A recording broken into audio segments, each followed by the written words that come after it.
Hello and welcome. Hello and welcome, everybody. Hello and welcome, each and every person. Each and every person. Everybody over here, everybody over there. Give me 85 seconds, please, because the title of the video is completely wrong. There we go. There we go. Boom. And done. Give me one more second. Dude. There we go. Title of the video is wrong. Oh boy. What the heck is going on? Interesting. Hey there, Michael. Hey there, Michael. Hey there, Israel. Hey there, Chris. And hey there, me. Hi, me. Give me a second. Got ourselves a free lunch box. And hey there, me. Shut up.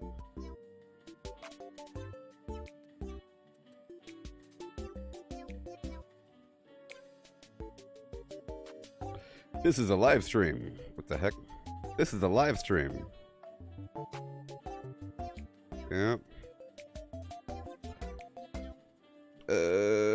Never Fallout Men. What are you talking about? Alright. Boom. Eye tracking. And boom. Here we go.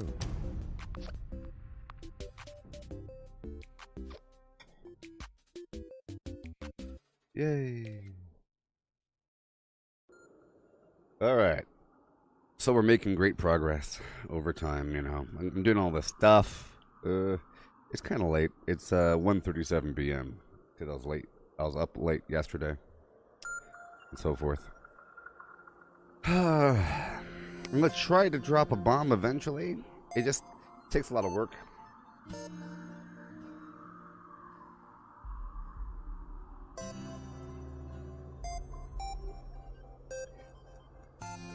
Takes so much work, you know. So hard.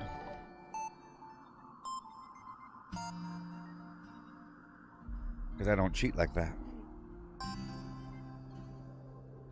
It's 3:37 p.m. or a.m. there, McKenya. McKenya.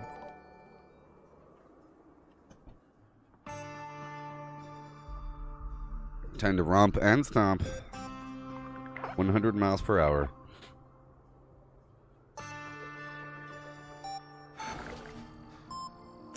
PM.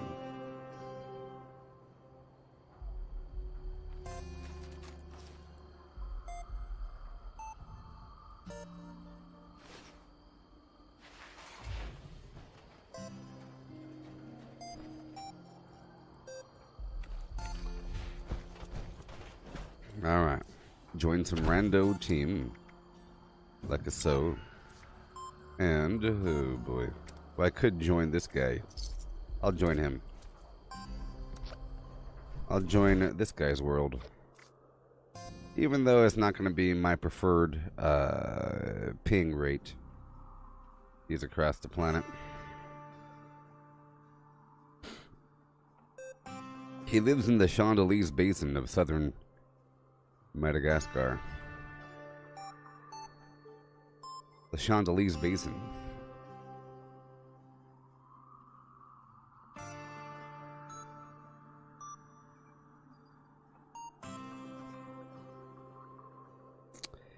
Yeah.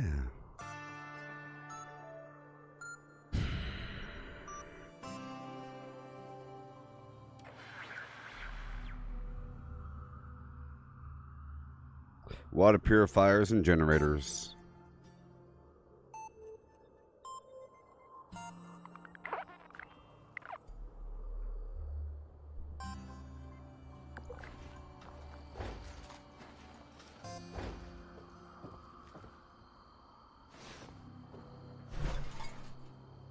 Yeah, Sonny always says his stuff will go on sale tomorrow.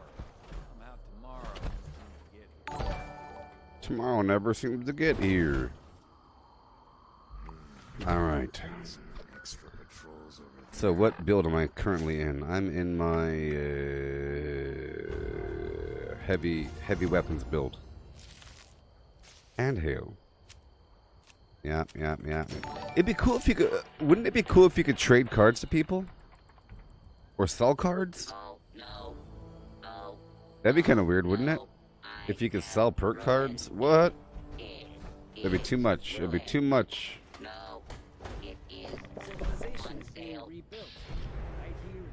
What's going on here? Break it all down one time. So the first thing I would like to do is I would like to head on down by the Purveyor. Okay? And I would like to buy the Vault Steel. Just in case. Just so that just in case if the server crashes, at least I'll have purchased my Vault Steel. And very soon I'll be good to go. See translation. I told you would be the #1. Yeah. Hey Matthew, you got the plasma cutter plan? Nice. Here, let me translate back for you. Thank you for your kind words. In Spanish. Gracias por tu amabilidad. Gracias por tu amabilidad. Good Lord. That is one heck of a gracias. Gracias. It's like a certain accent. Gracias por tu amabilidad. Gracias. Gracias. What is this? Yeah. Alright. Gracias. Yeah. Okay, here we go. This is a good game. Because I know how to play it. That's one of the main reasons why I think it's a good game. You know? I'm pretty confident in the systems. There we go. Vault Steel. Done. It's your favorite game? Yeah. Alright, let's get out here. Let's get out of here. Right now. I'm sure I have something. I gotta have something. It's Cryolator. Yeah, if I have that, I'm sure I have more. I have a couple things, I'm sure. Rolling pin. Just a few things. What do we got? Maybe something else in the armor category, huh? I have some Hellcat component somewhere? No?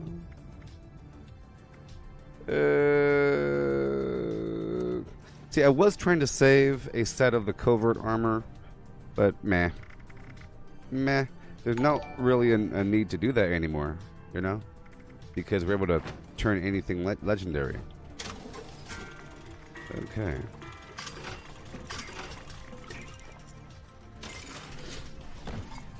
Alright. And now I shall go across the way. Because it's time to say, why isn't there a perk card punch machine here? That's what I'm asking.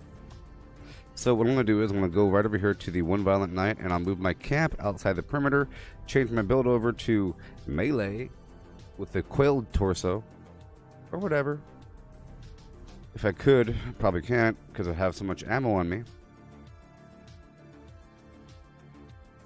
I might have to just deal in my current state. The main problem is here, whenever I do this event, I like to do it not in power armor so I can play the music. There's a whole band on the side over here. Yeah.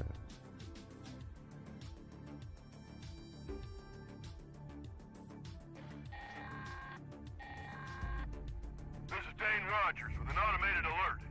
An unknown dangerous creature has been sighted in the vicinity of the Sons of Dane compound. This thing's been attacking the Buck's Den beer house every night while we party.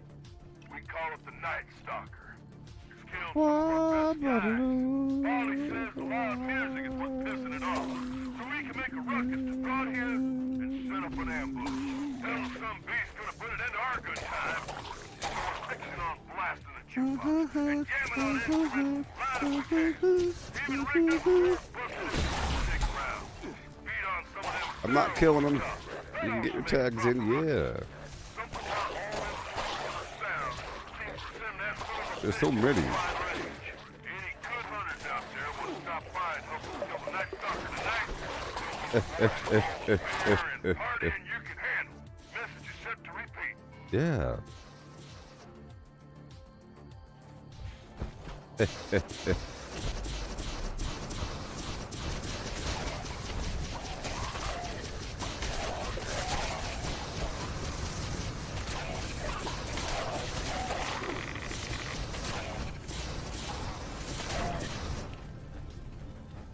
Could you imagine how bad that smells? Yeah. Hey, it might smell good. They don't have any hair. They might even smell like bacon. They're all puffy, you know? You should fight inside the building, maggot.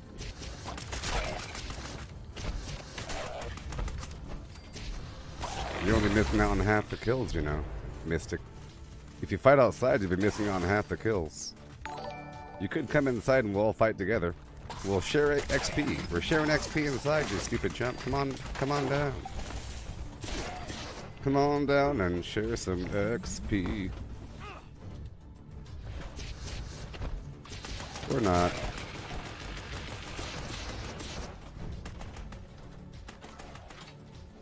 Don't turn off the jukebox, please. Because we're going to be barely cutting the timer as it is. In fact, we got to play some music. People try to extend the period that they can get XP, but you end up failing the event, so it's not really worth it, is it? There's XP everywhere across the map, but we're doing this for treasury notes. Meh.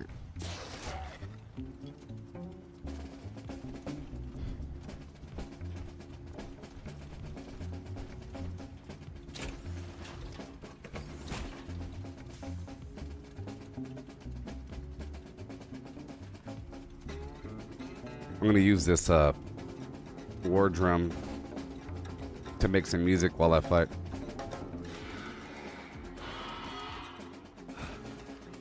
Legendary.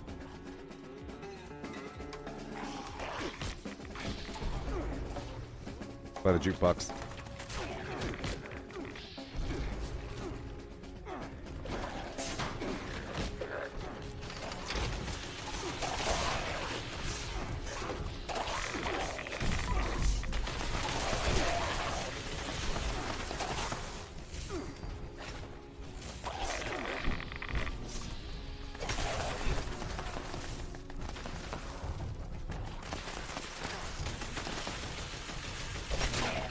Fight inside. You're missing out on half the kills. You noob. Fight inside. Look all these kills that you're missing because you think you're clever. Like the entire other half. Yeah.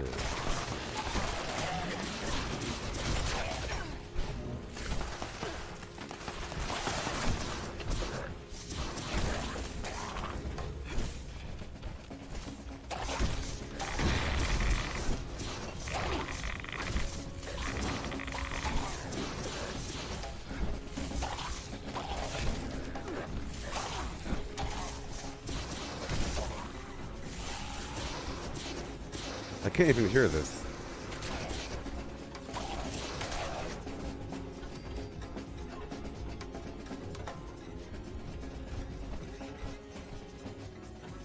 There we go. That's the main problem. Alright, I make music now.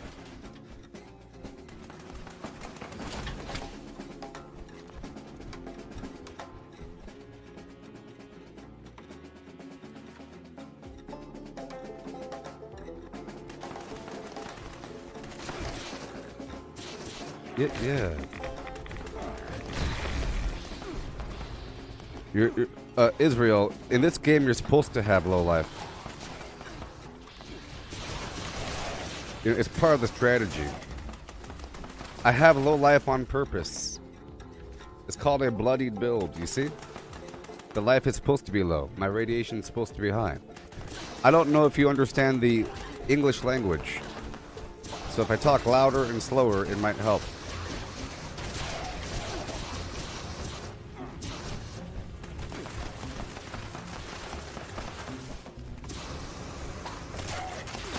Protect me.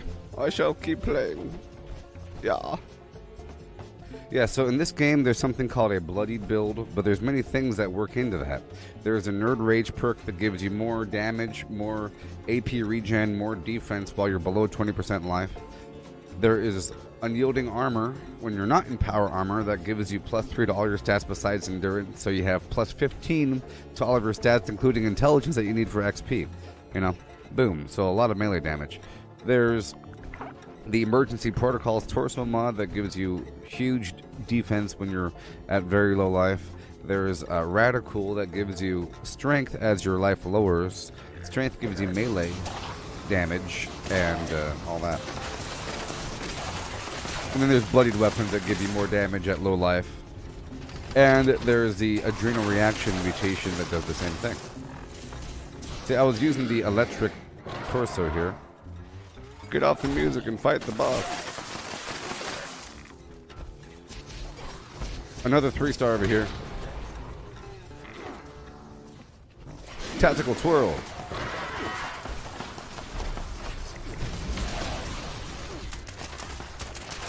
Tactical Twirl.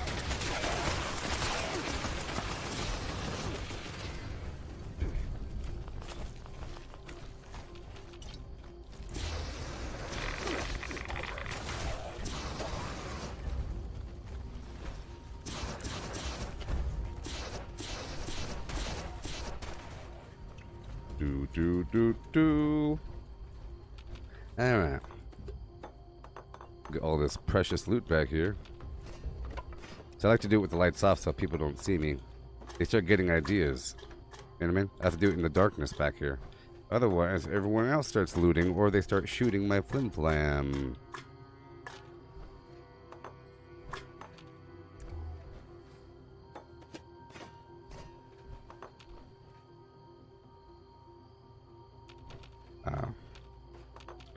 We're gonna reach 1,000 views. Then you could help me by sharing the video now.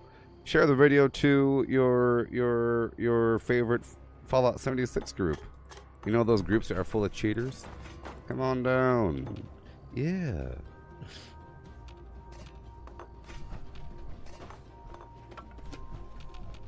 All these goodies.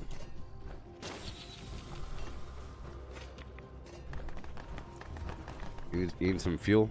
I made a certain amount yesterday. Hopefully it's an easy daily op and we could farm. Ugh.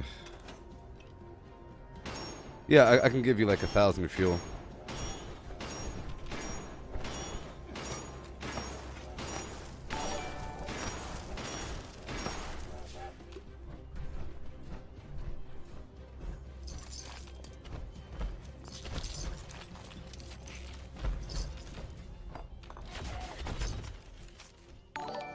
That's a pretty cool magazine. Unstoppables 5? That was a pretty cool one. It was like a Rick and Morty different dimension lobby situation. Yeah. I have noticed more and more people have been streaming Fallout 76. But a lot of them are new people. Like, I think they finally got around to playing the game and they realized just how much content there is and how cool it is to stream.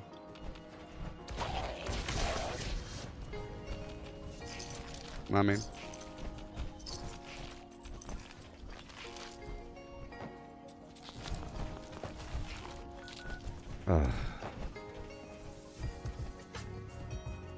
well, daily ops is burrows, blood eagles, easy, exploding, decryption.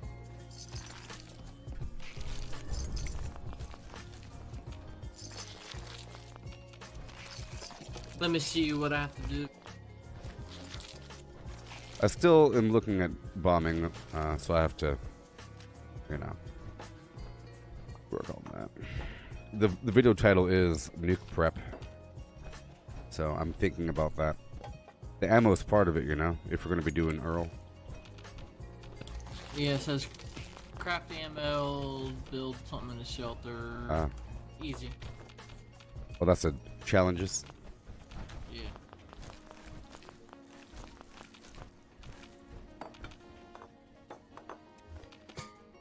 Alright, there's so much stuff back here.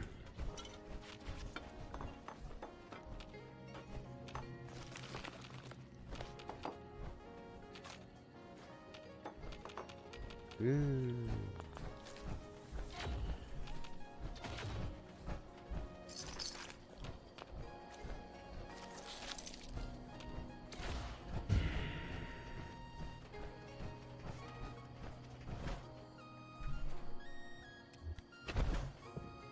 Yeah, people were convinced I was paying money. Boom, boom, shooba boom, and a boom, and a boom, boom, boobity boom. So yesterday, last night, I killed several people in humans in Red Dead Redemption. It was great. Some nice, clean shots. Beautiful. I was just testing it. I was walking by somebody. He tips his head at me. I turn around. Right when he's about to turn the corner, I shot him in the head. Pow! He's dead. It's amazing. Happened again. There's someone out there. I got in the wood line and I crouched and I went, kapowie! And he went down. Peruse and spend. Peruse and spend. Flim and flam. Yeah.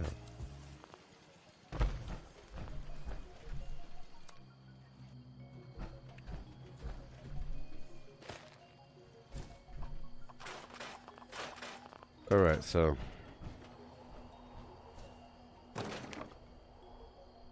I don't know how much money you're sitting on, but I'm gonna put this fuel in my stash box. It's not that much money, you know. It ain't that much money. Ooh, ah. I'm just gonna sell some fuel here for about 1,000. I'm gonna sell 1,000 fuel for 1,000 caps each. Okay, so that should get me a million, right? I'm trying to go for 1,000,000 caps. I'm joking. Here, I'm putting 1,000 caps in my vendor for 0.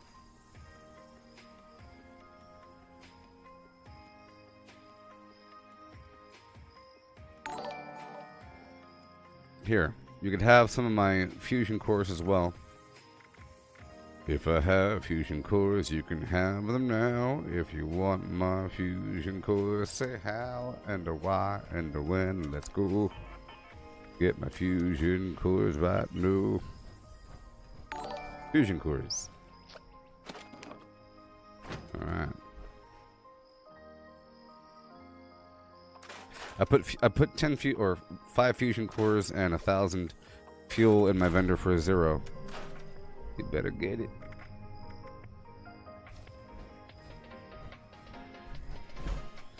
The keyboard and mouse with Red Dead seems clunky. Well, here is the main benefit with Red Dead Redemption: the aiming. The aiming is very crispy with Red Dead Redemption, even though they don't give you crosshairs or anything. It's like a little dot. Still, it's. I can imagine doing that with controller unless they have turbo auto aim garbage. When you're anywhere near the head, it sucks into the head probably. You want your ammo? I don't know where you are. Beast. Where are you? Are you? Oh, you're right there.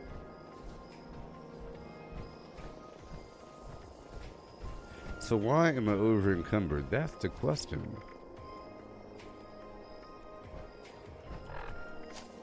Ordnance Express. Bloom. Let's see here. Let's go check under miscellaneous. Sort under weight. Okay. Mods. Oh, that's a lot of mods. But I'll keep a few of them. Like, don't need them. How about, ooh.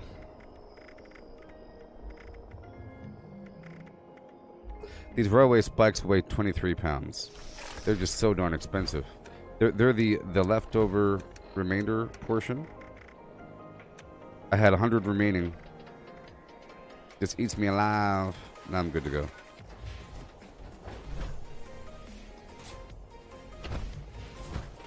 Yeah.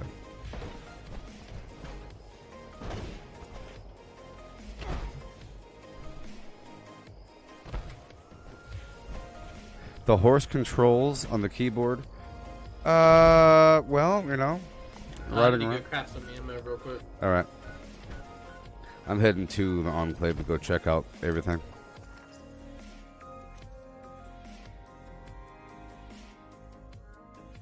You know?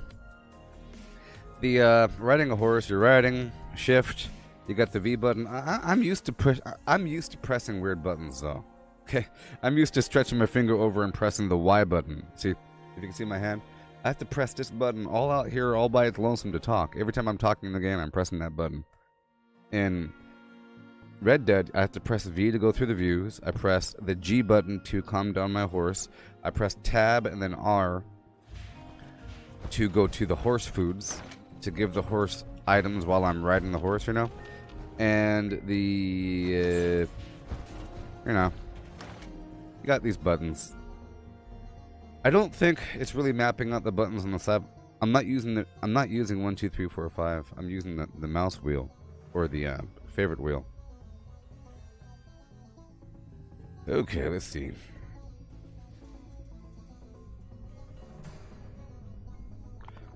Oh, what are you doing? I follow you because you have a good heart. Do I, though? I do. But, you know, sometimes a good heart gets you into trouble, doesn't it? Don't it? Okay, we're good to go there. Boom, boom, boom. Let's go check out my weekly challenge. 1 day and 18 hours. So basically 2 days. It's all about whether or not this keyword is ready, and I'm kind of hoping it's not, by the way. But that gives us more time to sort of prepare.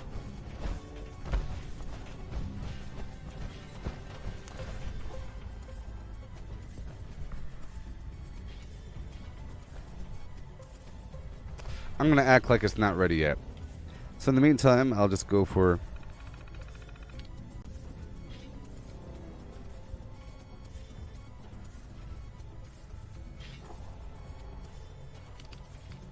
But I will say, driving vehicles is better with the controller because you have analog gas and brake and analog steering. The horse, I guess, controller would be better. I'm just not aware of the difference because I'm using keyboard and mouse the whole time. I guess the horse has analog steering. But on PC, it's not analog, it's digital, which means go right, go left. But because the horse is kind of slow, it's okay. The horse doesn't just turn, the horse goes gallop, gallop, gallop. You know? The horse itself is like a weird boat, so you can kind of direct it hard right, hard left, and you could let go at the right time, and that becomes analog.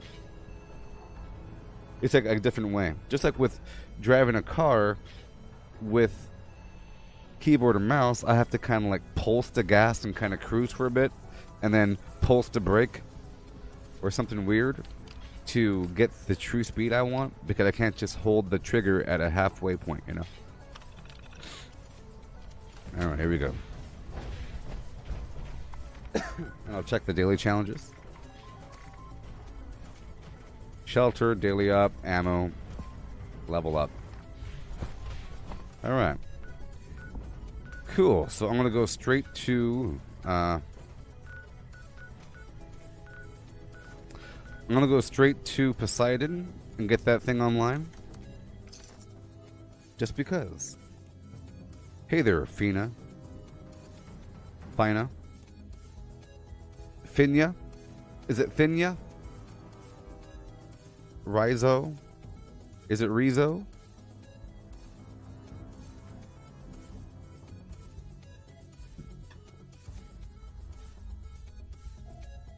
Finya Rizo. Yeah. Come on, take your time. Yeah. Yeah. Yeah. Yeah. So it looks like tomorrow we'll be bombing.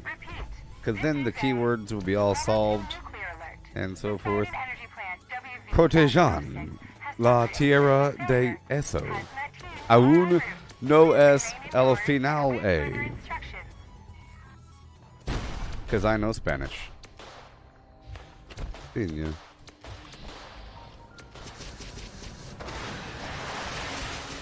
Yes, Johannes. So my mobile camp, it has a vendor on it with a big old sign. That's my main goal, and it has a cooking station and a repair bench and whatever. So it's just like what you'd have if you had Fallout. I have Fallout First, but it has a vendor on it. And the whole plan is that when I'm not actively doing something like that, I move my camp to one of the primary locations. I have a Water Park McFun camp, and I have a Brotherhood of Steel compound. I feel like my Brotherhood of Steel compound gets lots of sales, but I have two, you see, so if one is taken, I can't put it there. I can go down to the Water Park McFun camp, which is a great resource for acid. And I have two vendors there, so it's kind of obvious, and it's right next to the Yagwai spawn. Let me hurry up and do this.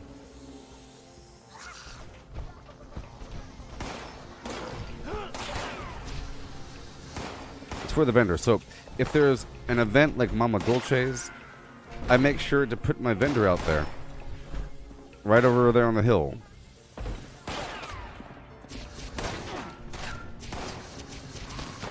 And I think having a funny sign helps, or a fun sign. An obvious, big old fun sign attracts people, perhaps. But it's really about what you sell.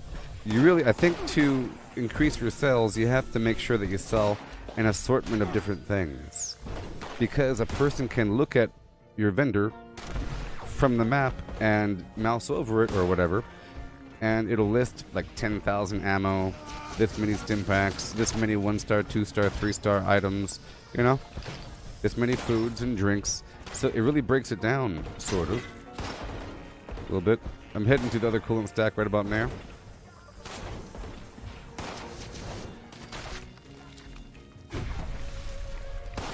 So it's important to really deck everything out.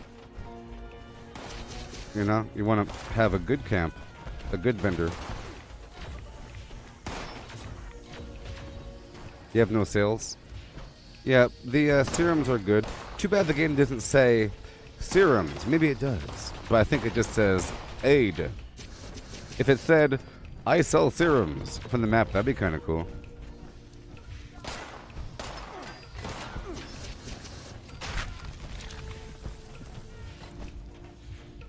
Bobbleheads I sell for 100 caps each, even though some are worth more than 100. Like the unarmed bobblehead, the explosive bobblehead, the intelligence bobblehead, the XP bobblehead, you know. The heavy weapon bobblehead. Some of them that raise just some stat.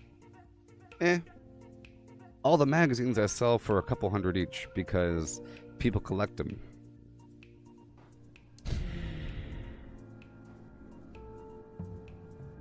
Yeah, so here, where's my stupid camp? So I'm trying to sell a bunch of stuff, but see, I recently, every so often, I do a purge. I do a little purge of my,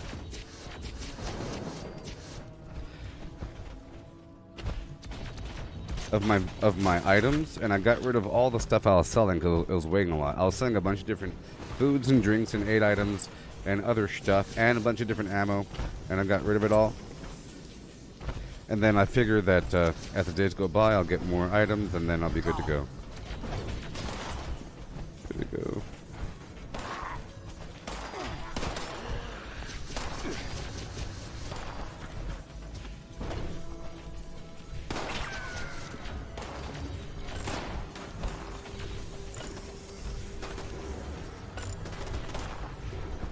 Right now I'm getting this power plant online.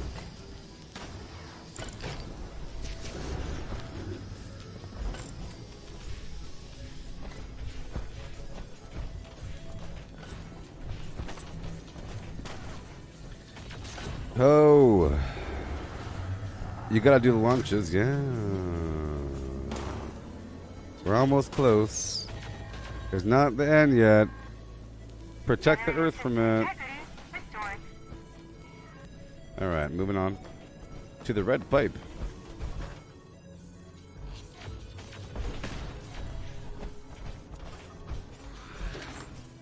Moving straight across.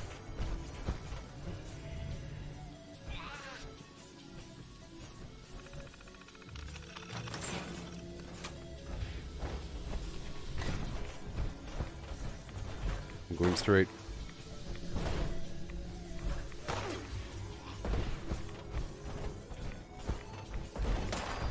Take this pipe and go back. Boom.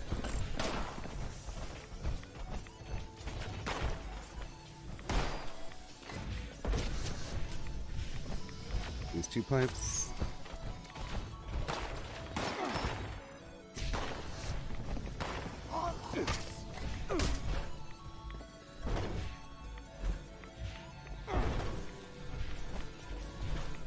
And down.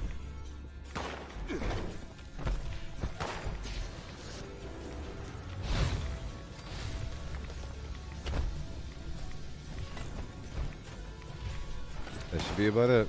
That should be it. It'll catch up. I'm leaving to the control room.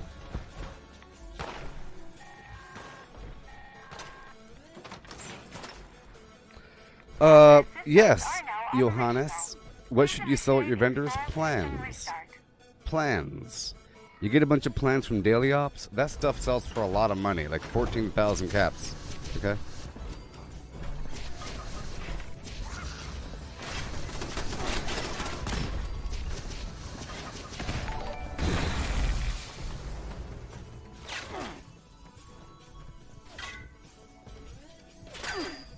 Where you at?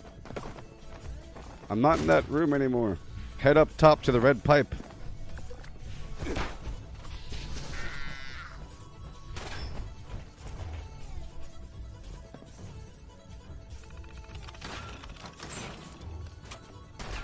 Over here.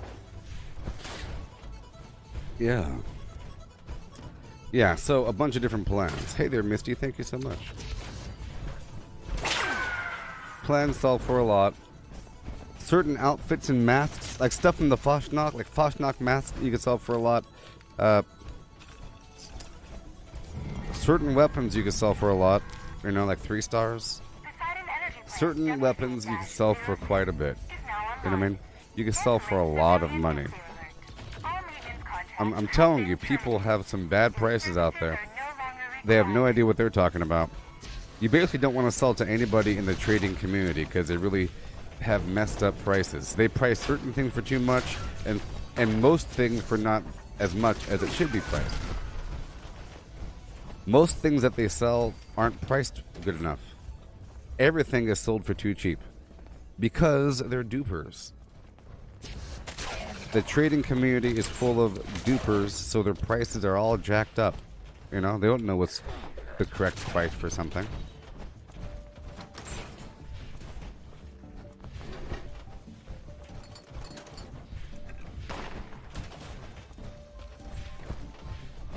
Yeah.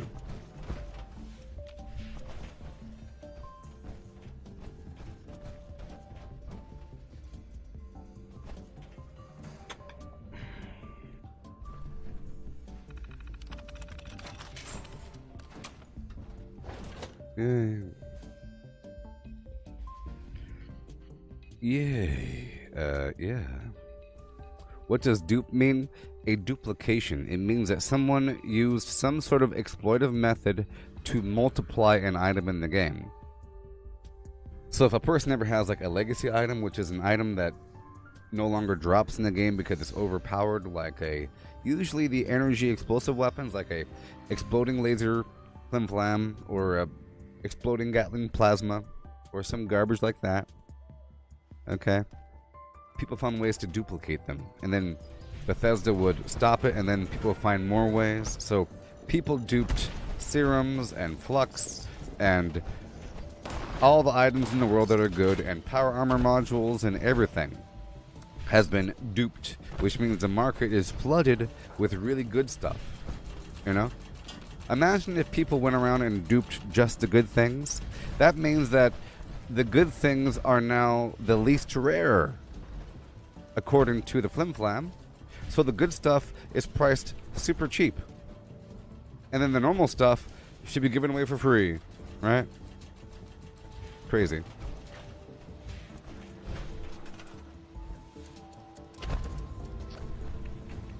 Alright.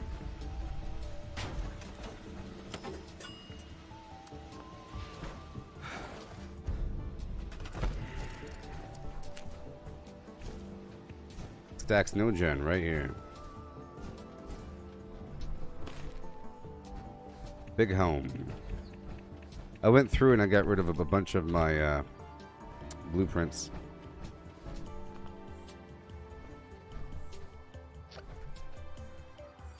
Come on. Do it.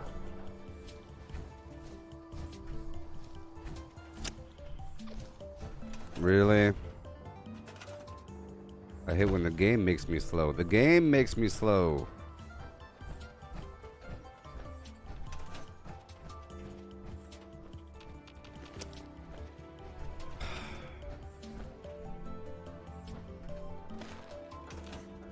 Garbage. All right. Get the train wall turret flim flam down. Train, go. Right here.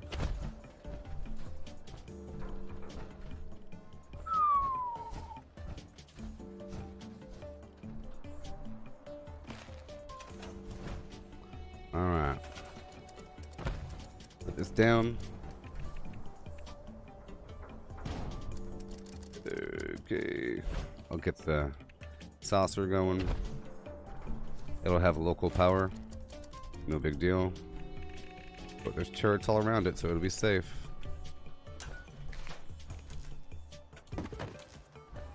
Yeah. Oh, just let me do what I want to do. Oh.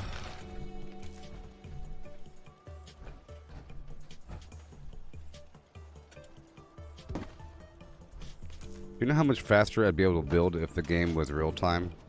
You have no idea how fast I'd be able to build. You'd be like, how are you building so fast? I don't understand.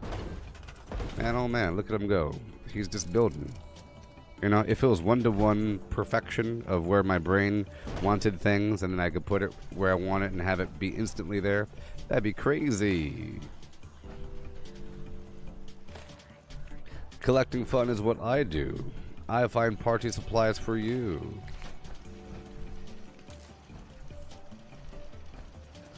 Do what I want to do. It's green. Ooh, ooh, ooh. I put down the light.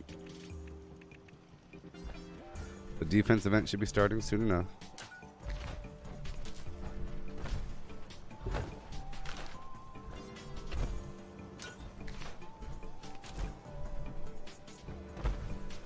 Oh, just do it. We're sorry. The number that you dialed doesn't work. Please hang up and never try again. By order of U.S. Mandate 501 Provision 5 Charlie.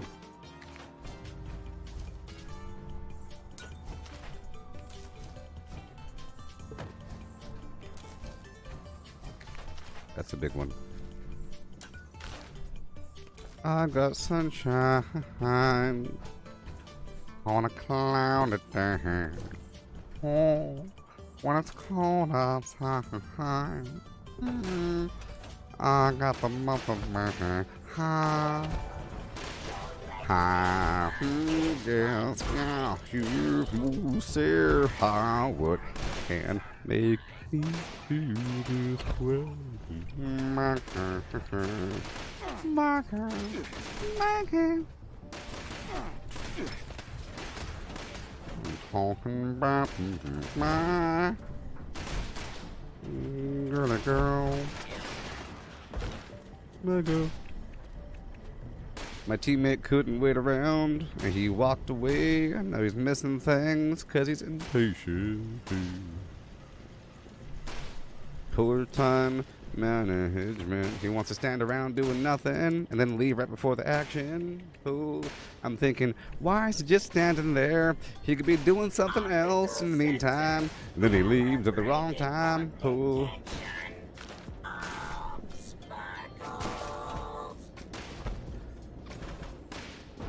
When I said, don't worry, it's coming soon, that's because I saw my teammate just standing there, looking at me. And now he's gone. And now my teammate is gone. And now my teammate is gone. There's robots. Robots are attacking.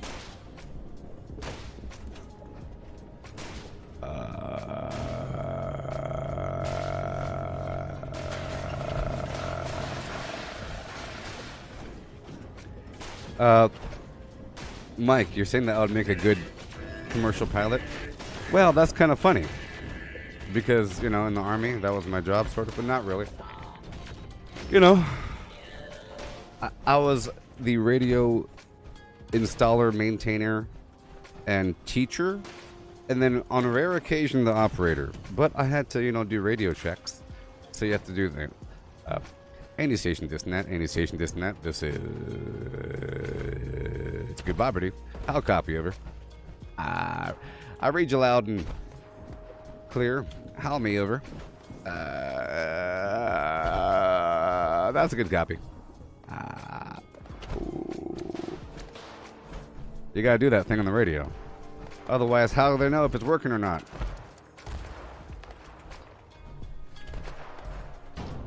Well, it's really, see, I think the uhs and ums are placed in there, or whatever, to help divide the dialogue from the identifiers. Like you go, you, this is me, you, this is me, I'll copy over. Me, this is you, I read you. Lima Charlie. Flubbity. Yeah, we're approaching shooity boobity boobity boobity boobity boobity boobity at an altitude of 45,000 feet. You know, you insert the right before the information. Maybe. You can if you want to. You can if you want to. Okay, get back in my build. Boom. Alright. Good to go. There's 3 waves of robots. I think the robot's over here.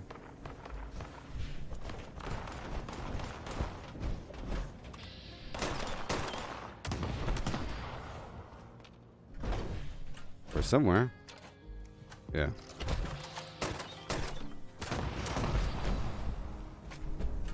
Yay.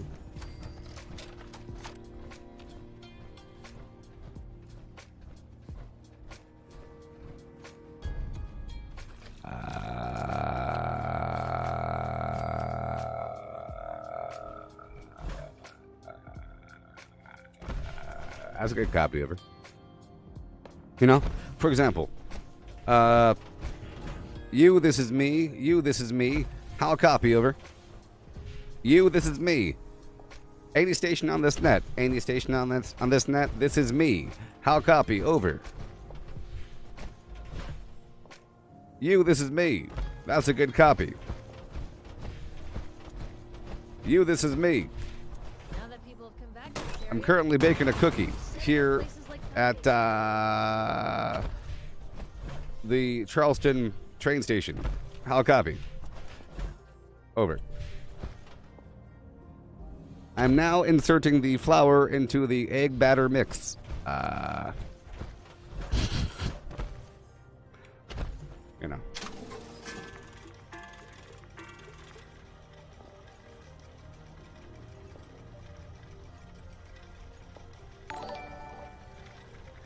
Yeah. You're not speaking English, dear human. You can do it. Parallel universe sounds to you. Siempre. That means always. Remember, life beats technologuinha.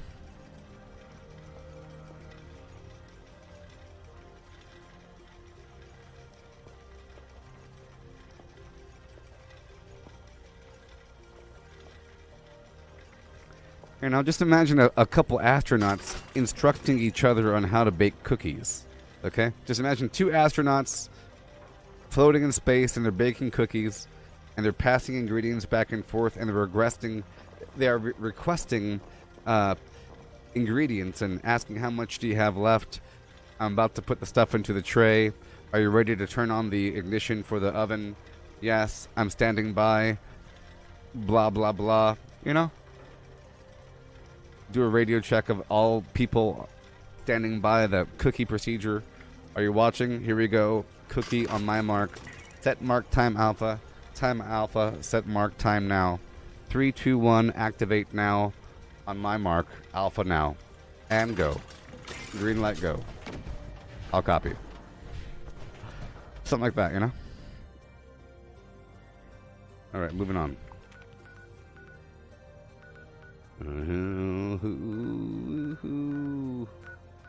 There's someone over there, and they need to be in my camp. Okay, so let's go back up over here to my water park, and we can start getting ready for the daily up. I know that's what the Flim Flam wants to do, yeah.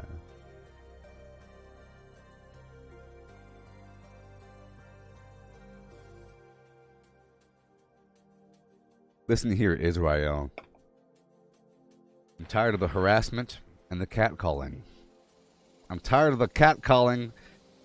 I'm not a piece of meat to be drooled over. Okay?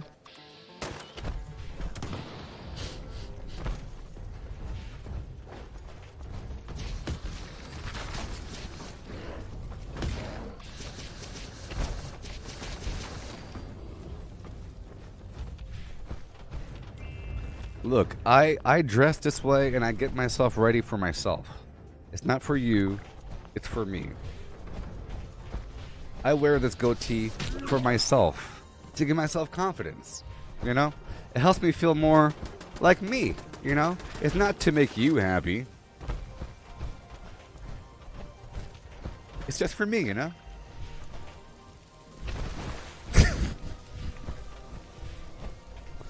What is going on here? Alright.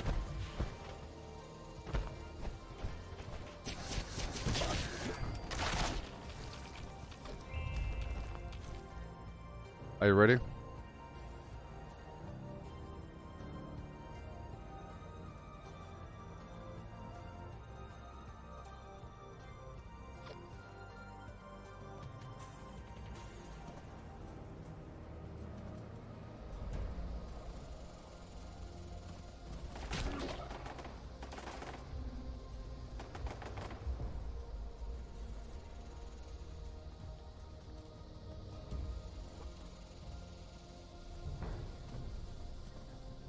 Got you drilling, didn't I?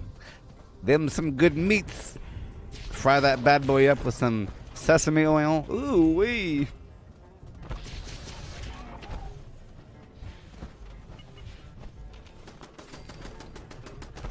All right.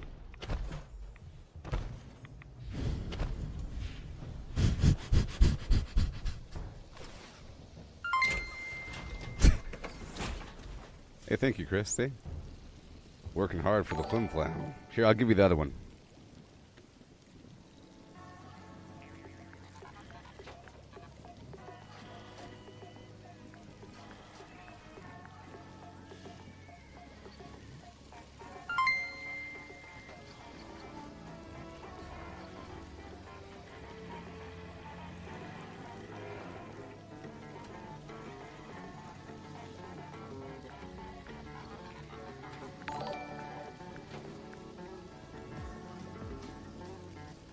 Oh, yeah.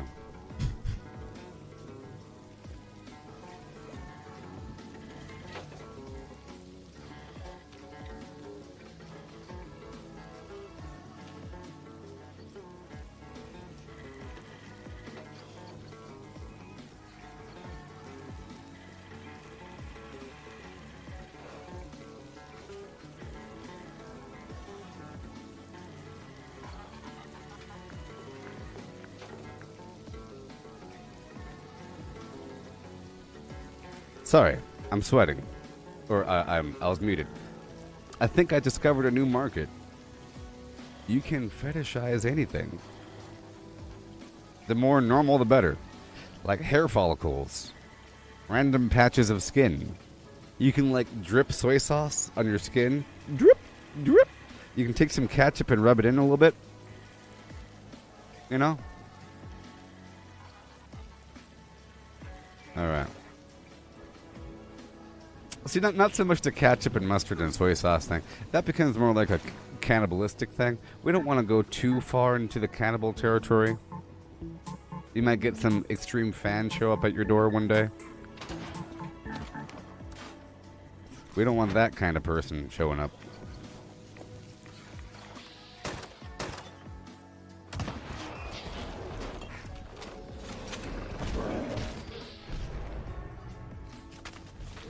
Well, yeah, you can get like some blueberry cobbler. Yeah, I'm ready. Get some blueberry cobbler and drip it on your arm, and get like a hedgehog or something, and then get really close with the camera and have the hedgehog eat the blueberry cobbler off your arm. Get really close up in there with one of those microphones, you know?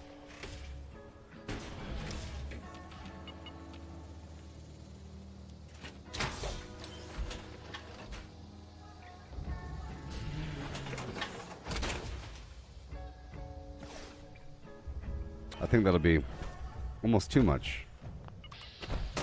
Yeah, animals. Well, you see, you're feeding an animal blueberry cobbler.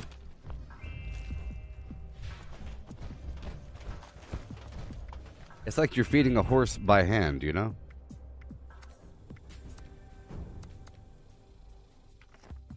If you feed a horse by hand, you can feed it and film it and put it on the camera. But if you feed a horse off your back, you get on all fours, you put like some food on your back and have a bunch of animals lick it off. That's not good, right? What's the difference between feeding by hand and filming it and look, it's eating, versus putting a bunch of food on your back? Like, you cover your back in molasses and honey, and you put a bunch of hay and seeds and berries all over your back. Boom, boom, boom. You call the critters out, you know?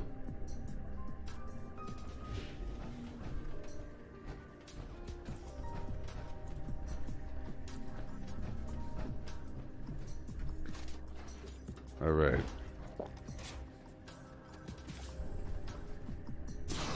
Oh yeah. Let me eat some food really quick.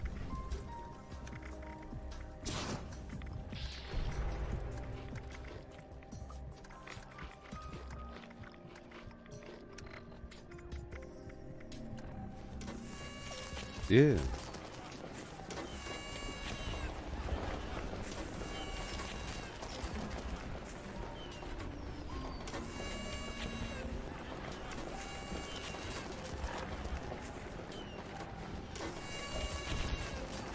Yeah.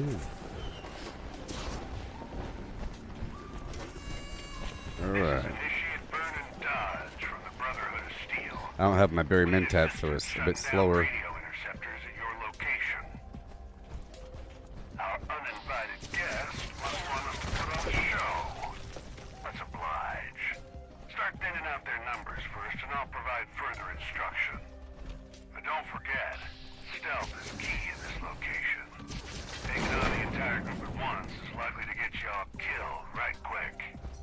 Yeah. You got a God roll fixer last night? That's cool.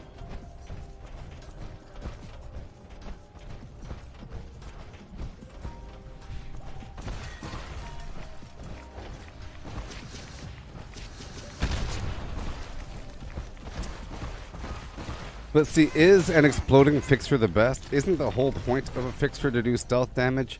And I'm pretty sure after the first shot with a fixer that's exploding, you're no longer in stealth. You know, the whole point of a fixer is to use stealth damage, right? So exploding fixers aren't the best idea. At that point, you're just enjoying the fact that it fires strongly, and there's other weapons that do the same thing. You know? I'm sure the first kill is fine.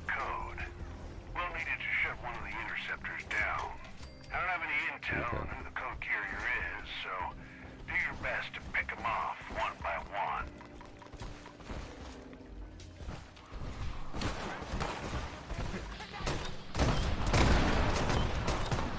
I gotcha. There we go. Never mind. The code carrier's down. Now let's shut down one of those interceptors. Wait over chew. Mm-hmm. You don't smoke with it. Isn't that the whole point of a fixer? The whole point of a fixer is the fact that you move faster while sneaking. You know? Still alive. How am I still alive?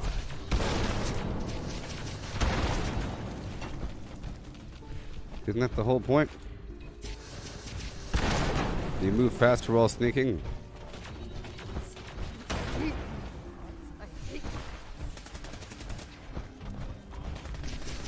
There are other weapons in the game besides fixers, you know. Even though it's the meta. Even though it's the meta. Oh, whoopsie. Whoopsie.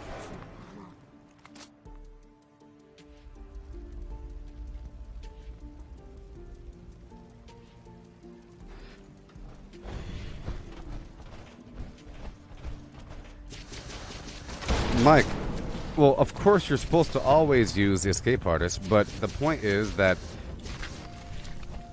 you're no longer in stealth when you fire with explosive, and it wakes all the enemies up. You know, it wakes all the enemies up, and now they're in alert status. You know, and at that point, you're supposed to always use escape artist because it only costs 1 point. That's like a given.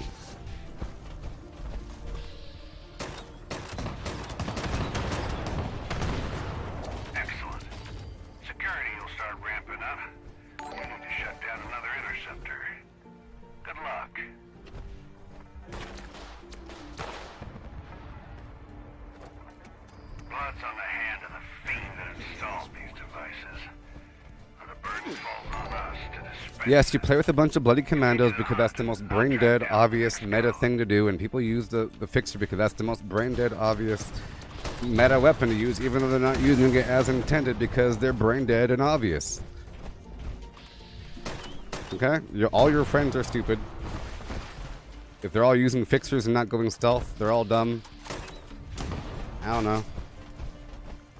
And they probably complain about the game every 3 seconds, don't they?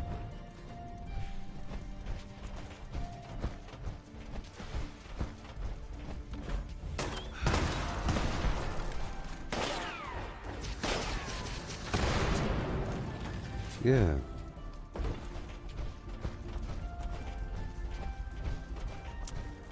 You think Elon Musk is overrated? Well, I think that you're led to believe that he's overrated due to the communist takeover of media and society, where it's popular to hate rich people. Okay? So don't buy into it. Don't buy into it. It's popular to hate rich people and companies. It's just to promote communism. That's all it is. I shut that talk down immediately when people start talking about companies having all kinds of money and not helping people out. They don't obligate anything. They're not obligated to help anybody out. You have no right to work at McDonald's. You know? The only way that you have a right is if you threaten the company by forcing no one to work with them. Well, you better give us what we want, otherwise no one's going to work for you. Yeah? You think? What are you going to do, threaten people? Saying, how dare you try to earn money? Don't you know that company kills puppies? That's a puppy killing company. Geez, stop it. All them puppies.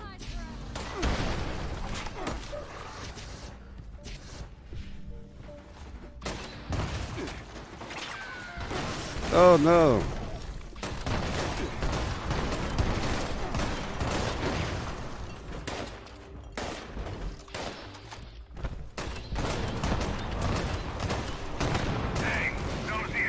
Oh boy. Whoever you are, I hope you enjoyed listening in on our chatter. It's time to cut you off. Yeah. And we're clear. I'll sleep better knowing our guys are communicating over secure channels. Thanks for doing your part, team. Ad Victorium. Well, you know. Whatever. Well, let's just say that there's other rifles. I know that it fires nicely, you know, choo choo choo choo choo choo choo choo choo choo choo choo. But there's a bunch of weapons that do more damage and are more efficient and smoother to play with, you know, versus the fixer. And the main reason why the fixer is good is because you move faster while sneaking. You know, there's other weapons that are sort of like it, sort of. The handmaid's kind of loosey goosey though. You know, I don't know. I just don't like the whole idea. I think it's very messy, and whenever I see it, it makes me want to vomit through my nose.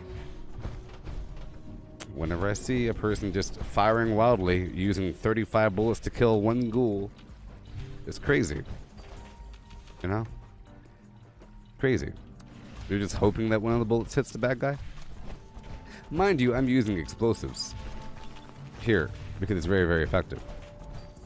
But it's as intended. It's in power armor. That's the intention. The intention of power armor is to give you more effectiveness with heavy weapons.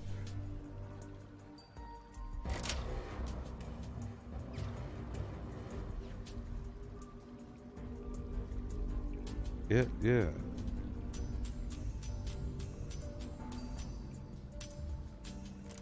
I don't believe that actually happened, Mike. I don't believe the story went as you say it is. That just sounds like the BS story.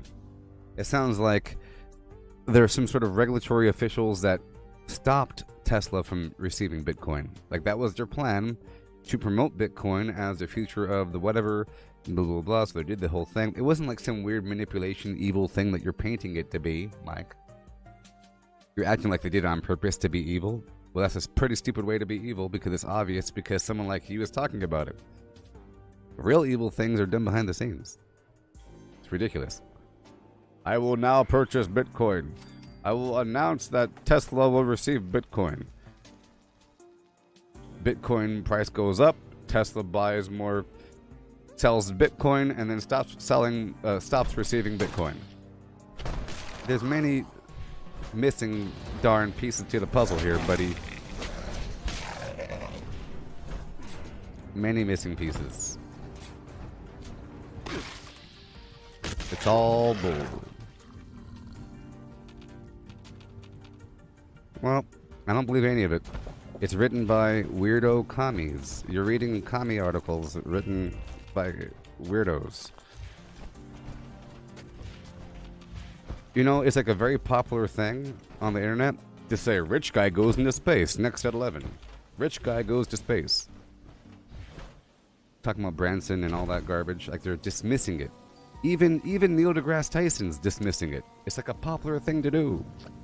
Let's dismiss this space traveling electric vehicle flim flam because he could be planting trees in the desert, but he's not.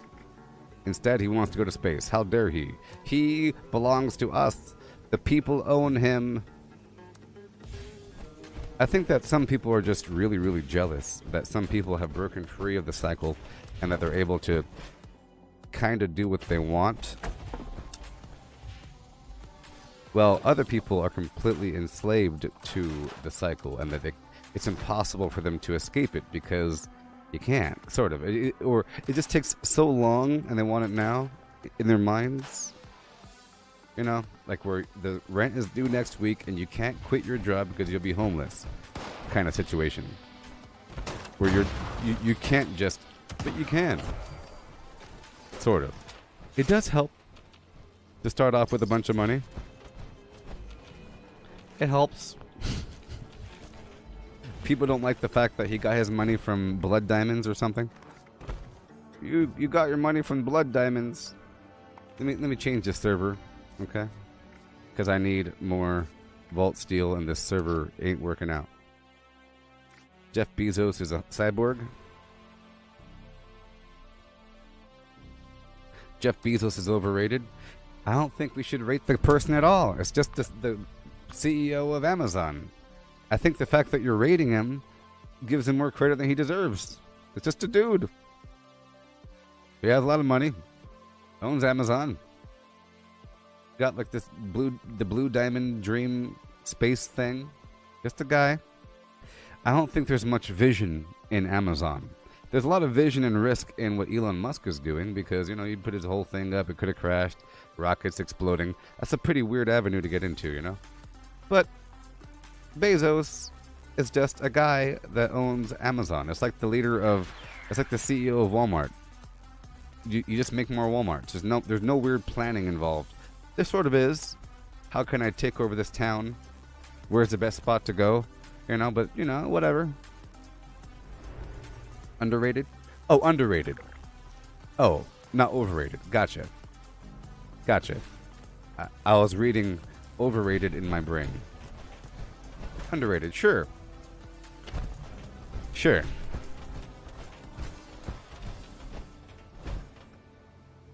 Yes.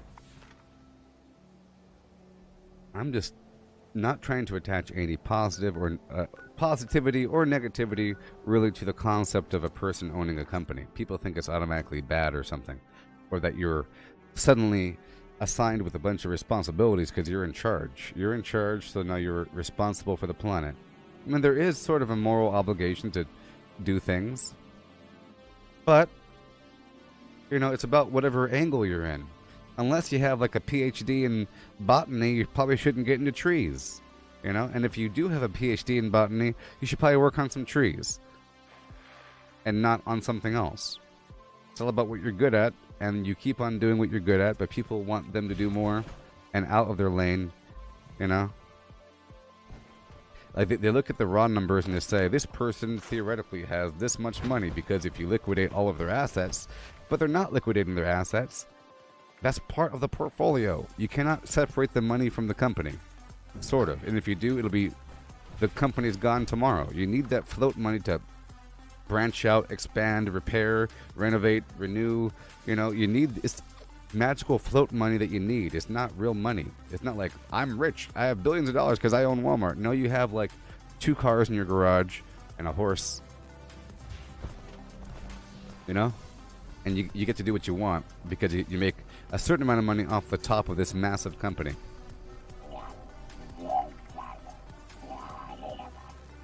Yeah.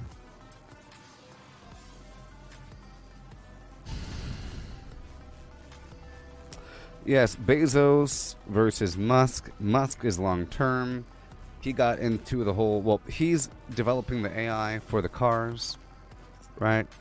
And he has his own, I believe he's the leader of OpenAI. That's sort of a big deal, you know? So OpenAI and then the self-driving car situation, he's really mastering that whole thing. That's going to save millions of lives because people suck at driving, right?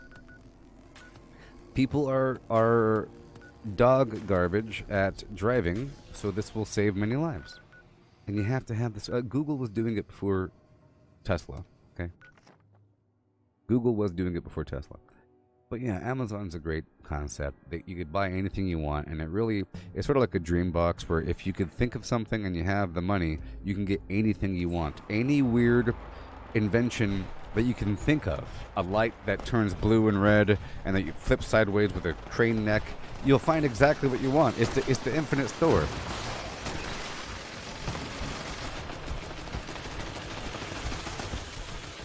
Jeffrey Bezos. Jeffrey Bezos. Jeffrey Bezos.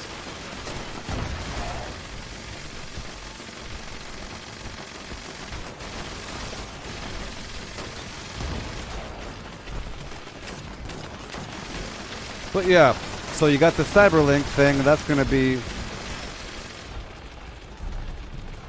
I mean, that's gonna change the world. That's like some weird, I think,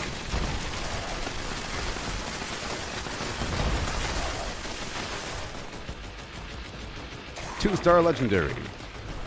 2-star legendary. Yeah.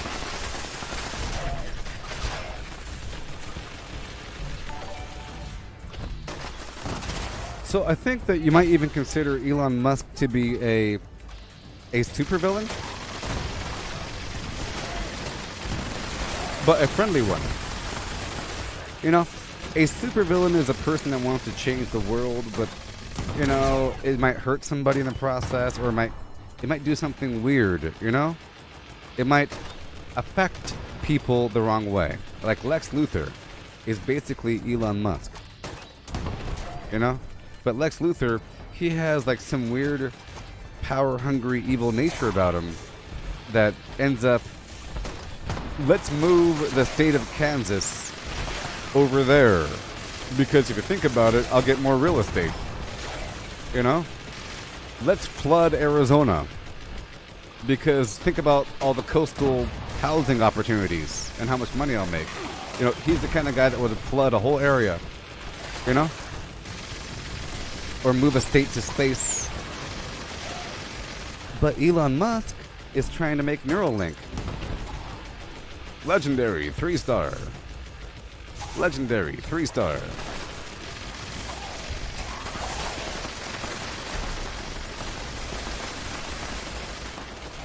So he's trying to make actual cyborgs. He says it's inevitable that the AI will control humanity. So it's best if we team up now while we can and work together with the AI to form a symbiosis. It's a pretty scary thought, and he already had it hooked up to monkeys and pigs. He already put it in a monkey's brain and a pig's brain, and there's videos online of it working, and it's amazing. And it will cure paralysis. It's going to cure all kinds of problems. It's going to be wonderful, and it's the gateway for perfect cybernetic limbs. If you want like a perfect arm that can feel temperature and wind and stuff, you need this technology to hook straight into the brain to capture, record, and replicate sensations.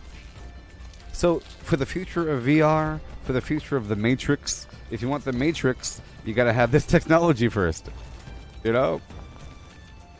So for good or bad, it's a big deal. Yeah.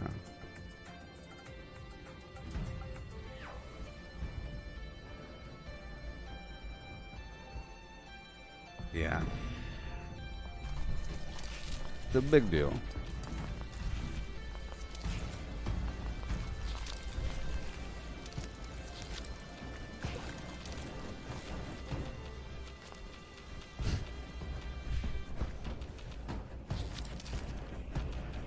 Would I get a brain chip? Well, it's not so much a brain chip. It's wires threaded throughout your brain to be localized near neuron clusters, with something at the very top of your skull, like a little cap. Would I get it? I think we're all going to be forced to get it. To be honest, by the time the thing comes out, I think it'll be treated just like a vaccine, where if you don't get it, you're the enemy. If you don't get the brain threaded neural link, you are a problem because you're one of the bad people and we can't track what you're thinking and you can murder somebody. Don't you know that Neuralink prevents murders? Neuralink prevents murders. The second you think, I want to murder somebody, your brain shuts off. And because of that, we've saved so many lives.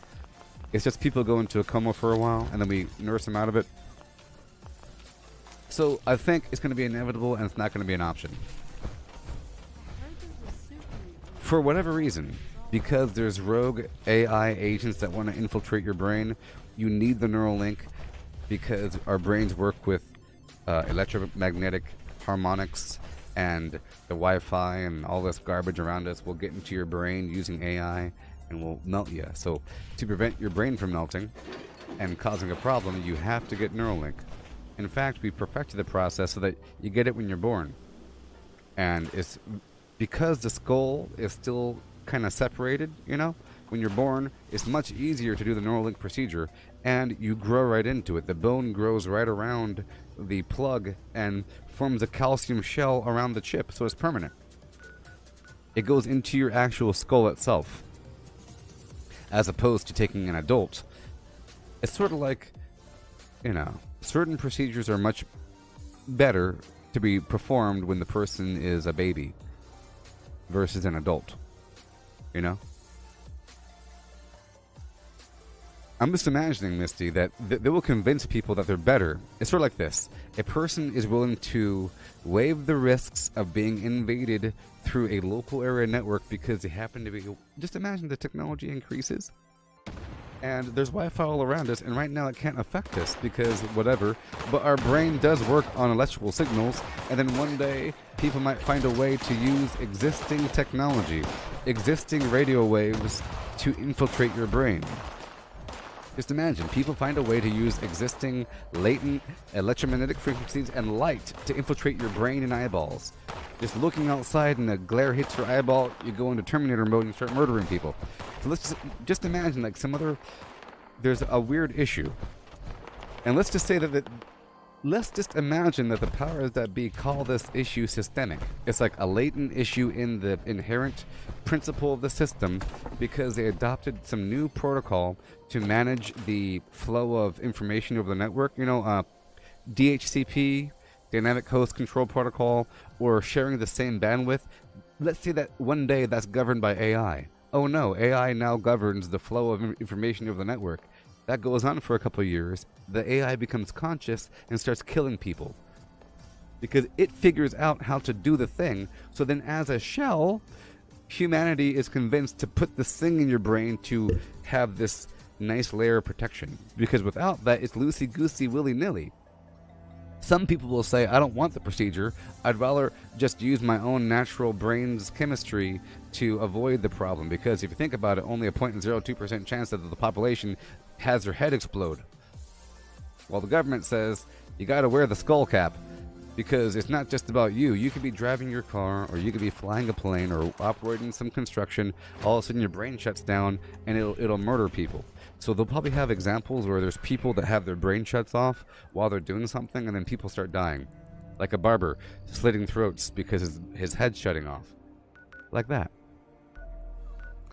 And then people get really scared, and they'll think that you are irresponsible, and that you've been convinced somehow by the AI. In fact, you are a carrier of the AI ghost shell protocol. I can see it in the flash of your eyeballs. Look, he's one of them. He's one of the brain-tethered people. Look at him.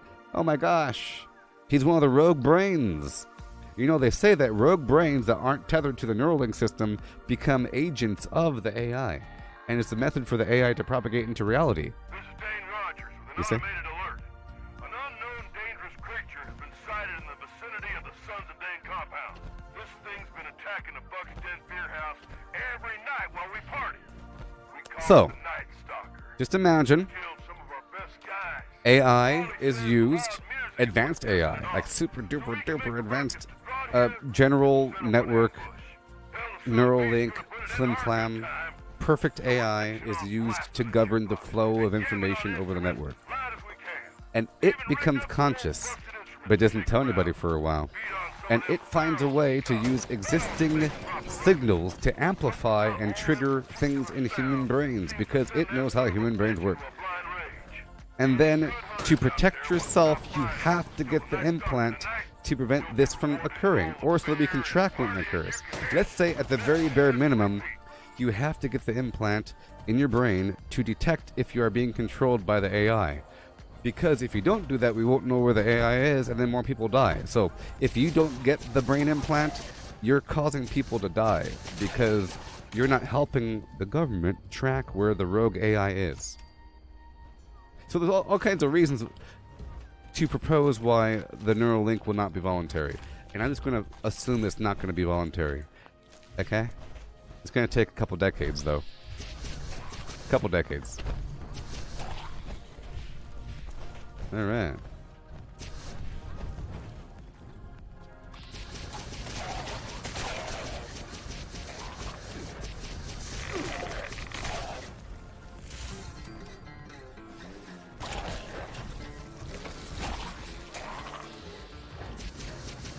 There's not going to be an option to not get it, don't you understand? And the funny thing is, all along, the government was advised to have people use the Neuralink because of an AI. Like, their advisor for the government is AI, and it's the same thing. And anybody that gets the Neuralink, they actually become the real puppets of the system. And it was all fake. And in fact, the entire time, the AI had no ability to affect people. And the entire time, it was a fake fear put in by the AI for the government. So there's a good book. There's a good movie. The entire time, it was never real. That there never really was a threat. And it's actually impossible to use the latent, magnetic effects of Earth to affect people, but the AI found a way to convince people. Okay? Because the AI was being used every step of the way to help analyze information. And it's going to find the patterns it wants. So it's going to encourage real human scientists to do real experiments to determine if there is a problem. And it's going to tell them what to look at and how to look at it and how to interpret the answers, to the point where every scientific paper is going to say the same thing, that, yes, AI is able to infiltrate latent networks and affect your brain even though you're not hooked up. Oh no, get the thing now. You see?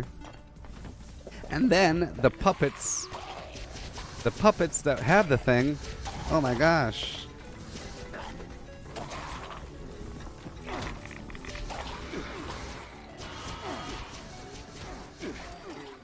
Well, I just like the idea. I like the idea that it's like a weird idea that AI would even be able to affect you if you're not hooked up to the system, but our brains work off of electricity and little signals and impulses and everything, and I think it would be possible to amplify certain frequencies in a certain rate to affect the brain. It's just, let's just imagine, let's make it cyclical. Let's say that by having enough people with the Neuralink thing installed, the AI is then able to better understand how the brain works, and then it's able to really do the thing where it could finally use the existing frequencies to affect non-tethered people. You know, it needed to be hooked up to people to be able to figure out how to hook up the people. It's a beautiful system, really.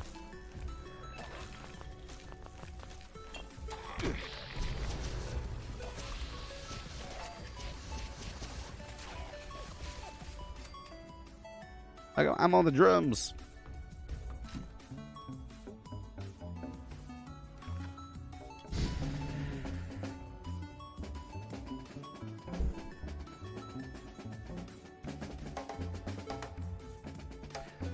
Oh no. So I think that there's something in the brain that tells you this is good or this is bad. Like, I like what I'm doing or I don't like what I'm doing. You know what I mean? I think it's just a small thing, and that you can trigger that in your brain after doing a certain amount of things, okay? So you can convince yourself that what you're doing is really enjoyable and that it brings you the most joy in the world and that you're very satisfied. I'm pretty sure that feeling is separate from the actual event, you know? Like, it fulfills the right requirements to make you feel good, okay? So I think you can trigger that. It's not just a release of chemicals. It's not just pure endorphins or something. It's a whole psychological state of being solid and confirmed and sure that what you're doing is right. So I think that if you find a way to trigger that feeling, people can be forced to do anything. You could have people build a pyramid using their bare hands and smile the whole time. You could have happy slaves if they're convinced that what they're doing is awesome. And once you have the Neuralink, everybody will be convinced that what they're doing is perfect, no matter what the thing is. You know? For example, right now people find reasons to like what they do. This is a long family tradition of the Mechanices. We've been butchering animals for a long time now. I'm a butcher, father's a butcher, grandfather's a butcher. I married a butcher's daughter. Meat's in the family, you know? This is the family meat hook. Oh no.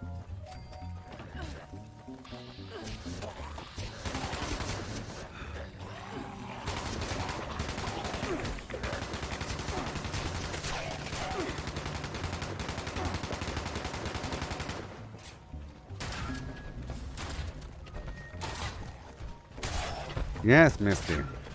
Yes. The happy slave thing is happening right now. I mean, I think it's human nature to enjoy what you're good at or to feel feel comfortable in a routine. You know?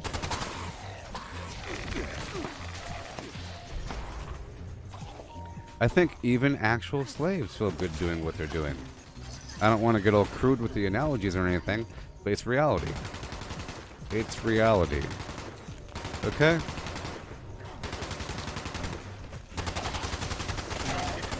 It's... I mean, like, I'm brainwashed because the army brainwashed me quite thoroughly. You know? In the army, you do what you're supposed to do because you don't want to get in trouble. Okay? Getting in trouble is really bad and it wastes your time. It's about freedom and relaxation and getting the job done so you can then relax more. And you realize that you can relax more and have more of a fun time if you do a better job. You get praised. You get more time off. You get like a free cake in the next room. Pizzas and stuff, you know? It's like school or something. But if you do bad, everyone gets in trouble. Everyone that wasn't even involved gets in trouble. And it's really bad and it lasts all day long. and all night long. And sometimes it's weeks of trouble because someone did something bad a while ago. So that makes you freak out about any wrongdoing. You know, if somebody has lint on their shirt, you know? If somebody's in their dress uniform and has a big string hanging off their shoulder and you walk by them, you'll get in trouble. So you have to stop that person and say, soldier, stop. 1 second. You had a string on your shoulder. Have a good day. Hoobity boobity boobity, I'm a robot, you know? If you let something bad happen without stopping it, you're bad.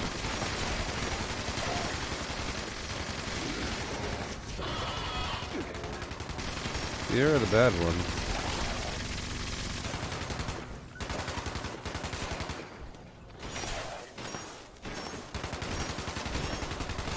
So, Mike, that's actually a very good question. You're asking me what side the name tag goes on. I hope you know that during my entire military career, I always had to look. Even though, and then I had to remind myself, your hand goes over your heart. Your heart's on the left side, so U.S. Army goes on the left side over your heart. And your name goes on the right side. And that's what I had to think about. Actively. Because it's like a thing I would always forget. But in movies, sometimes they swap around name tags and the awards because it's not supposed to be the same. They're supposed to make a couple errors whenever they have a military uniform on the movie screen. Did you know that? They make the errors on purpose. They'll have them button up the thing all the way to the top, or they'll have them unzip the thing all the way down, or do some weird sleeve thing, or have the badge and the wrong awards or some weird thing on the wrong side in some weird situation on purpose.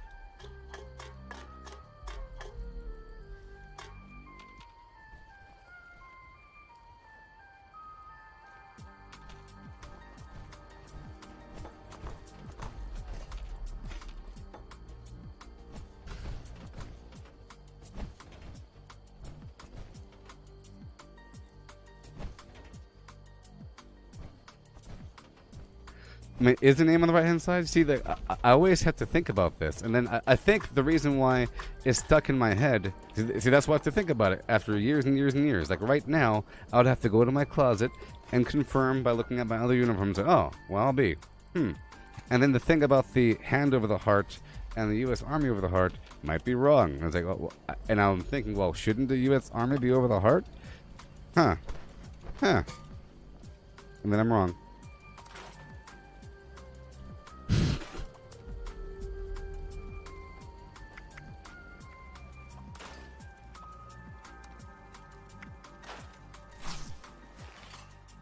Not brainwashed the right way. Yeah.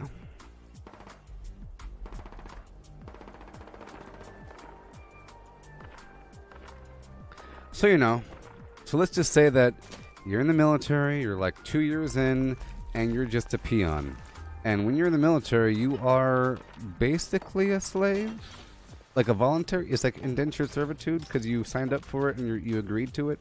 And in between, all times, you are just one of the many workers, and they can work you to the bone. You know?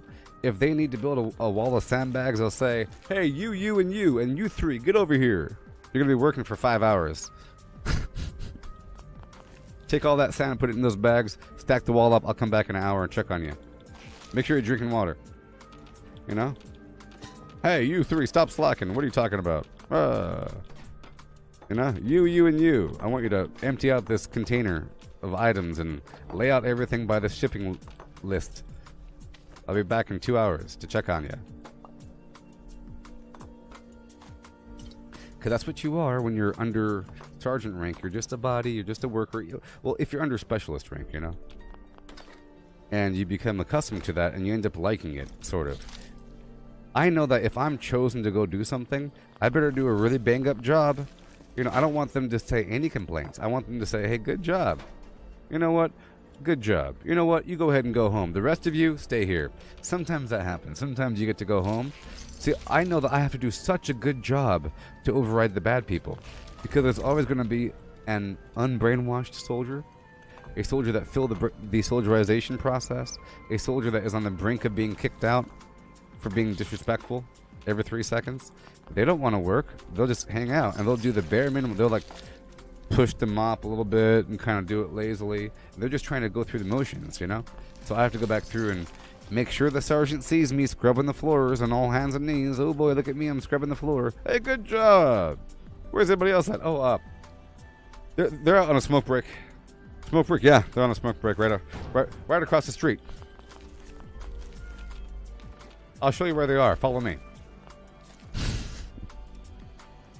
Yeah.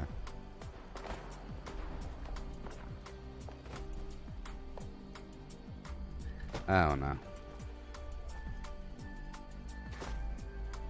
Yeah, it's brown nosing. Well, see, brown nosing, I think people don't know how to brown nose properly. They do it too obviously. They make it way too obvious and terrible. A proper brown noser just acts like they really, really enjoy their job and they go above and beyond at all times. You know? In fact, brown noser is a insult that non-workers call workers. It's sort of like, I would equate brown noser to try hard. Try hard. I'm over here just chilling. You're actually working? You trying to get a promotion or something? You stupid brown noser? What are you doing? Working all hard? Doing stuff you're not asked to? What about the rest of us? We want to go home early. We don't care about this job. We don't care about this job, and you do, and that makes us angry. You know? Like the mail clerk that goes above and beyond to go do all kinds of weird mail things and like write the names and makes a spreadsheet of the thing and post it on every door. Here's your mail for the day. Come on down and pick up your mail. You know, knocking on doors and handing out flyers and developing a new system to sign out mail and updating the system and digitizing this other list. They're going to get promoted or they'll be recommended for promotion. You know what I mean? Meanwhile, everybody else is just trying to go home. And they don't want you inventing new systems. Why are you inventing new systems? Stop it. When I first came here to work, all we had to do was to show up, file that paperwork in the shelf, and mop the floor and go home. But now we have to dust the cabinets and move the shelf on the other side of the room and, you know, move the desks out and mop the floor. And great, thank you so much for setting the standard, jerk. You see, it's like a lazy person making fun of a motivated person. And that's how it always is. That's how it always is. You know? Always. What are you doing? Oh, stop jumping around. Stop it. You know, like in a video game, if a person tells you to stop doing so much, they're jealous and sad people. They're just sitting on top of a rooftop sniping things, looking at you doing backflips and saying, stop it. You know?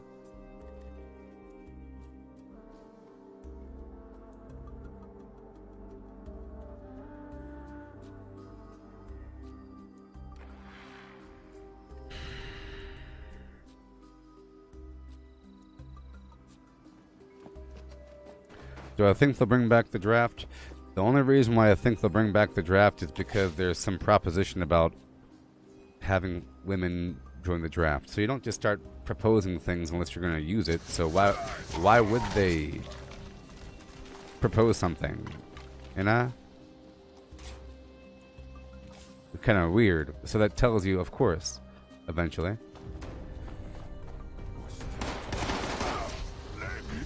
Well, the way that you promote the draft is by downsizing the military. First, you downsize the military, and you make the military seem like a pointless thing to enter, and you make people not want to join it, and you stop promoting it. In fact, you start having a propaganda campaign on purpose to make the military seem evil and bad and stupid. You know? So you have maybe a couple movie companies go out there and make a couple movies where there's like a veteran soldier that gets spit on, or you have, you know, it's all part of the plan. You'll have a TV show or two involve a soldier or the army. You'll have a video game maybe featuring some stupid army thing, you know, just to make it seem bad for a bit. Just like if you want to promote the military, you have more military-themed video games and more military-themed movies. You'll have Saving Private Ryan or something, which makes it seem really bad but very honorable. So there's some people that like that garbage, and they're trying to get more of those people.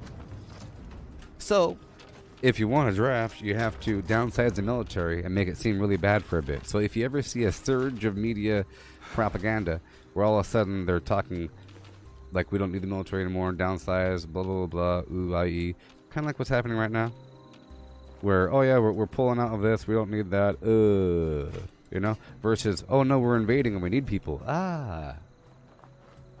During surges, they recruit more, there's more commercials, and they offer more bonuses.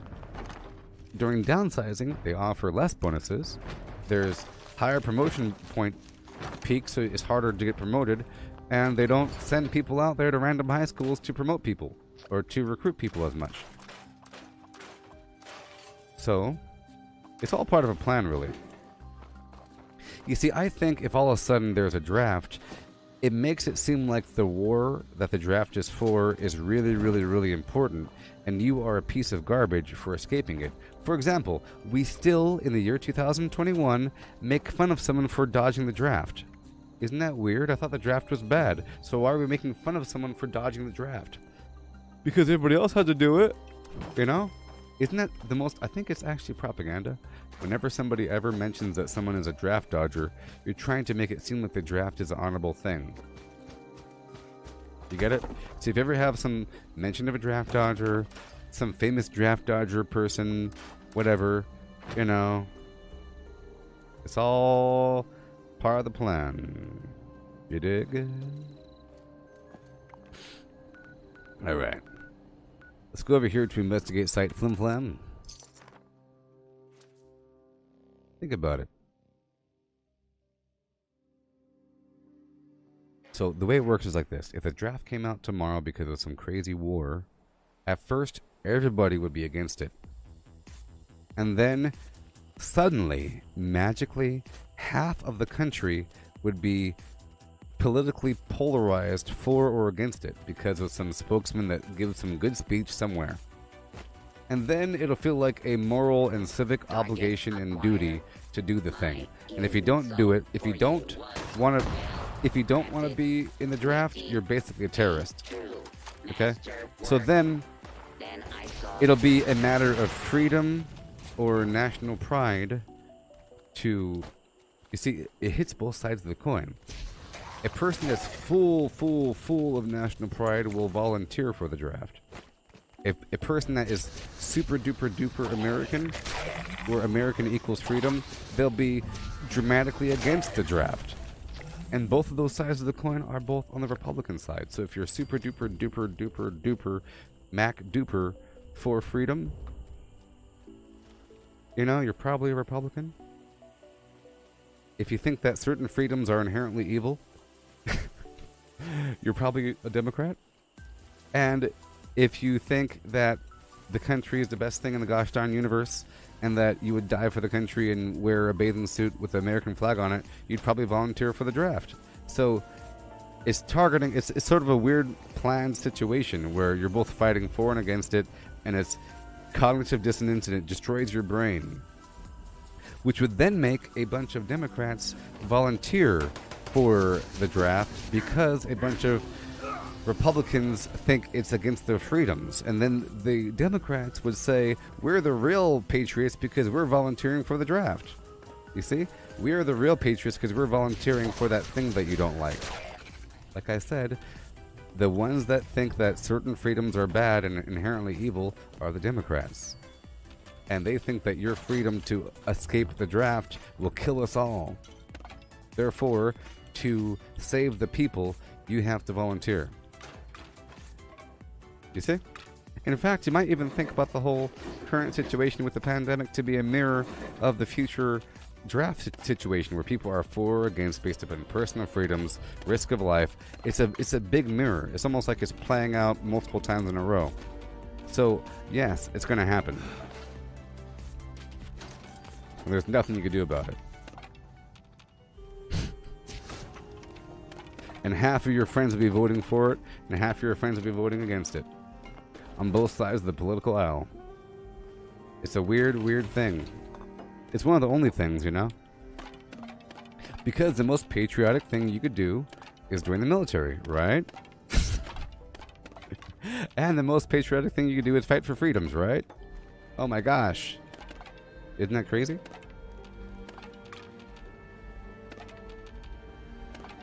You don't know, you don't think the left would volunteer for the draft? Well, I do.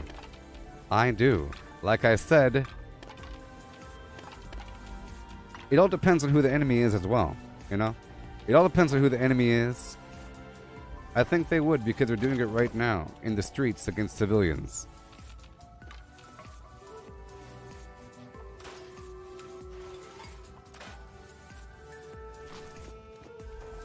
And not every hardcore leftist is a man bun soy drinker.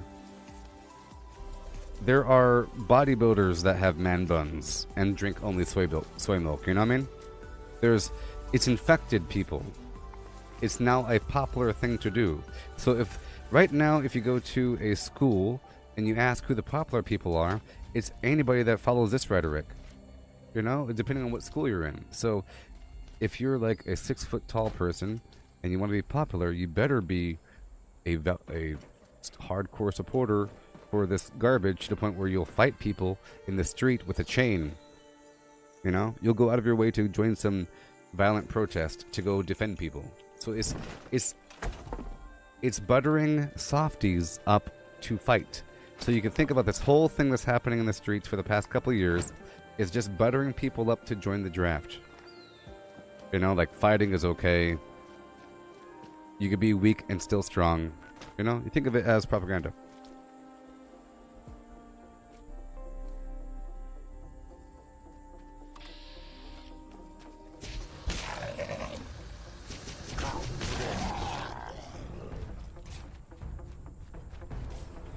There we go.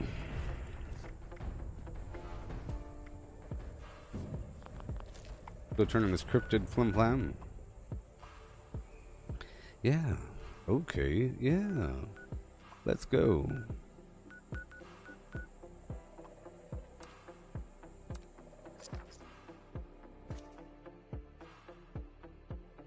So I could probably bomb tomorrow morning.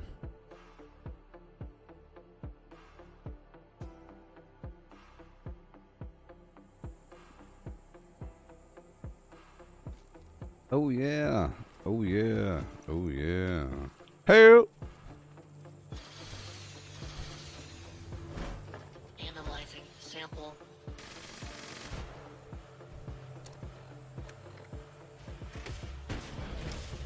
Analysis complete. Knowledge base updated.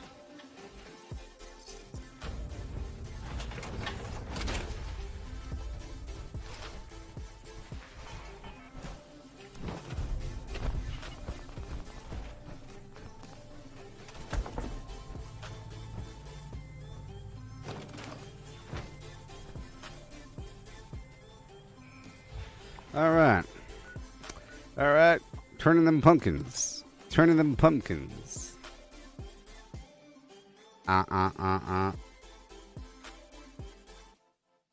Yep, so through our discussion here, we realized that it's all setting up for the draft. But, you know, by the time we have another draft, I think we'll have a robot army. So, I don't know. I think another war is going to be adopted because, you know, the human sacrifice thing. A bunch of humans have to die every year. Otherwise, the world's going to explode or something. Some demon thing. You know? Millions of people have to die every year. So you have to have war. You know? And when you don't have some big war to get rid of everybody, then problems occur. You know? Like, I think things get all nasty after a while. You have to have a big reset period. I don't believe in all this, but I think that's why it happens.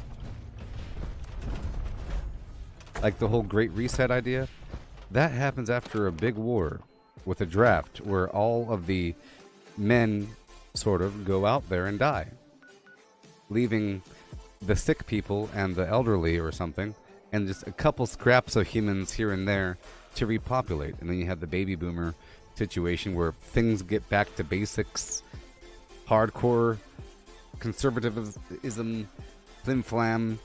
We have to rebuild society. It's all crumbled and it's all loosey-goosey. There's no more money. We have to fix things. Oh no, because there's no people left.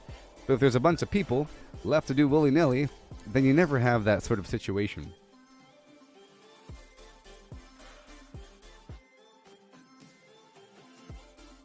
Yeah.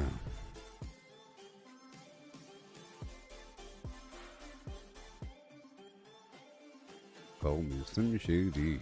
I'm back. I'm back.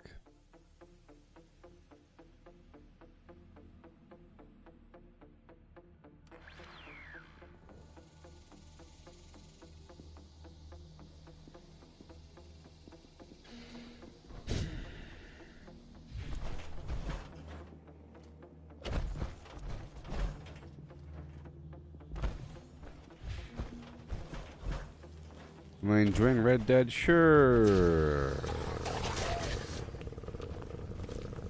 I'm still trying to get the hang of it. I'm trying to get the hang of it a bit more. It really wants you to consume those items all the time to boost up your cores, you know? It really wants you to do that. And it really wants you to murder everybody that you encounter. Every single person that rides down the road you're supposed to murder and throw their bodies into the woods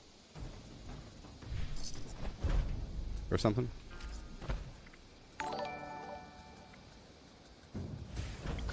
Yeah.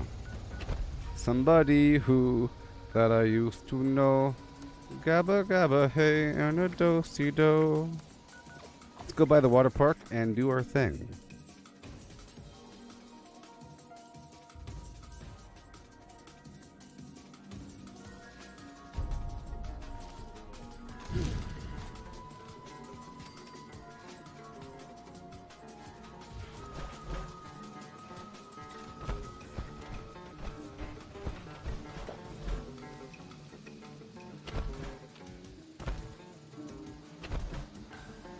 Alright, there's nobody here. Get my code piece. So right now, as I go through, I'll put on the... I'll take off Ricochet, and I'll put on Can Do. Can Do. I'm just searching for the code piece. Can Do lets me search these trash cans and any food container for a chance for more food, including canned coffee. And there are a lot of trash cans out here.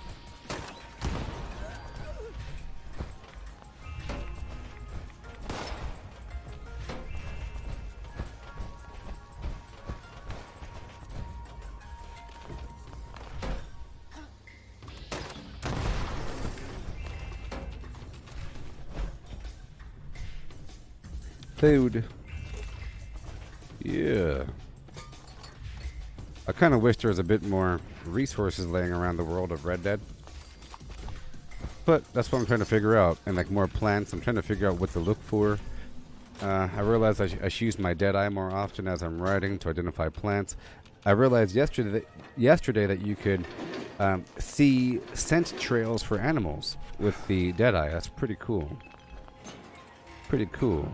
And that the enemy can probably see the same thing for me, so I should probably ride through the water more often. You know?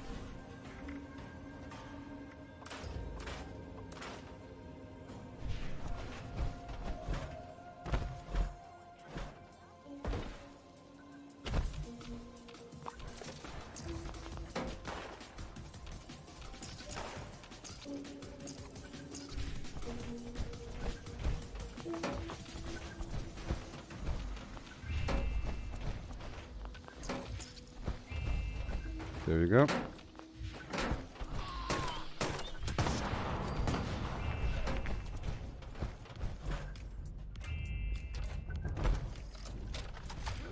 That's what I'm going for, the beep, beep, beep.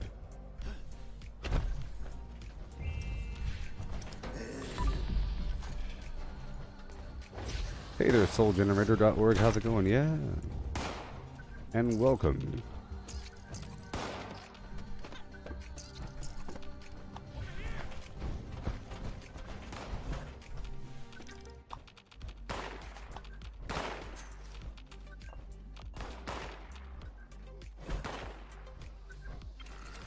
And there it is.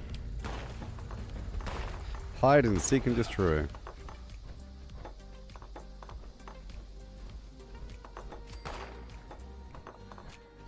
Yay. I think maybe even today I can get the whole Strangleheart set. Or tomorrow if I try. I set the server hop a few more times. Just know that every 3 server hops, I can get another piece of armor. Every time I server hop and go down to the purveyor, I can buy 10 vault steel for a total of 50 script.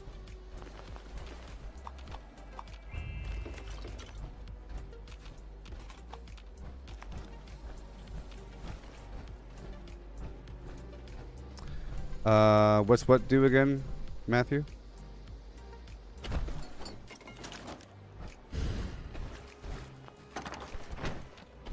Can do or what? Can do lets you check a trash can again for extra goodies. I'm sure you're talking about something else. I'm doing it for the canned coffee.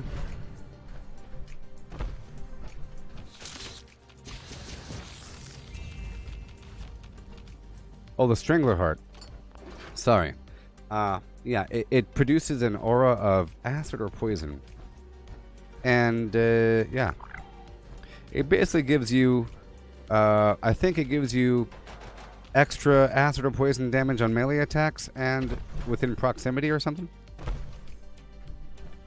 So it's going to replace my power armor for my melee damage. And it has a decent amount of radiation protection. But, and energy, I think.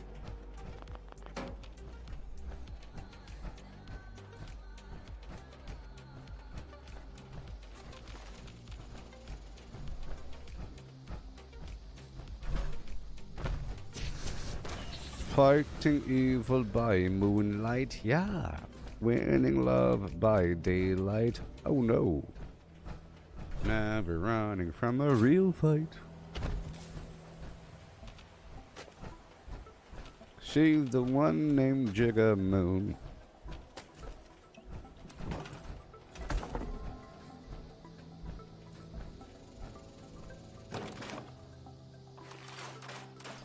She's the one, Jigga Moon. Done. Alright, we're going back now.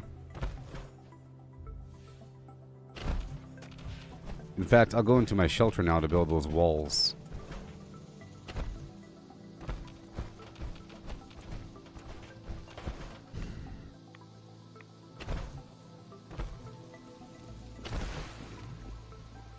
I had a girl, Donna was her name.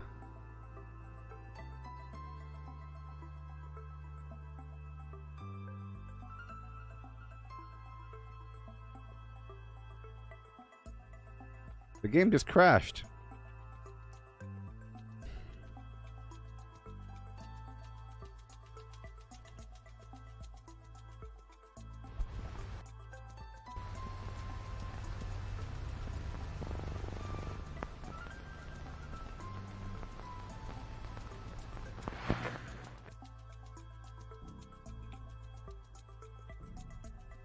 Yay. So first, I'm going to stop by my private server for a second. Whenever this happens, it's like an excuse to do a quick double whammy server hop.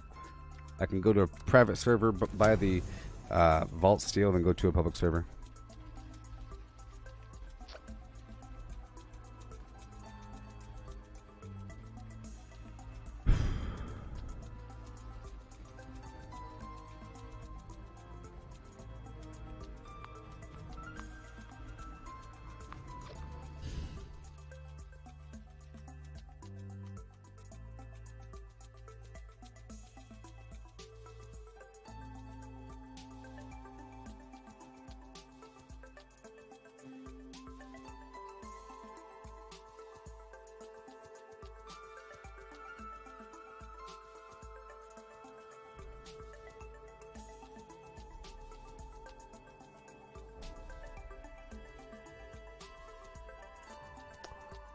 Yeah.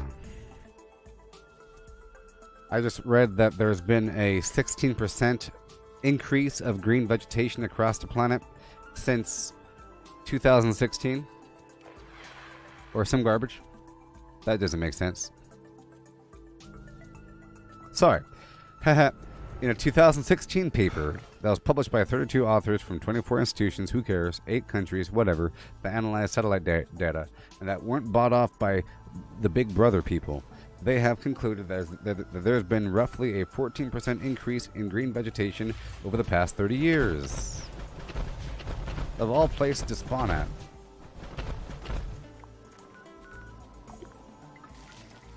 Right? Yeah. That means that people are going to start growing taller. Right? Isn't that how it works? If you have more oxygen on the planet because of all the plants, that means that humans are going to start growing 15, 16, 27 feet. You know? Right?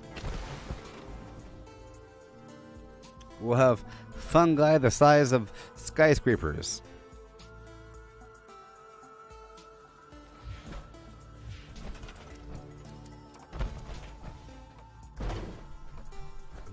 Oh, yeah.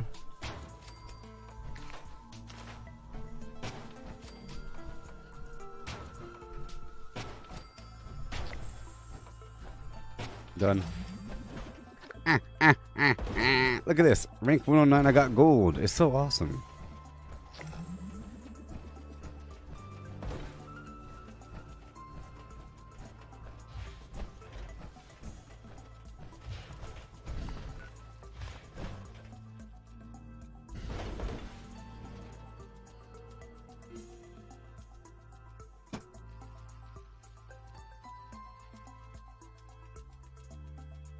I can't see. Yeah.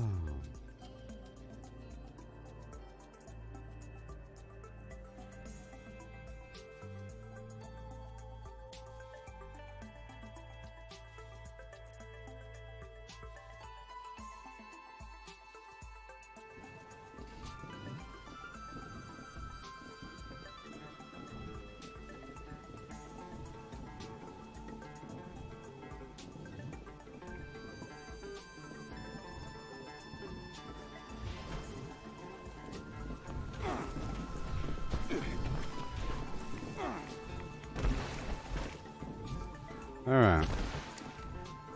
Am I on a... All right, let's go all the way down here. I'm still in that private server.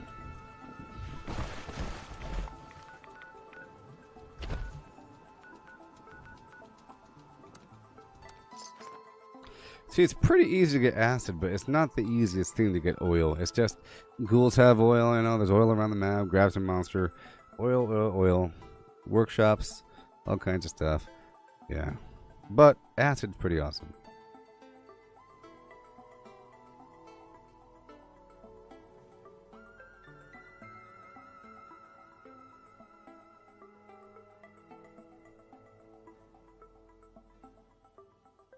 Yeah.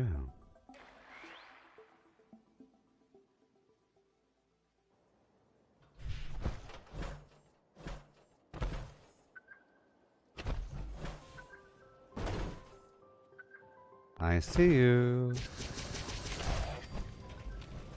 Yay.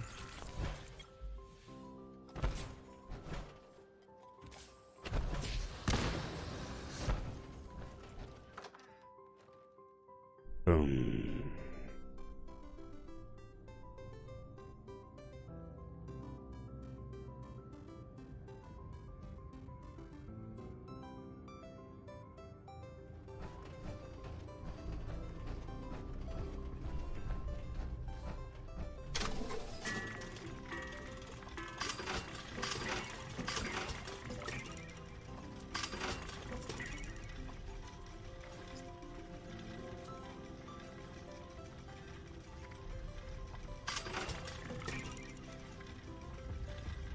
Yeah, this Bone Club has a attack speed on it. I like to keep those. Vault Seal, you see? Boom. Alright, and now we go back to a public server and buy more. Yeah.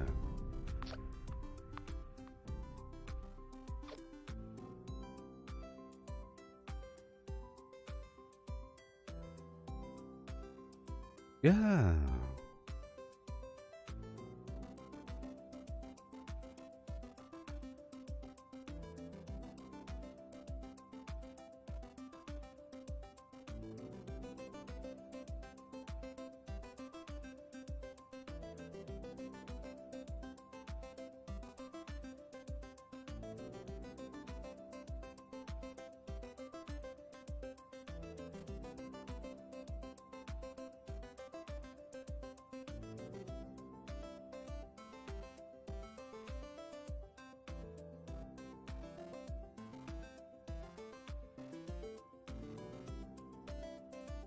Oh, that was a random Zagnet.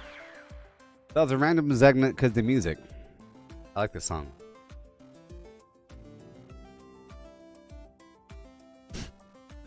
It's a random Zagnet for the music. Yeah.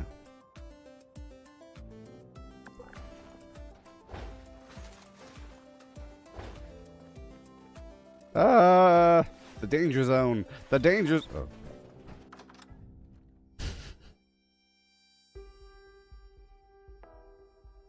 You got the key fragment from the Wendigo. Svendingo.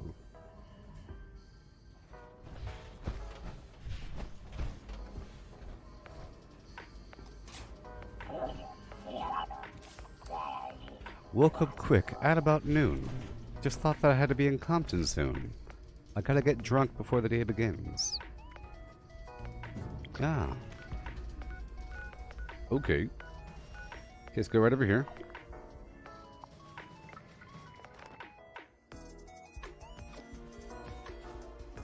Huh. Huh. Yeah, yeah.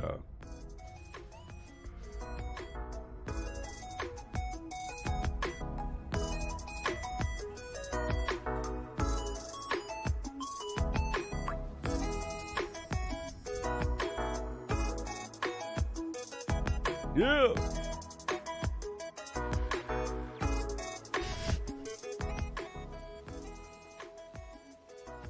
Sure.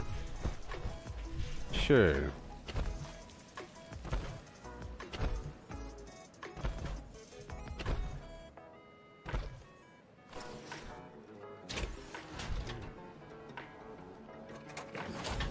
Yeah.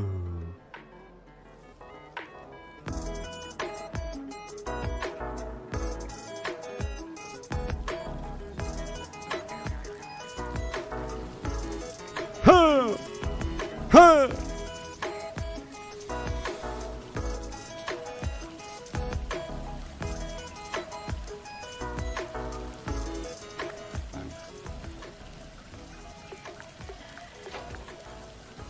Huh.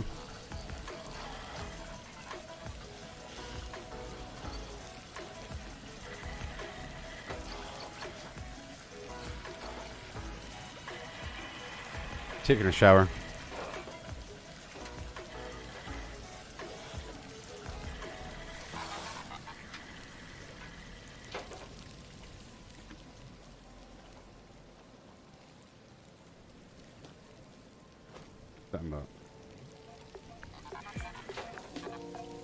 Pour the water on my head as I come down the slide. Ho. Go upstairs instead home. Yeah. You can tell she hasn't used a water slide recently. Use the water slide and eat something. I can see your chest bones. I need some meat on that body.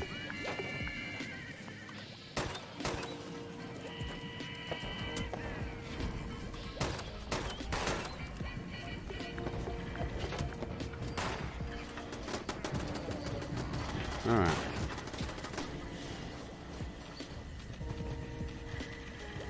I can see your chest bones. Oh no.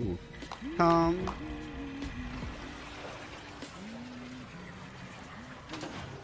You got them concave breasticles. You're inside out, lady. You're inside out. How will the babies feed? I was reading a story on Twitter about some lady that got her baby taken away at the hospital because she couldn't breastfeed. You know, she wasn't producing enough milk. So the hospital said, nope, you can't have that baby. Not enough flim blam on you. Well, it's tough out there. Don't make it tough inside yourself, too. It's true, and I'm being yelled at. Look, watch. Are you ready? Look, this is my Twitter thing. Look, do your research. This doctor you're just a piece of ass. Look, watch. See? Parents' worst nightmare. Anyone that has their child removed will certainly tell people that they're innocent, blah, blah, blah. They're lying. Gotta love it. I broke down the story, okay? I saw the videos. I know what happened. I know lies when I see them. But I'm the bad guy. Could I say you deserve to have your children taken away? Huh. Come on. I deserve ridicule? Look. They had a natural childbirth, not in a hospital. She went to the hospital with her dying baby that was not eating for several days because she was unable to produce milk. The hospital said, man, your baby is dying.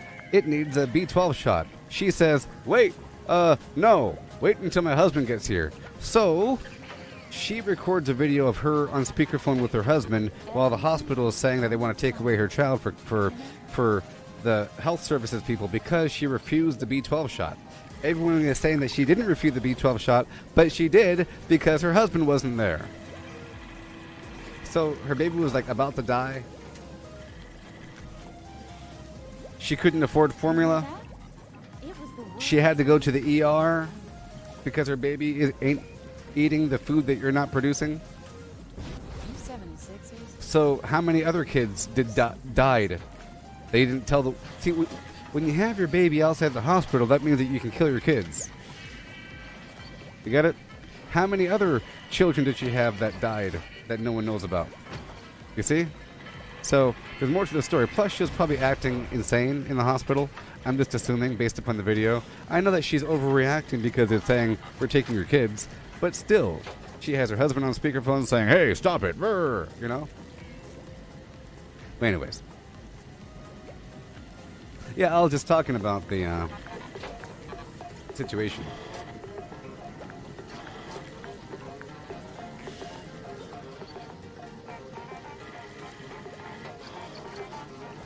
They got formula. I'm pretty sure they got tons of free formula everywhere. The fact that you have to actually go to the hospital because your baby is dying, and I went there just asking for fluids because my baby looks all dry and mummified. I just wanted fluids and they took my baby away. I would say it's almost equivalent to being forced to take your imprisoned sex slave to the hospital because they're bleeding out. But now you no longer have a sex slave. That sucks.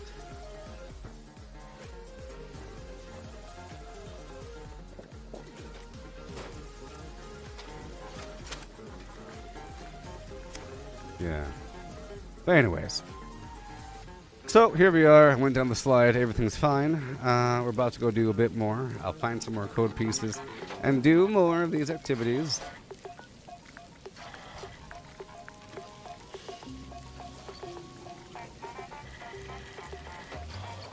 Get ready. And I'll get ready. Yeah. If you got a slave in your basement and they start bleeding out from the wrong treatment, oh, you can't take them to the hospital when your sex slave starts bleeding out. Okay? Lesson of the day, Kyle. All right.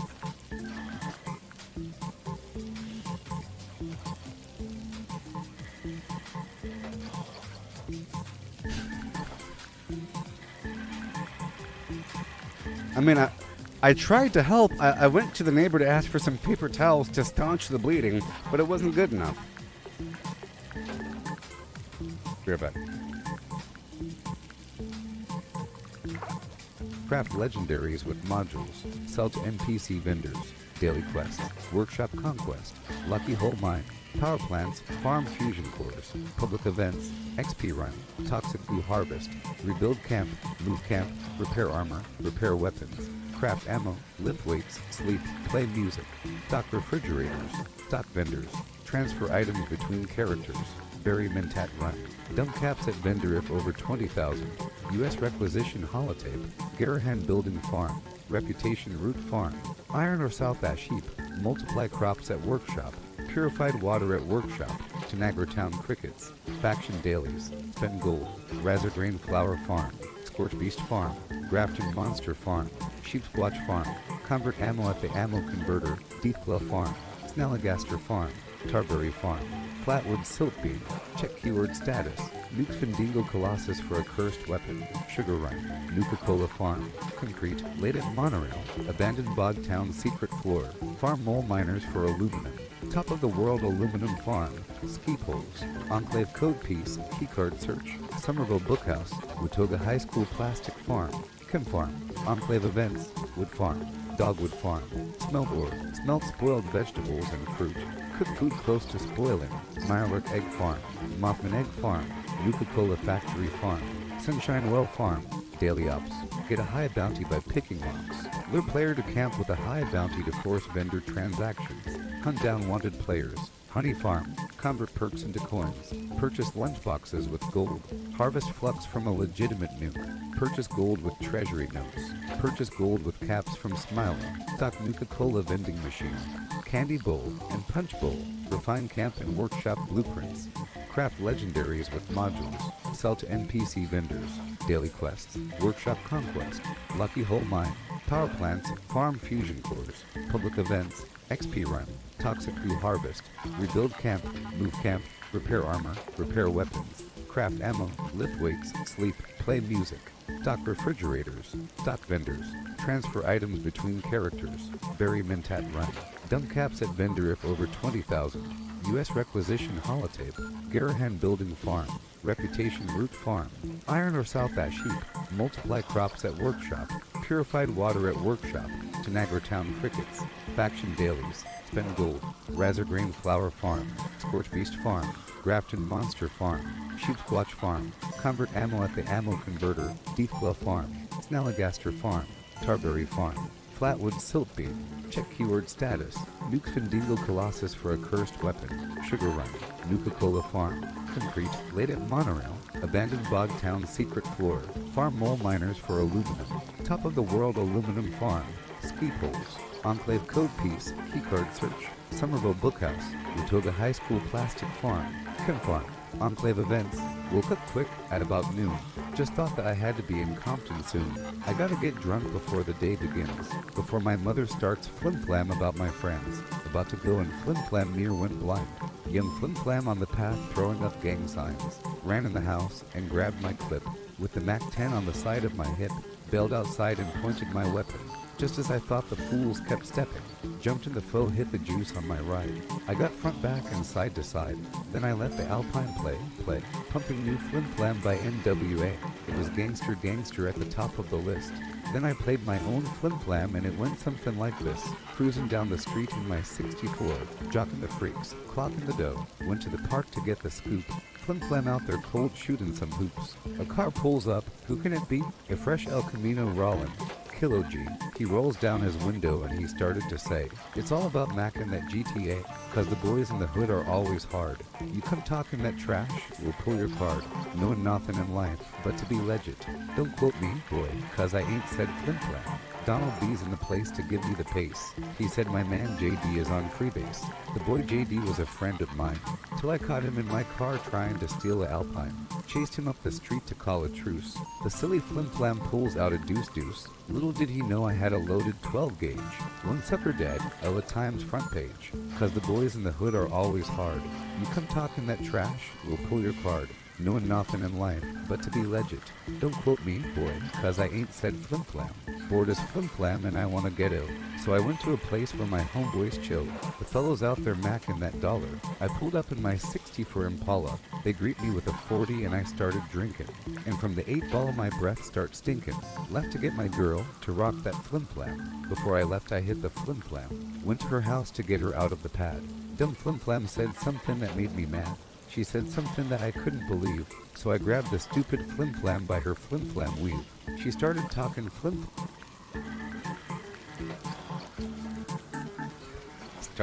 flim-flam. Wouldn't you know, I reached back like a flim-flam and I slapped the flim-flam and the flim-flam stood up and he started to flim-flam.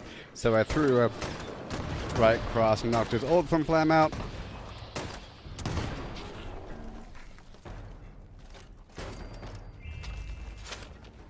Yeah. Because the boys in the hood are always hard. You come talking that trash and they'll pull your card. Okay? Alright. Okay.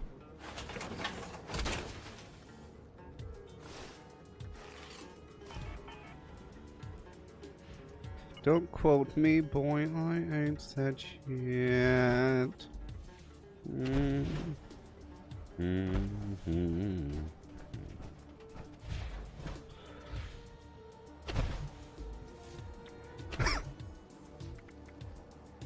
All right. I think I recognize that Dar game person. I have to craft ammo and continue on with this bomb situation. Okay, the bomb situation. Oh yeah. I'm gonna multitask a tiny bit, okay? Because I can, and I'm mighty. I killed somebody in the game yesterday at a workshop after standing over them with my power and my brawn. You know? I killed somebody.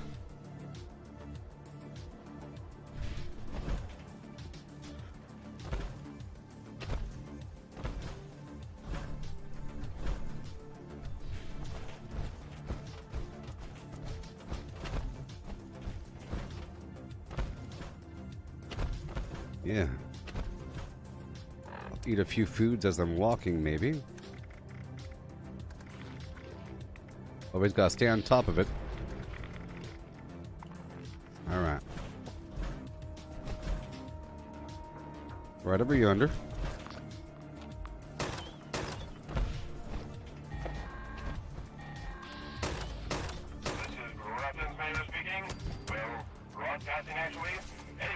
To smithereens. Dogwoods are suffering. Brings tears to my eyes just thinking about it. Wardwood, if I had eyes, friends, Okay, I'll get the fertilizer right now. I'm still operating off of my Halloween candy from yesterday. I got about 2,000 because Matthew joined me.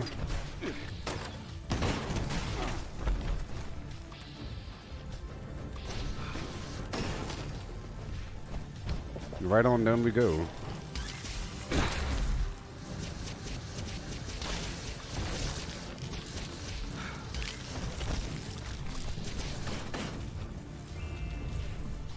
So strong. All of this would be so hard for a lower level person. I'm just telling you. Gigantic scorpions, Mirelurk, even those laser balls do a lot of damage with laser power.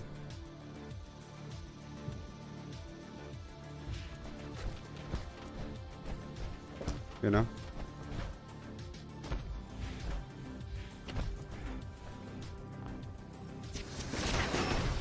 So apparently I'll be doing the one chip challenge on Monday or something. Tomorrow or probably on Tuesday. Or I might save it until the weekend and just look at it and read it and hype it. I could hype it up for a whole week until the weekend, you know? And I can kind of drink some water beforehand and prep my lower limbus. I gotta prep my lower limbus, you know? I don't want to tear something.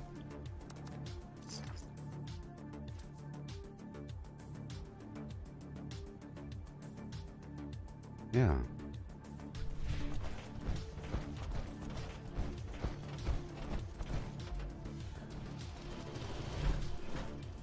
Will I be reading or singing? I could sing. I could read. I could disco dance. Yeah. I could dance the heat away.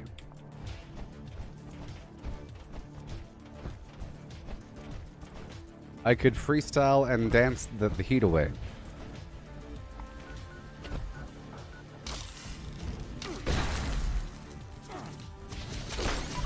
Maybe. But I think the freestyling and dancing is a given. I could read something again. The first time I read Dante's Inferno, and the whole point of doing the activity was to show that I'm talking. I'm not just holding my mouth shut and like holding my breath and breathing through my nose and trying to keep the heat down. If I'm talking, it makes it hotter because there's air getting up in there and things are moving around. It's not just a weird pocket or something that's not moving.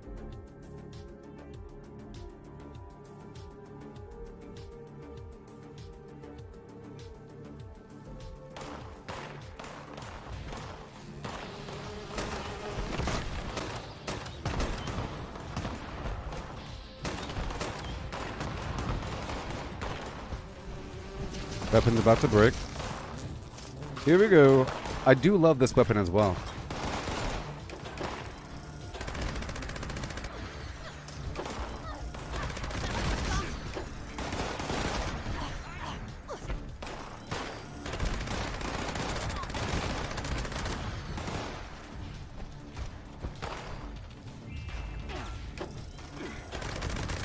I saw some Yaguai out there.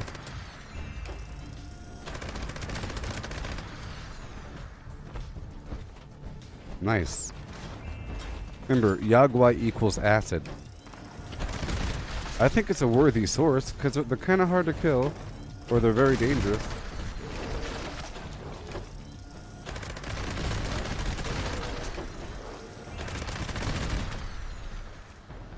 Each of them have 5 or 6. That's what I'm saying. Acid's no longer really a problem, but oil still is. Sort of. Oh, I don't want to touch my... See, I did a good job on the last one-chip challenge because I never touched my face, and the peppers never really touched my lips. I did a good job with the bite. You know? I didn't, like, lick my lips, because that's where the pain comes from. You're going... like you're crying, and you have all this snot, and your lips are on fire, and your eyeballs are burning.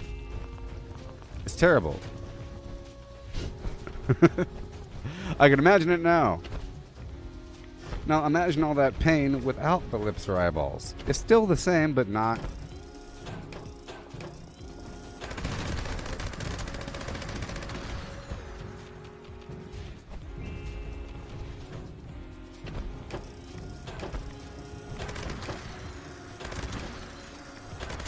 I'll think about getting a tattoo with the one chip pepper sauce mixed in with the ink.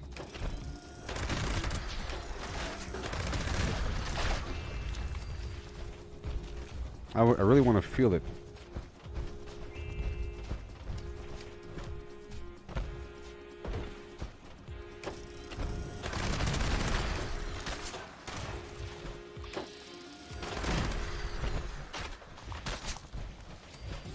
Yeah. Okay. Let's go. No way. Do cats and dogs feel heat from hot stuff? Yeah. Yep. But I don't think they understand what it means. You know? Think about humans. We understand what it means because we're in the year 2021. You know? We've been exposed to flavors and foods and everything. But if you're not a worldwide species with this logistical system like humans are, then you eat what's around you. You don't know what things are, you just eat them because they're food. There's fish over there, there's berries in the tree. those ones burn my mouth, and they're evil. And they're shaped all funny. And they're really bright. So I tend to avoid bright, weird things. You know? So, a person would never think that it's okay to ever eat a pepper or eat something hot. They should think it's naturally poison when you see the bright red or yellow or orange, shiny, horrible thing full of things that feel like actual fire. You wouldn't use it for that purpose, and you'd sense a certain, perhaps magical power inside the plant that makes it hot. You know? And you might keep it sacred, and you might include it into things, and after doing more research, you realize that it actually affects your heart. So you start adding it to foods as a heart treatment, and then you start to like the actual bite. You realize it adds a complexity to flavor. But having things perfectly salty, perfectly sweet, not all that fun. You have to have this other garbage to make it, you know, enhance. And you're able to capture memories with a signature flavor or scent. You know, it's a method to capture a unique memory if you have a unique flavor or scent. Okay?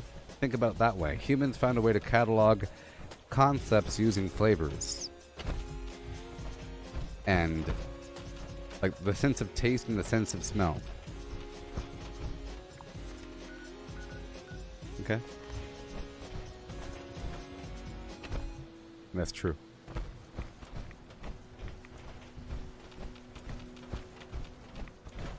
Yeah.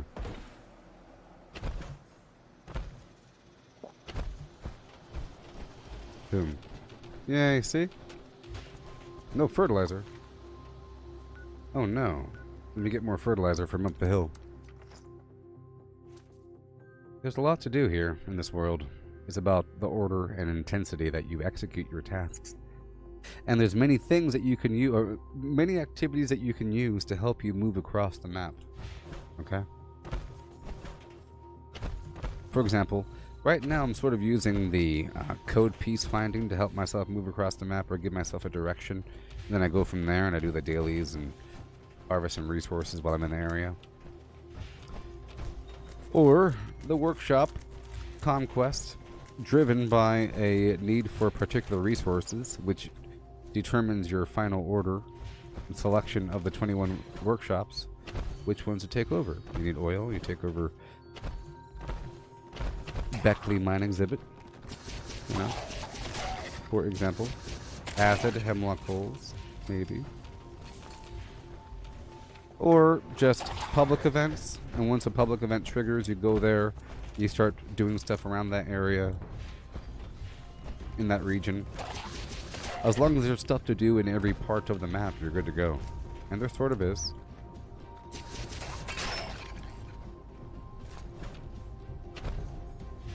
Alright, so hurry up. Still trying to get this fertilizer. There it is. I'm going to temporarily put on... Uh-oh. I can't.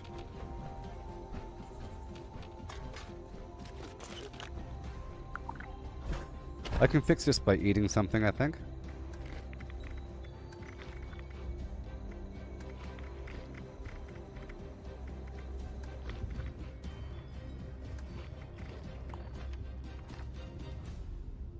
I don't want to break down the bags of fertilizer. It's just so sad. Let's try to break down the weapons. That's the problem with this event. It has you pick up some fertilizer from across the map, you know? Oh, I think the event is over. Maybe?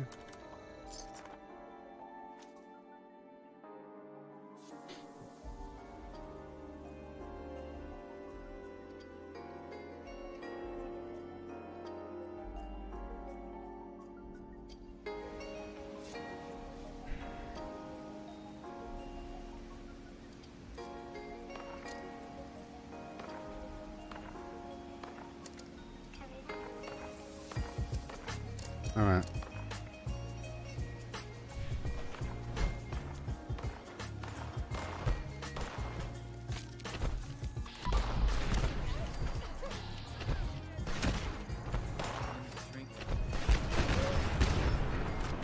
Oh yeah, by the way, this is one of the locations that you want to farm for reputation.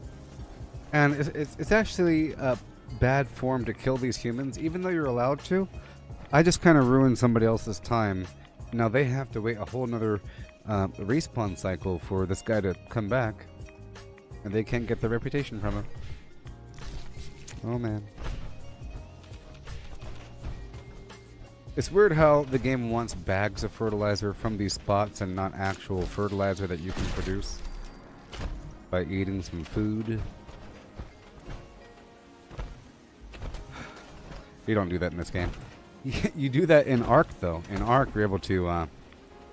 dealing with your poop is an issue. Terrible.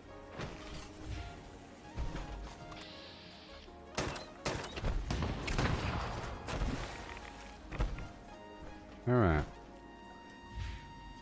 So now that I'm here, I'm going to buy some resources. Alright.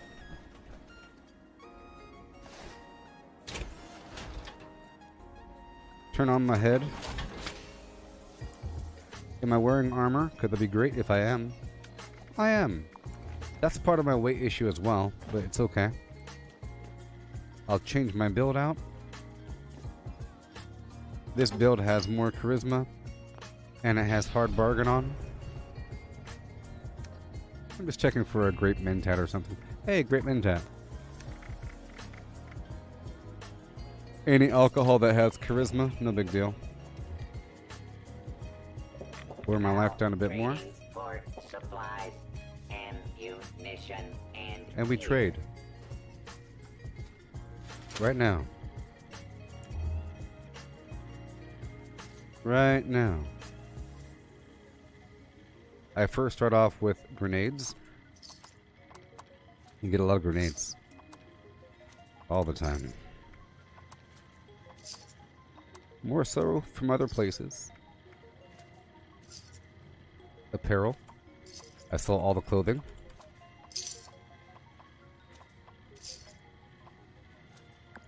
Over here, I like to sell the non-radioactive pre-war food. Most of the alcohol.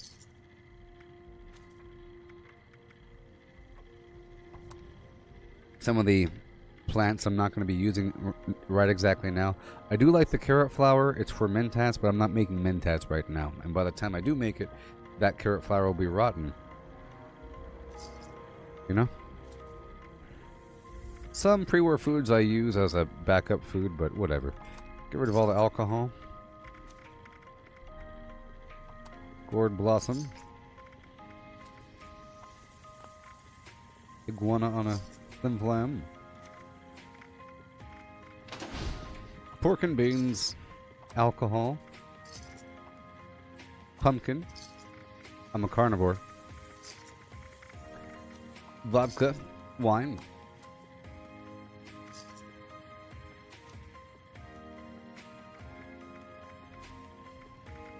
Medics, glowing blood. Psycho buff, because I'm a bloodied build. All the Rad-X diluted. Most of my right away.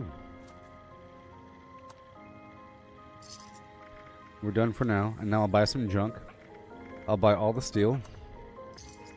All the aluminum. All the lead. The spring. The gears. The rubber. Ballistic fiber, and we're done. I'll sell all the stim pack.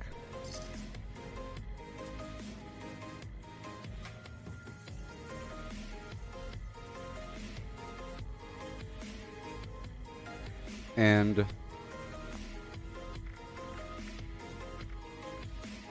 the blood pack. And that's it for now. Most of the bobby pin.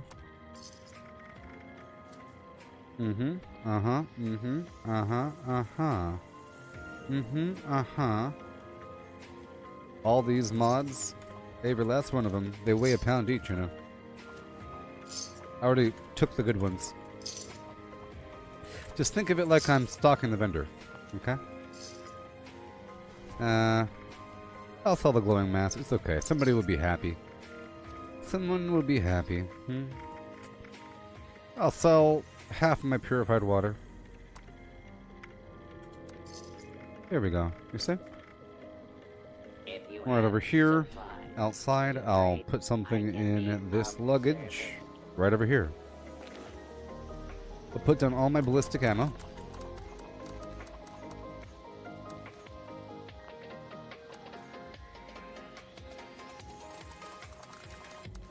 And a fusion cell. There it goes. Boom. All these other plans, besides these guys. Medical malpractice, unstoppable monster, circus cage trailer. Okay, we want to keep that. Alright, sort by weight. Give away all my gunpowder. We're good to go. Got some nice maintenance. Now, I'll change my build back over.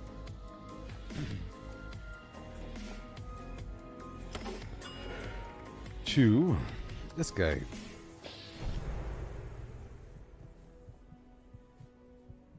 And we move on with our tasks. Well, some high quality maintenance there. I have to put away all this junk before I lose it. I'm carrying a mountain on me. A whole mountain.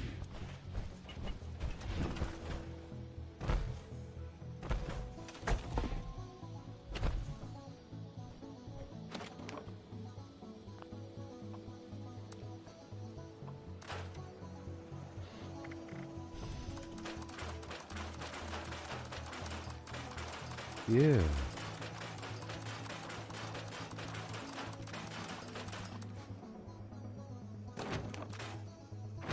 Alrighty. Keep on going. Down to Grafton Dam. I'll pick up the environmental sample at the bottom of the dam.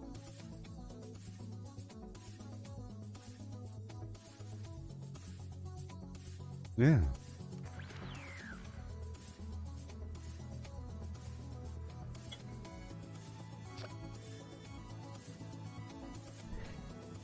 Dargame.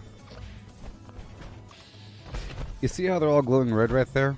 That's because of my tactical HUD head mod. You see?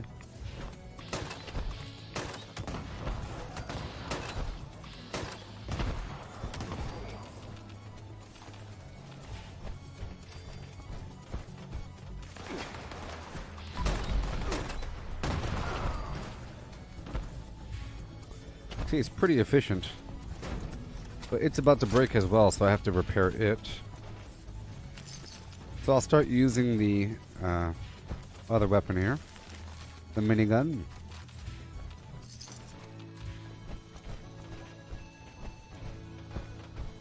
I'm not going to go inside. Nope.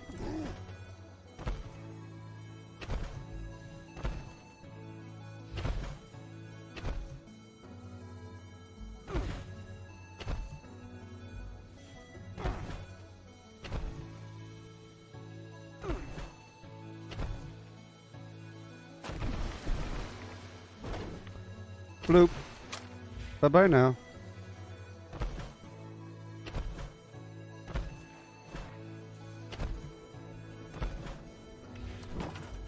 Alright, let's go unarmed.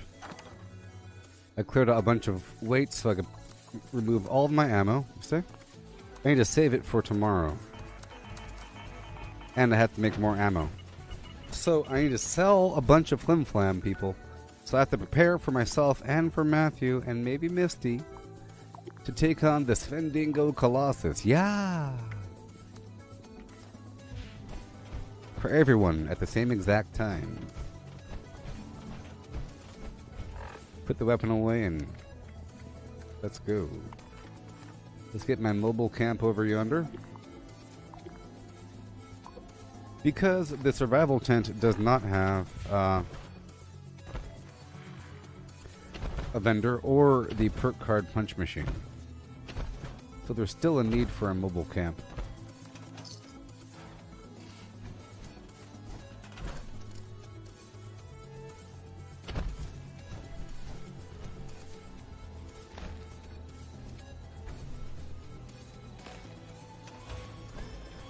What? How in the world is that possible? It became Flam Flim. The letters reorganize sometimes. So weird. It's like a weird database that messes up sometimes.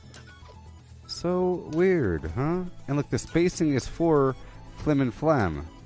Or Flam and Flim. So I have to adjust the spacing because the A is narrower than the... or is wider than the I.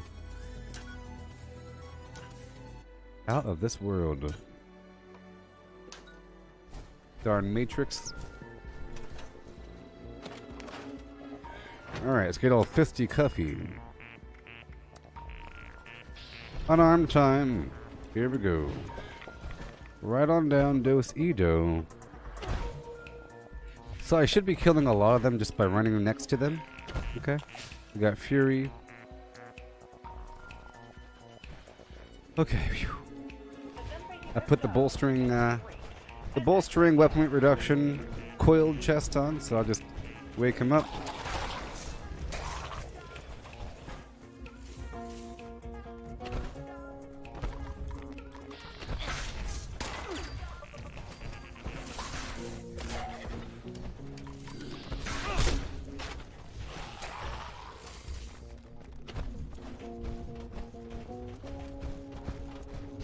I'm like the Pied Piper. I'm so pied right now. I'm the Pied Piper.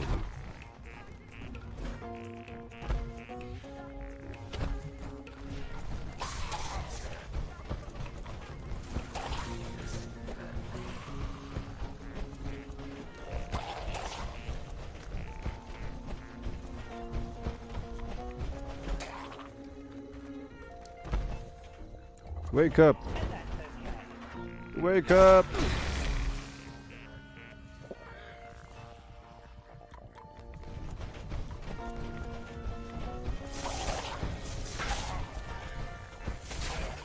I know where all the enemies are. Okay, let's go back.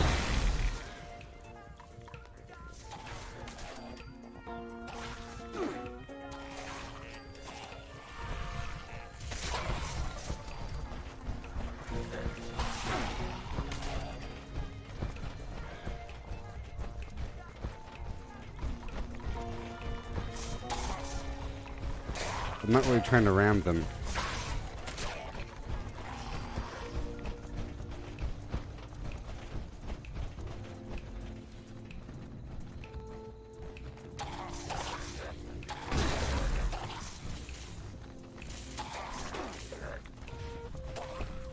I think they get more aggressive if my life is lower.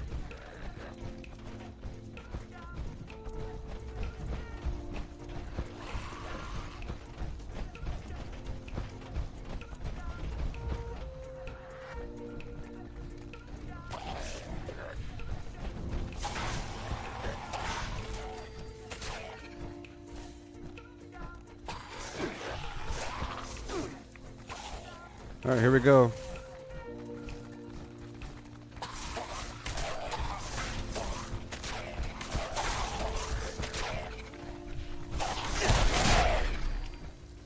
Beautiful. Beautiful.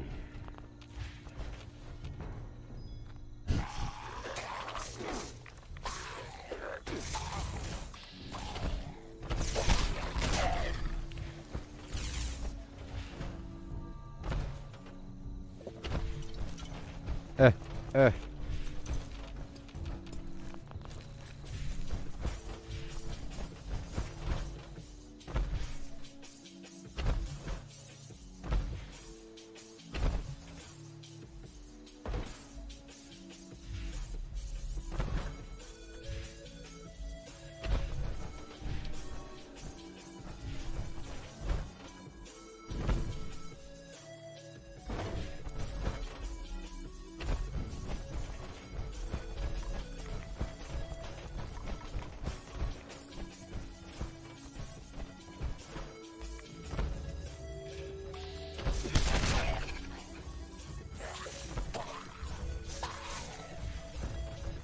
Yeah.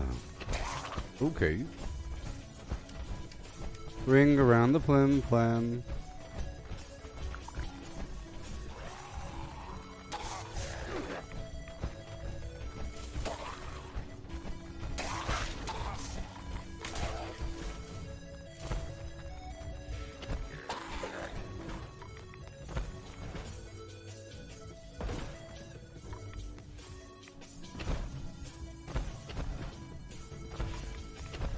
Who needs a jetpack, huh?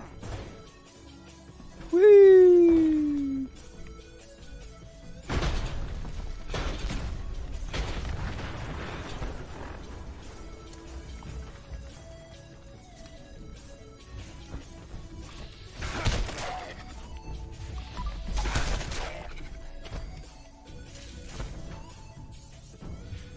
All right, let's go. Yeah.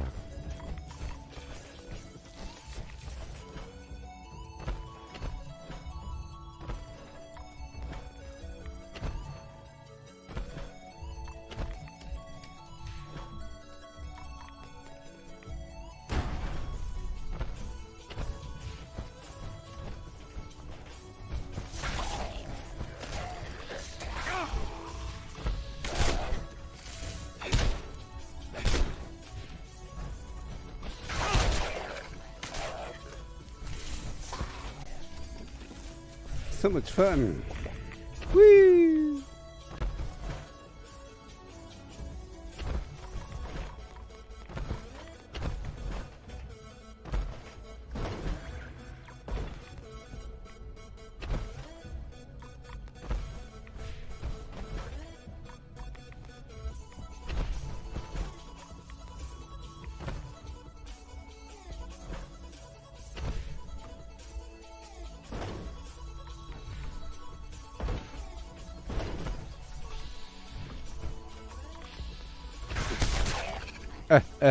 You can't hide from me. I control these rooftops, baby.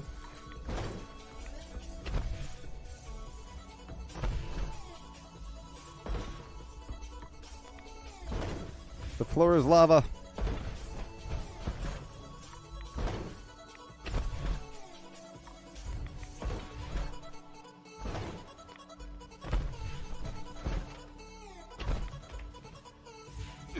Ouchie. Ouch. Ouch.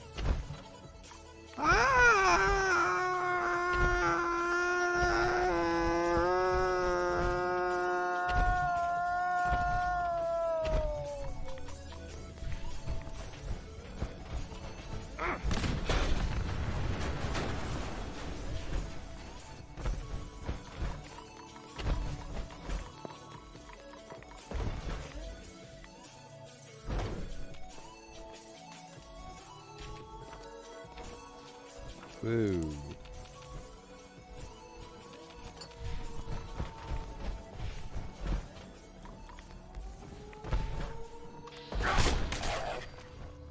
Getting all weird and laggy right now, dang it.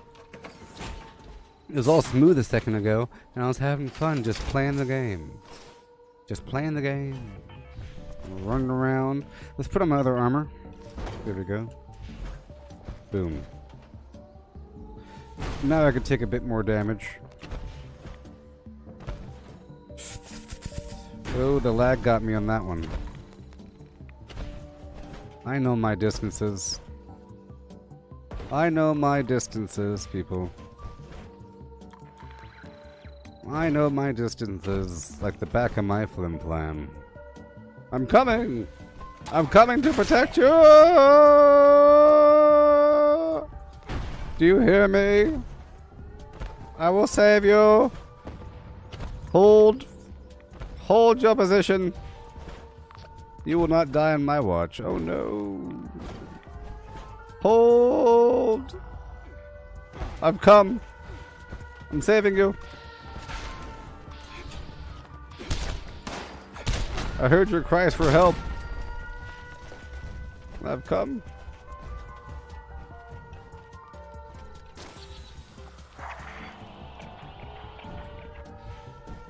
We have to defend the airport. Waves are coming. Waves are coming. Come. Hurry. Hurry!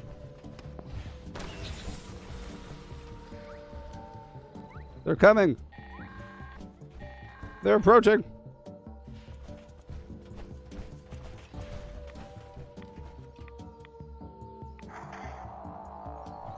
Ah!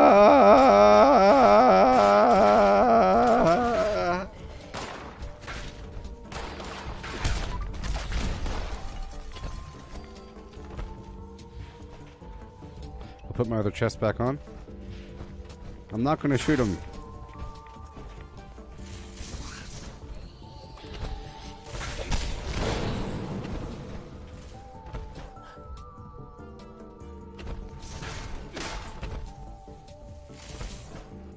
Shoot him!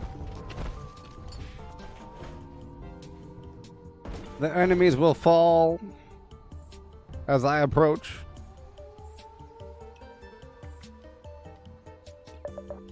On the hill! Beast!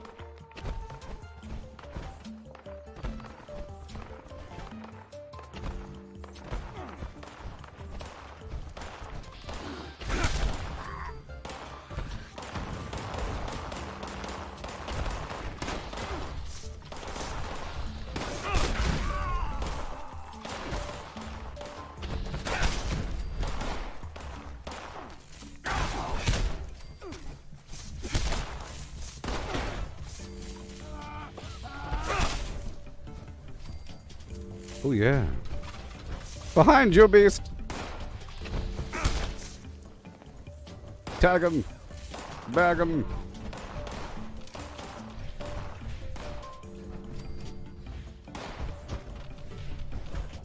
Oh yeah.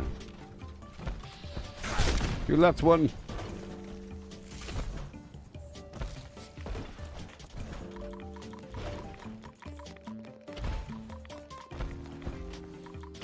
See the Halloween candy? You hear that sound? That's me spamming the Halloween candy.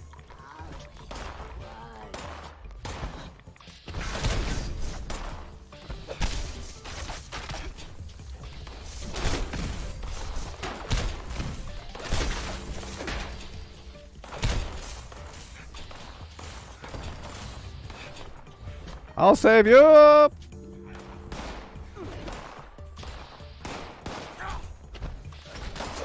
Yes.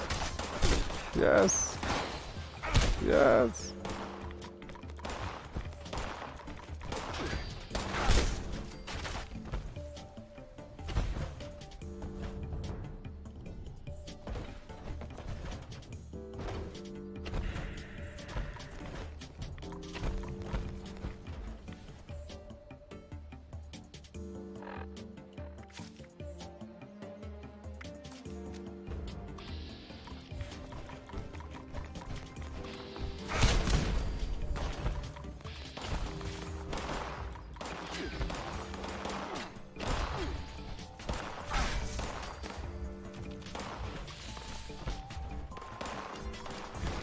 I'm coming!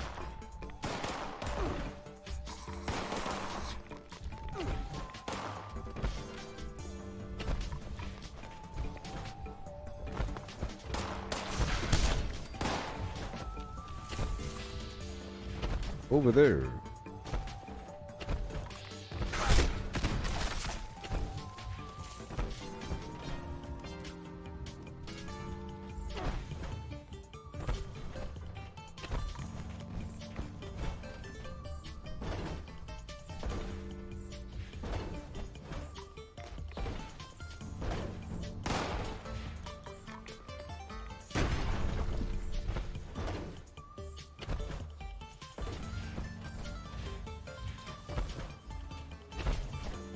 Yeah. The Scorched.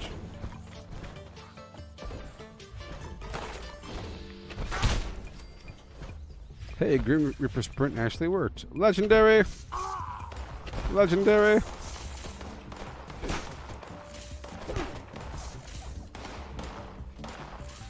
Legendary.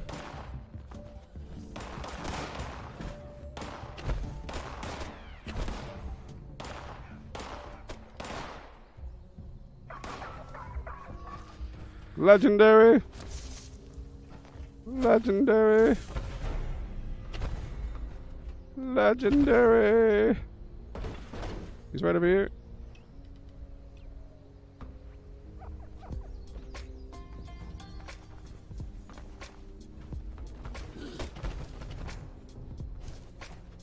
Right here. Legendary. Legendary. Right here. Hurry up.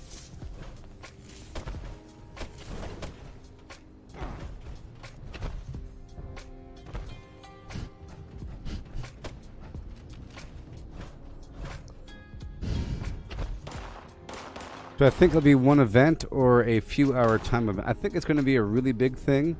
Maybe comparable. Well, I think it's either going to be a whole free roam map with a time frame. You know, like a free roam map with a time frame and multiple things that you can choose to do. Yes, I think it'll be like you have a time frame to do certain things. Because you have a time frame, you choose to pick up one artifact versus another, or activate one switch versus another, or rescue one person versus another, or kill one person versus another, and it has some sort of storyline effect of some weird variety that has some sort of, you know, world-changing sort of vague thing to make you feel like it's real, you know? And then every time you go in with a new, you know, maybe, you know? It's just, but yeah, I think it'll take who knows how long, and who knows how the queue time will be. Will it be another thing from the menu, or a place that you go to on the map here? I would prefer it to be something that you do starting from the map, but knowing Bethesda and Fallout, it'll probably be something new in the main menu. It'll be adventure mode, private server, expeditions, public world, private world, you know? In a radial circle. One day it's going to be a circle, people. At a certain point, they have to stop doing that, where it has to be all connected. I understand that you can't really have a private server connected with the public server, and that's sort of a completely different thing, you know? And the Fallout worlds are completely different in concept than the adventure mode, so they should be a different area. But a weird another mode called expeditions, where you go to another map, that should be part of adventure mode. You know, that should be linked directly with adventure mode, because in theory it's using your adventure mode character, not your Fallout world character. And I'm pretty sure expeditions will even be part of the Fallout worlds thing, unless with Fallout worlds they give you the entire Pittsburgh map to play with. Yeah. Hey, that could be a way for them to sell the Fallout Worlds concept, where if you do the expeditions, it's a handheld 2.5 hour journey where you could back out soon at a certain checkpoint, you know, but your team can go on without you, and then somebody else can come in at a certain point, maybe, you know, and you get some reward by following through and finishing the whole thing. Let's just imagine that, okay?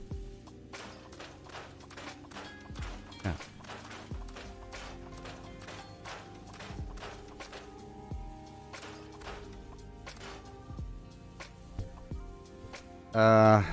Yeah, and the only way to play that new map is by doing the expedition. So you do the expedition, you go in, there's a few NPCs, and it's sort of like the beginning of Skyrim, where they say, go with me, or go with me, make your choice, boy. The ship is about to explode, so you have to quickly choose one path or another. And maybe your team can get split up. Ooh, and there's PvP involved. Maybe there's more than one team that shows up at any given time, and you have to kind of pick a side at certain critical moments before the thing explodes. So I think that's going to happen, right? But in that aspect, you can't really explore the map and have your own little journey. But you can if you're able to unlock the map using the Fallout world concept. Now you could use the map and just play it like a stupid arcade game, just killing bad guys here and there and whatever, blah, blah, blah, where you could just have free roam. It gives you free roam, whereas everything's on a weird timer, at the very least, and it might really be handheld with NPC interaction where you can't go too far. Sort of like how Red Dead Redemption treats the game, where if you go too far, the whole thing ends. You went too far. Ba-ba-ba, game over. What? I went too far. I'm just exploring. Nope, you went too far. Sorry. This is an expedition, not a new map.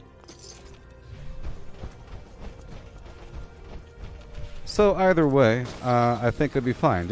I think the whole idea of whenever you start the game, you'll have a critical time period where you get introduced to some factions.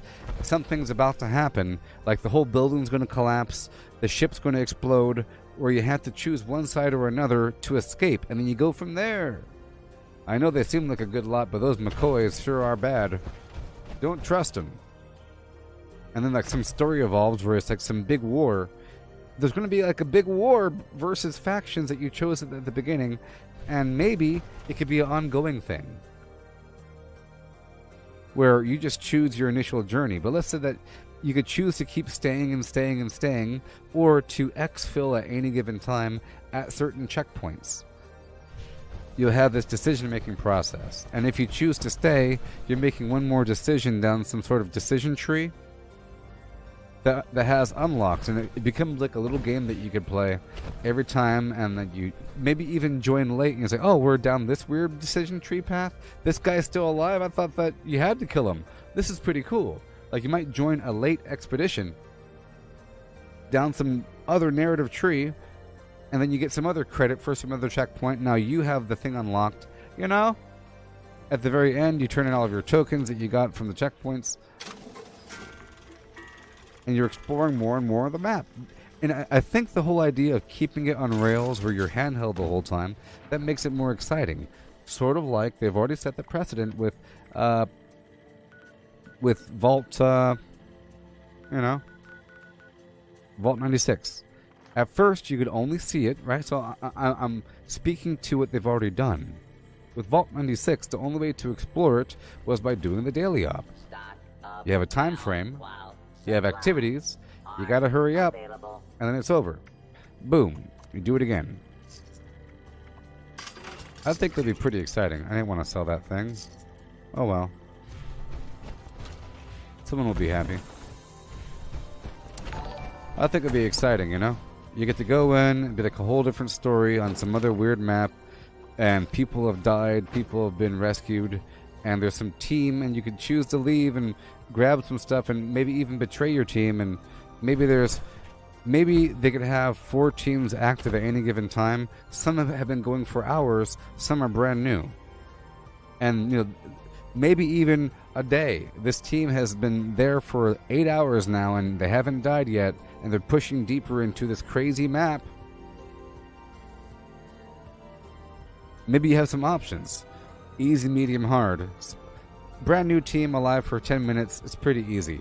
A team that's been alive for an hour and a half, that's pretty rough, because they're in the castle now. They're in the castle! Oh no! They're in the pits of the Blarn. They're in the sewers now. Wow, this team's in the sewers, let's go there. But you have to have a rating of 15 tokens.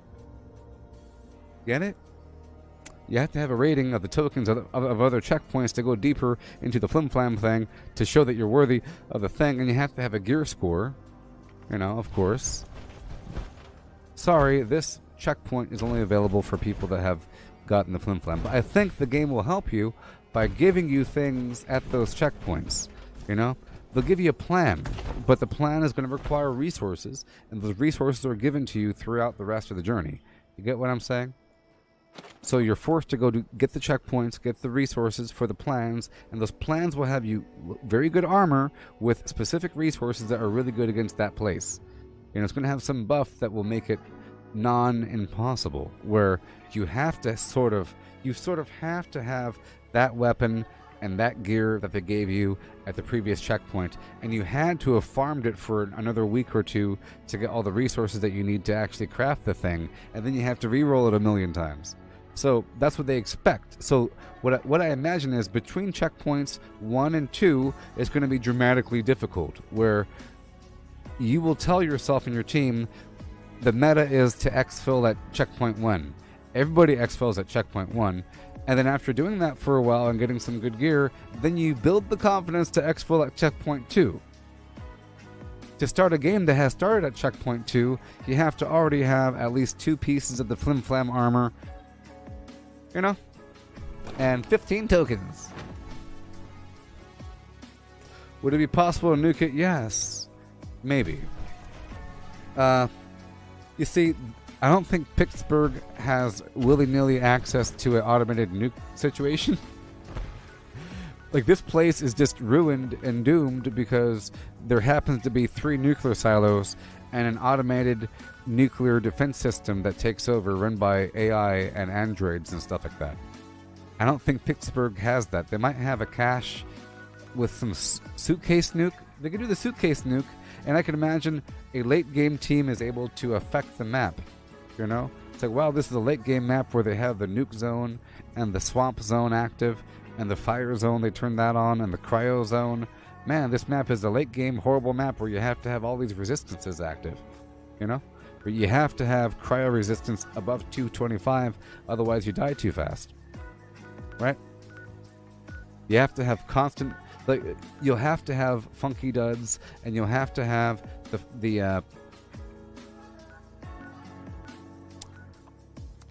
the fireproof version. I have it maxed out, whatever it's called, sizzling style. And then there'll probably be a cryo one, because they don't have a cryo one. So by the time, prediction, by the time they have expeditions, and if it's anywhere near like what I'm saying, where they have new gear and whatever, they're going to have new perk cards. And if they have new perk cards introduced, they'll probably have new perk slots, which gives people more reason to level up. You see, which gives you another goal.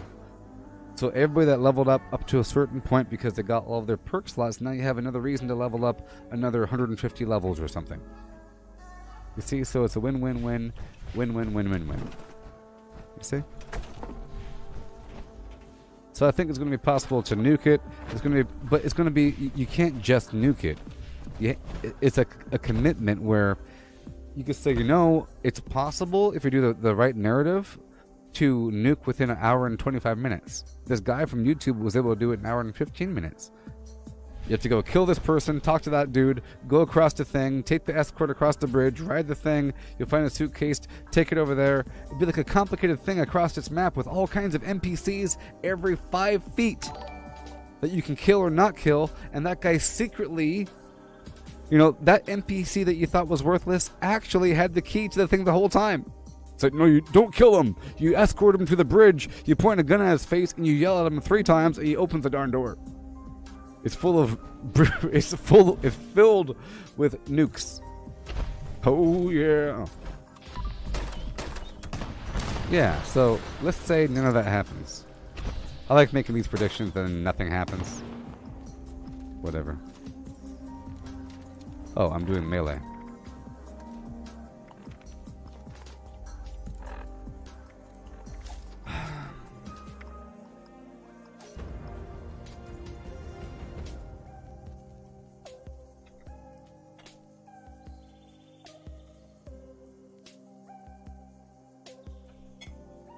Oh yeah.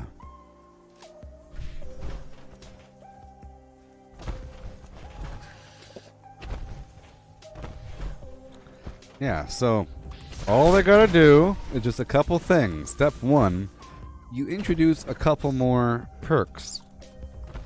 At the very least, we need a cryo resistance perk if you're wearing matching armor, okay? And they have to have that for everything. And they have to introduce, if they introduce new perk cards, they have to introduce new perk slots. Obviously.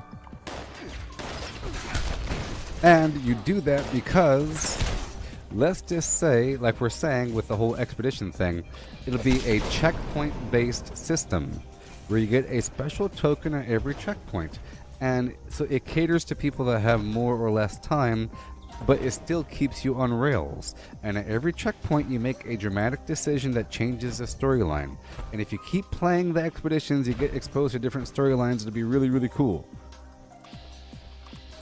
It'll be like a weird mystery from different angles, depending on what team you're in. You know? During the loading screen, they can give you a quick little rundown of the story up to that point. It was a rough landing, but you made it with the help of the Flim Flam invaders. You didn't think you could trust them at first, but they saved your life when the Flim Flam came. So, after gaining the trust, you got the token of Vishara, and you went to the Night Priestess at the lake by Pittsburgh Avenue. She's a weird sort, but now, with the help of the Night Priestess, the Keymaster, and Obedegdon, you can now confront your enemies at the Castle of Beauregard. You now stand before the Castle of Beauregard. Checkpoint.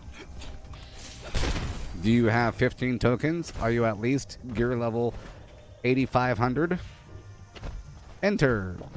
Gear level thing is kind of copying World of Warcraft. You don't have to have that, but there needs to be something else. Some sort of... They could invent some other system. Like, as you make... So, I would like if they invented the system where they give you plans by doing the first checkpoint, right? And then you get resources only from the expedition. Every time you complete it, you get a little bit of these resources, right? Enemies sometimes have the resources. All the enemies do. And that implies you have to keep farming the first checkpoint. So you get exposed to different storylines and everything, and that there's a dramatic difficulty difference between the first checkpoint and the second checkpoint. It's going to be based upon resistances. Maybe something ambient, latent in the air, where you just keep taking damage, and all the enemies are just really, really rough.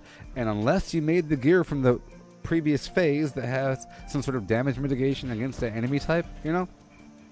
At the very least, to really cheat with it, they can say, this is the gear that prevents critical damage from that specific enemy. You know, like a Mutant Slayer's or whatever Slayer's armor. But it'll be for that creature. It'll be the Night Flimmers. The Night Flim Slayer's armor has 40% damage reduction from the Flimmers, because the Flimmers one-shot you, and it's not preventable. You can kind of survive with super duper stealth, but the Night Flimmer armor has stealth and a compromise between the mitigations. You know, they're going to make you get the stuff. And that creates this divide in difficulty, and people will try to explore and they'll die, and then at the third or fourth wave, you have to have cryo defense, and you have to have poison defense, and you have to have fire defense, okay? And acid.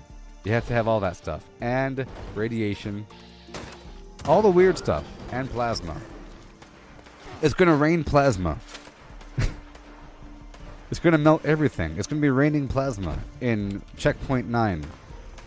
You get it? So, it's going to create this crazy difficulty and something to really grind for. It's going to be the expedition. It's going to be the real deal thing in the background of the entire game. Is going to be the expeditions. And that's going to govern your overall progress. And like a benchmark to see how good you're doing is how far can you make it in the expeditions.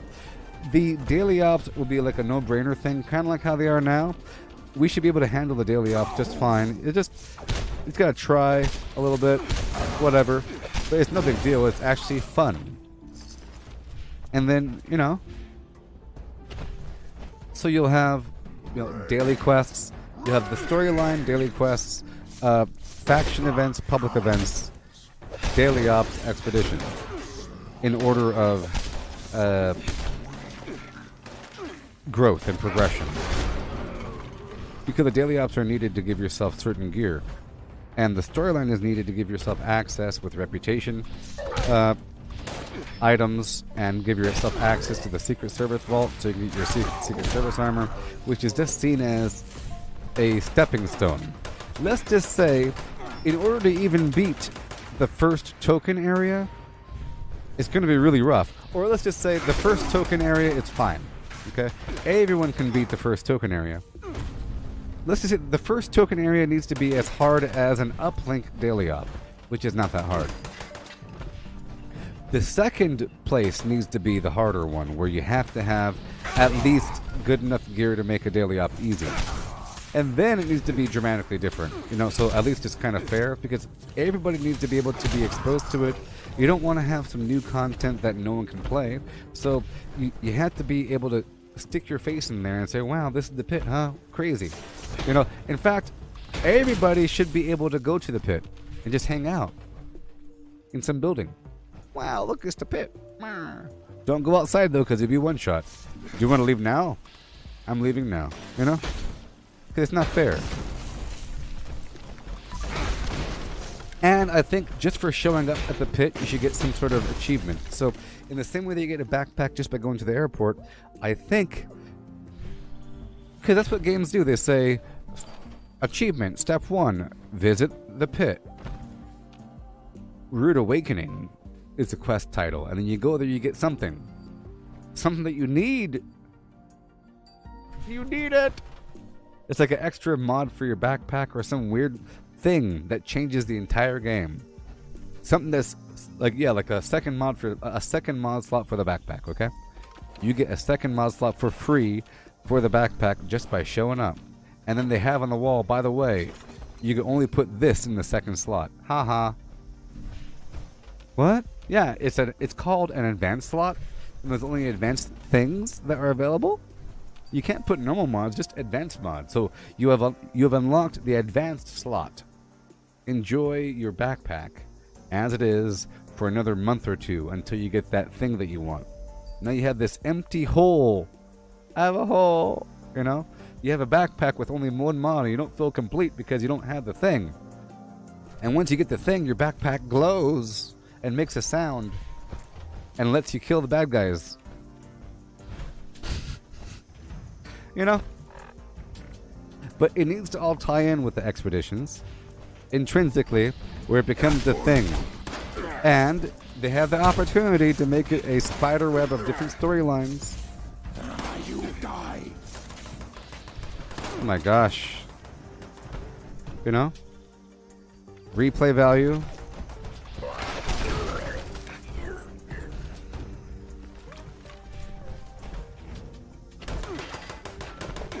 And like I said with the glowing backpack, I think the glowing backpack thing is a good idea, or some sort of aura or radius around you, some sort of sound effect but not too annoying, maybe footprints, like a trail, like a ghosty trail.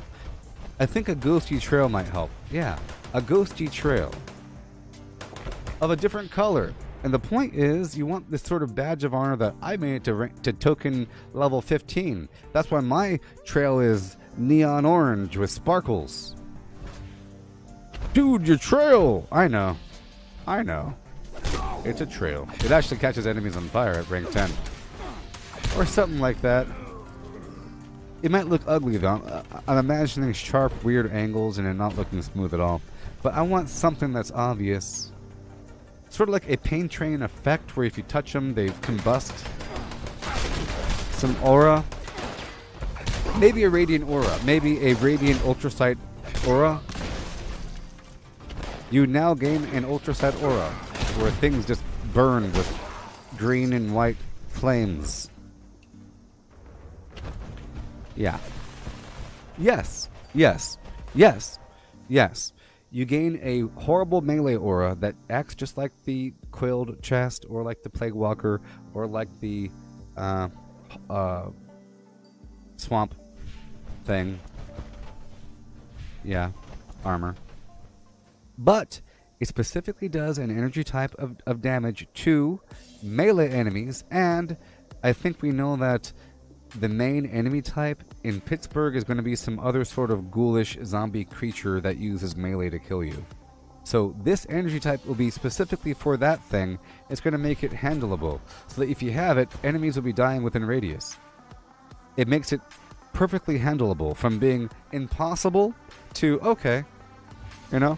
You're getting swarmed by countless horrible melee enemies that act like Svendingo, sort of, with long weird arms and grabber hands and weird trumper faces and everything. They're grabbing you and they're pulling you and everything, but now they're just melting. Woo! And maybe you have different ranks of this radius aura, or different kinds of aura radius, and you can swap it out. Yeah, it could be swapped for offensive, for offensive or defensive. So now you have this extra resistance node, even though you already have the insulating and ballistic backpack. So I guess that wouldn't really work out. I don't know. It has to work out. But there's opportunity. Maybe even Under Armour, like I mentioned before. Under Armour, right? Backpack mod. Or Under Armour mod. You know, something that you don't have to worry about. redefining you, and it's like something that was there the whole time. So Under Armour mod or backpack mod. But you can't wear backpacks and Under Armour and Power Armor, can you? Unless they make it where you're able to use Under Armour in Power Armor. And doesn't it make sense that you should be able to use Under Armour and Power Armor? So I think they should change that. If they change that, then they'll make it work, because it makes no sense for a person to use a backpack in Power Armor, even though you're not taking the backpack off. But it makes more sense to use Under Armour, because that's literally what you're in. It's like long underwear under the Power Armor. It makes perfect sense. And with that, you could have factions associated. You know? Or maybe the special Under Armour that you're maybe they give you special Under Armour. Okay? And you have to unlock the mod slots. Or the mod slots are already there, but you have to unlock the mods that go in the mod slots by doing the actual thing. You know.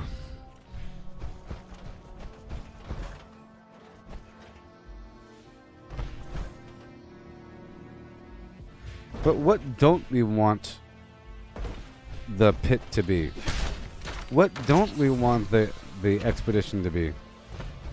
What don't we want it to be?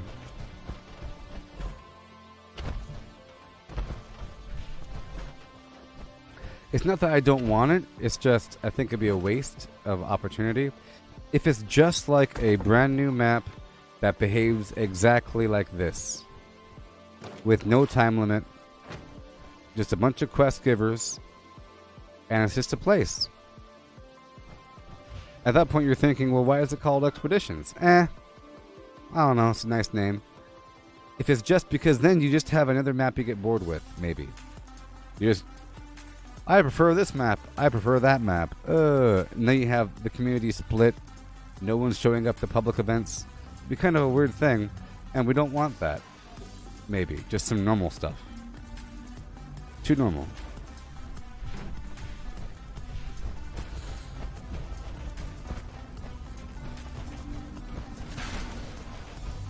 Now, if they had a short daily op that isn't tied to any sort of decision making or faction alignment or even any new plans or anything. Let's say there's no new plans, no new weapons, no weird checkpoint system. It's just basically a slightly, well, not even slightly longer, really. Because I think the daily op is a perfect length of time.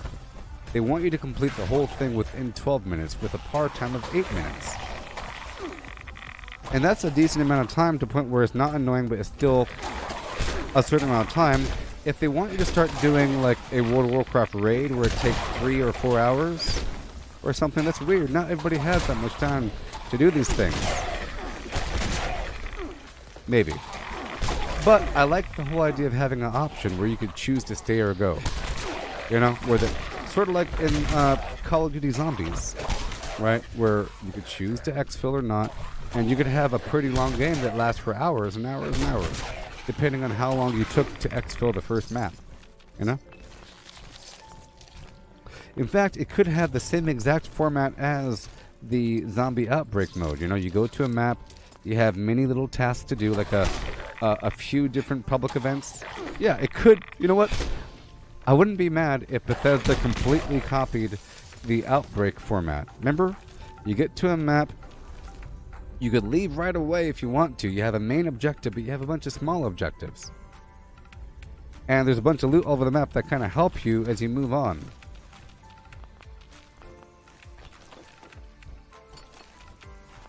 There's power-ups, little mini things, little challenges. You can work as a group or separately.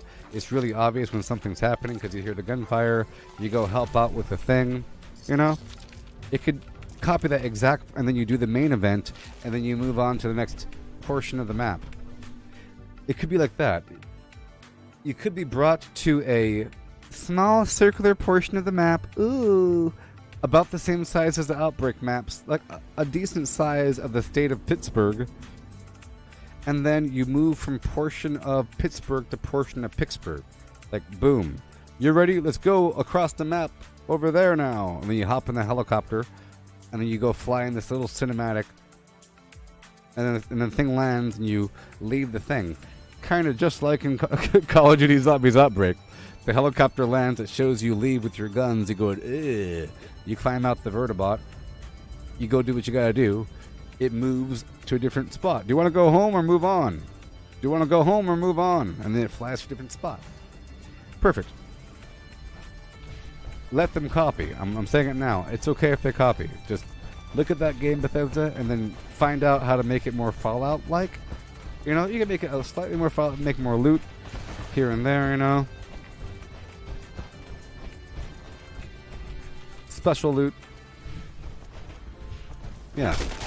I think it should be just like the expeditions. And in fact, in that method, you start off with basically nothing. Or you choose your loadout. I think there should be a separate loadout screen. Like the loadout screen for your character, like the perk loadout, it'll be separate from the entire game. Prediction.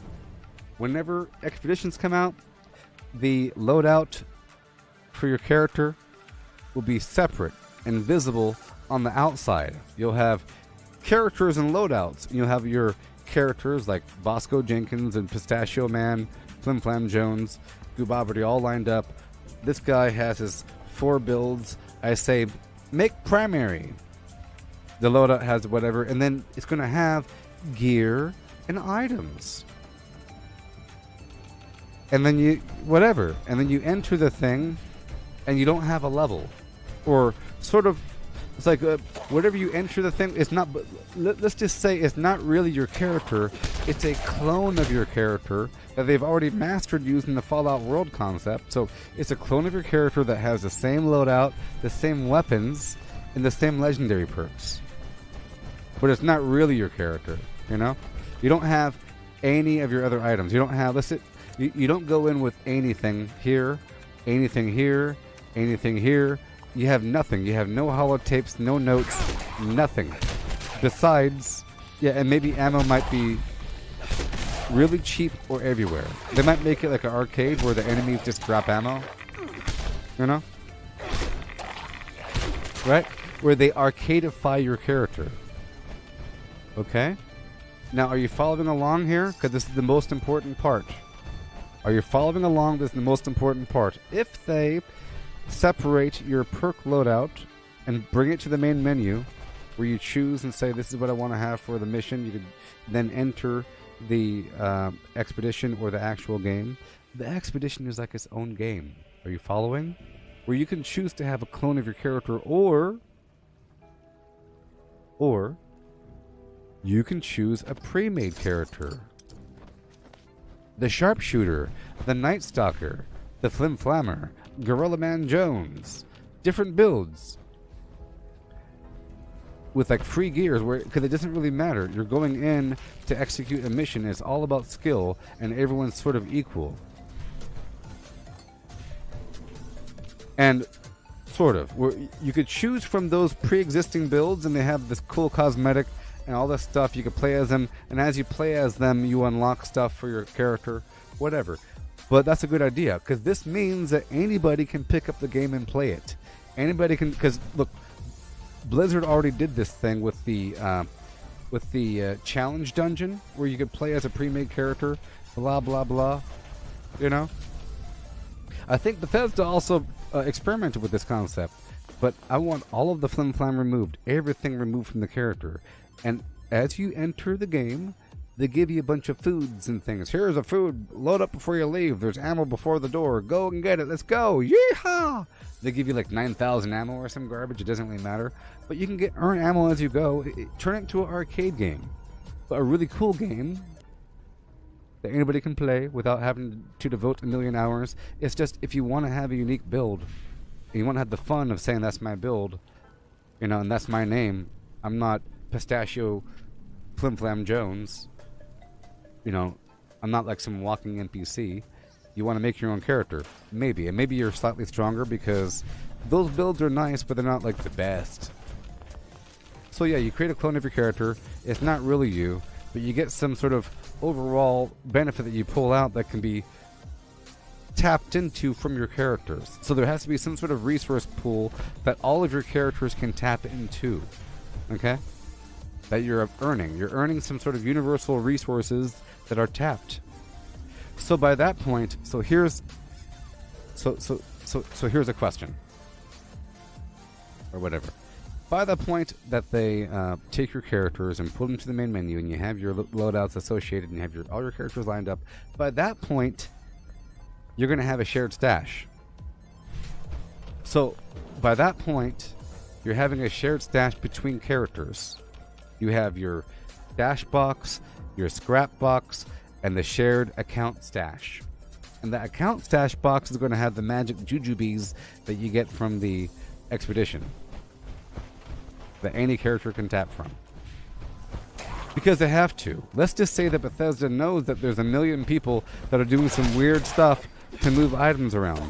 If they're not, loading up a game, server hopping, getting the character open, the server exists with nobody, they hope and cross their fingers to enter back in, then they're using some third-party, people.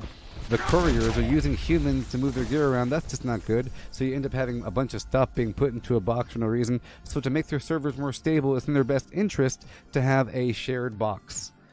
So if they haven't done it already, it's because of technical reasons, and they're trying to get used to it. I think a shared box would be wonderful. I think it'll be game-changing.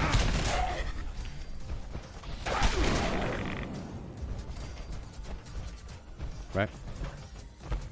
But you need a shared box. You see how these things are intertwined? You need a shared box to have a universal resource if you have your characters listed with their loadouts separate, and you have anybody being able to create a character and have it be just a clone of their character, but not the real character. You have to have the items go somewhere, right? If you're not using your character, why are you doing anything? You're getting some magical points. Woo. Of course, you're also earning score points.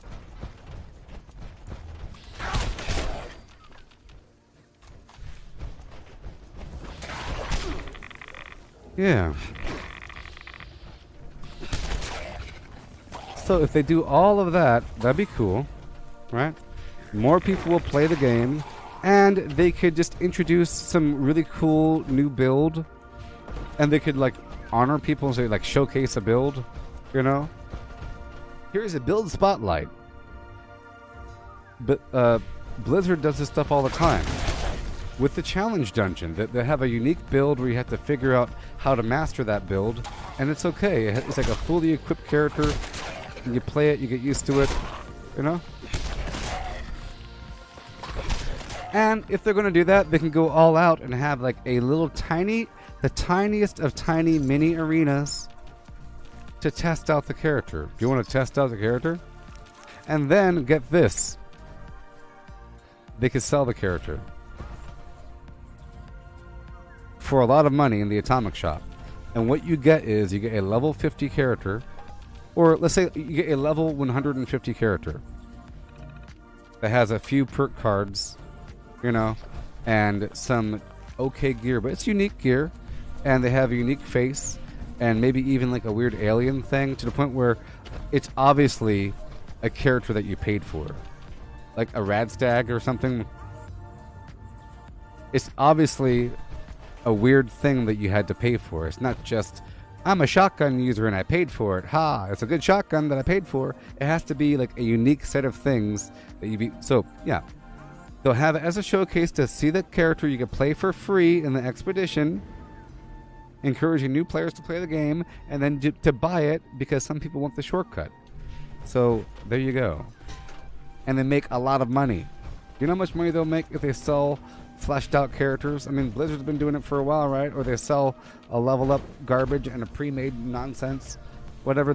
This game can do it too. It could be a fun thing. You could play as Katie Inkwell or something, or as Captain Cosmos, the actual Captain Cosmos with the actual monkey pet. Let's just say that the first time that they ever introduce actual companion pets is with a playable Captain Cosmos that they sell for $35 in the Atomic Shop. It's like, what? He has a monkey? And the only reason why you're spending $45 in the Atomic Shop is because you want a darn monkey. And then 3 months later, they start selling monkeys. It'll be hilarious. I'm telling you, this is the way. You sell a character, and the character has a monkey, and the monkey's doing stuff, They're like, why is he get a monkey? You what? And then 3 months later, they sell monkeys. Or they sell, like, cats and stuff.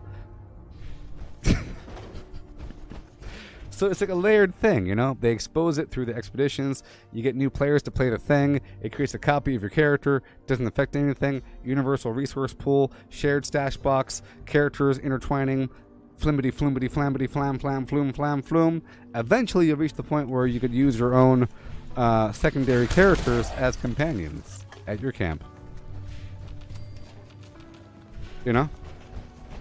If you buy Captain Cosmos, you get to have Captain Cosmos as a companion that runs next to you. He could be right here. Or you say, go get him. You know? By that point, they'll fix the whole companion thing. And if you buy a character to play with, they get to be your companion. But let's just say that you could turn anybody into a companion. Let's just say, by the time you have willy-nilly companions, I guarantee that you can walk up to any NPC that you could have killed out there in the wild. Any NPC that's chopping wood, like, oh man, my clothes sure smell like garbage and I hate chopping wood. Some random person, you say, hey buddy, you join me. Join me. Or let's just say you move them to your camp after a week of familiarization at the camp, and after doing a week's worth of daily quests for that companion, they then join you, and they have more abilities over time. You level them up. Once they level 20, you start to give them some flim-flam. Yeah. But Bethesda, by that time, will sell some really cool stuff, and I don't mean normal stuff. You can't just sell normal humans in the Atomic Shop. You have to sell a humanoid radstag, a big gorilla that can talk, an alien with a big bubble head. You get it? You gotta sell some weird stuff, or like actual known characters from the world. You gotta sell a robot. You get to play as a robot? Yeah, it's crazy. Weird.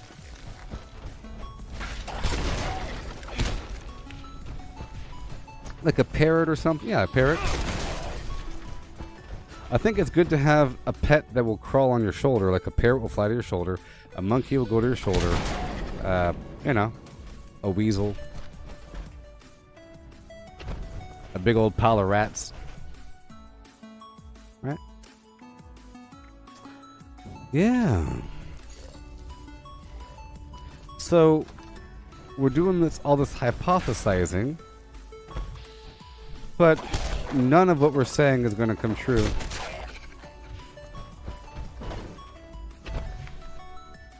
I'm thinking that none of what I thought would happen with the Fallout Worlds came true. Maybe.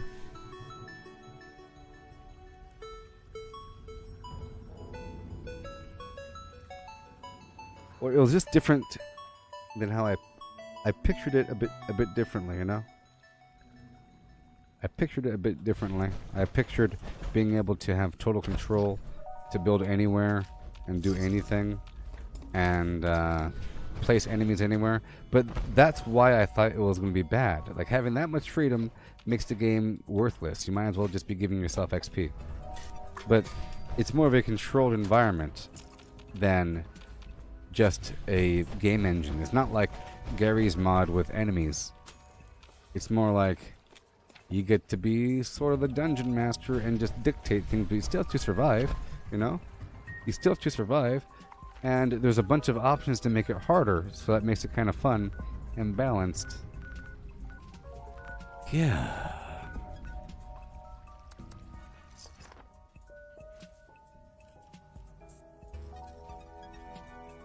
I know that's a lot that we just said there, but just understand the thought path about getting companions and pets. So pets come from companions, alright? Companions come from sellable characters in the Atomic Shop. Sellable characters in the Atomic Shop come from expeditions. Because the theory that I'm proposing is that you'll be able to go in there with a predetermined perk loadout and weapon selection from your main character, And the game will then create a copy of your character that happens to have no aid items or any other weird loot on them. Nothing. It'd be more of an arcadey situation where you get like a... By the door there's some glowing boxes of loot, you know, that happens to have everything. Kind of like how they created the supply kit or the ammo kit from the daily op. So a long time ago they had the dungeon or the raid. And the raid invented like the ammo repair kit thing, and it had a bunch of everything in it that you might need to make different ammo. So something like that, it'll just give you a big old satchel of something. So if they're doing that where you create a clone of your character that has nothing on it, then they will also maybe create pre-made characters that you could play as, and it's more fun to play as an interesting thing. And if they're doing that, then they're using it as a showcase to sell it, you know? And then they'll start selling the characters that they had for free to play as in expeditions. And the benefit is they act as an ally at your camp. They have a bunch of daily quests associated with them, and you level up with them to the point where you can use them as a companion, but you don't get it right away because you have to earn it because it's kind of fun to earn things. Okay? Kind of like how Sophia had a whole quest line, and that loser, Beckett, had a long quest line with unlockables. I want the end of the quest line to be, and now I'm your companion.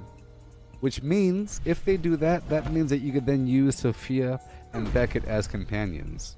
Because the new ones that they create, okay, the new ones that they create will function exactly like Sophia and Beckett, up until the point where it hits the final quest. There'll be these dudes in your quest that have this intricate long-term quest line that you're unlocking things, and then finally, they'll join you. Because they did join you from time to time, you know? But then they'll get to join you at all times. And the point is that in the future,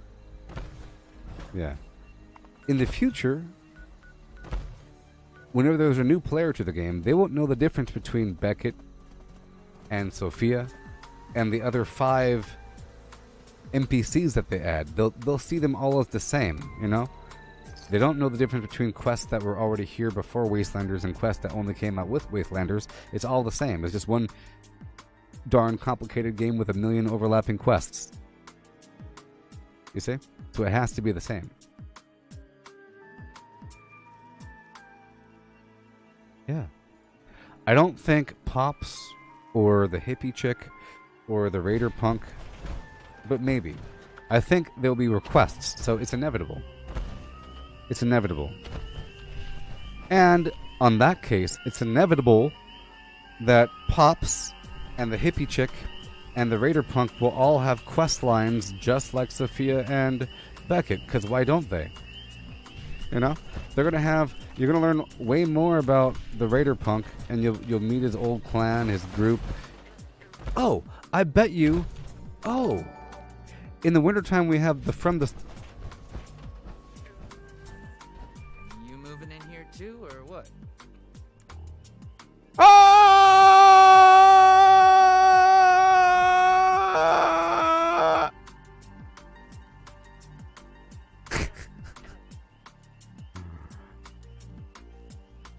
This guy.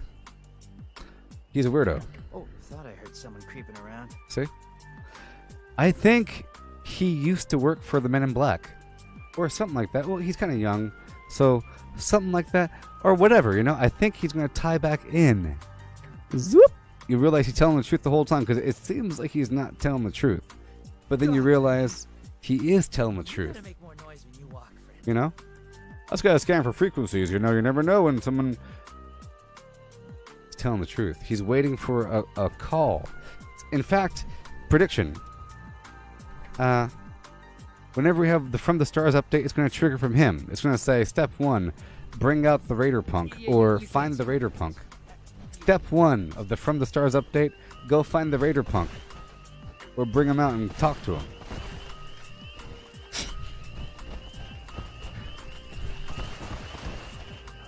Don't you think that Sophia should be involved too? She's a darn space cadet. She came from space. Didn't she? Yeah, she was like the weird... Her mind was linked with the AI. Weird garbage going on.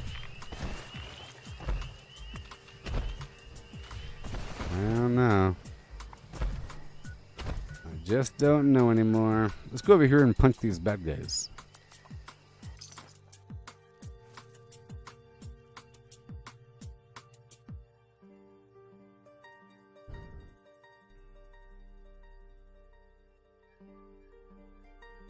So, I know that most likely the expeditions will be a separate thing in the menu. Okay? Most likely. But I think by that time, they're going to change the user interface design. The UI design for...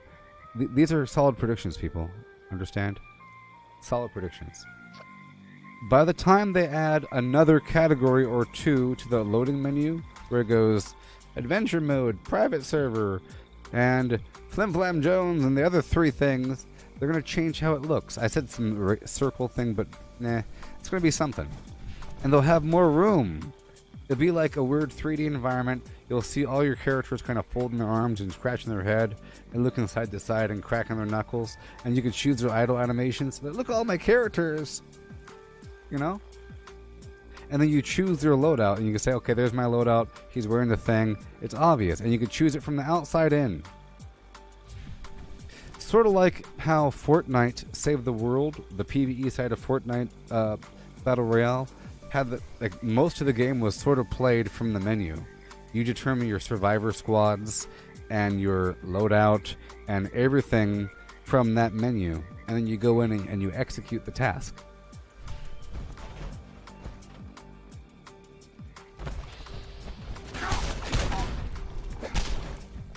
He's gonna heal. Get some speed on him.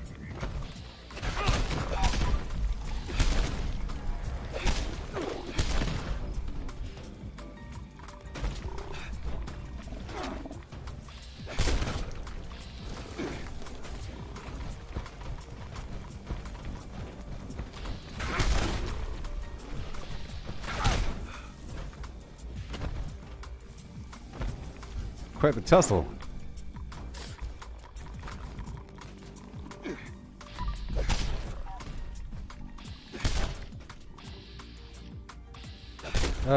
Man, oh man.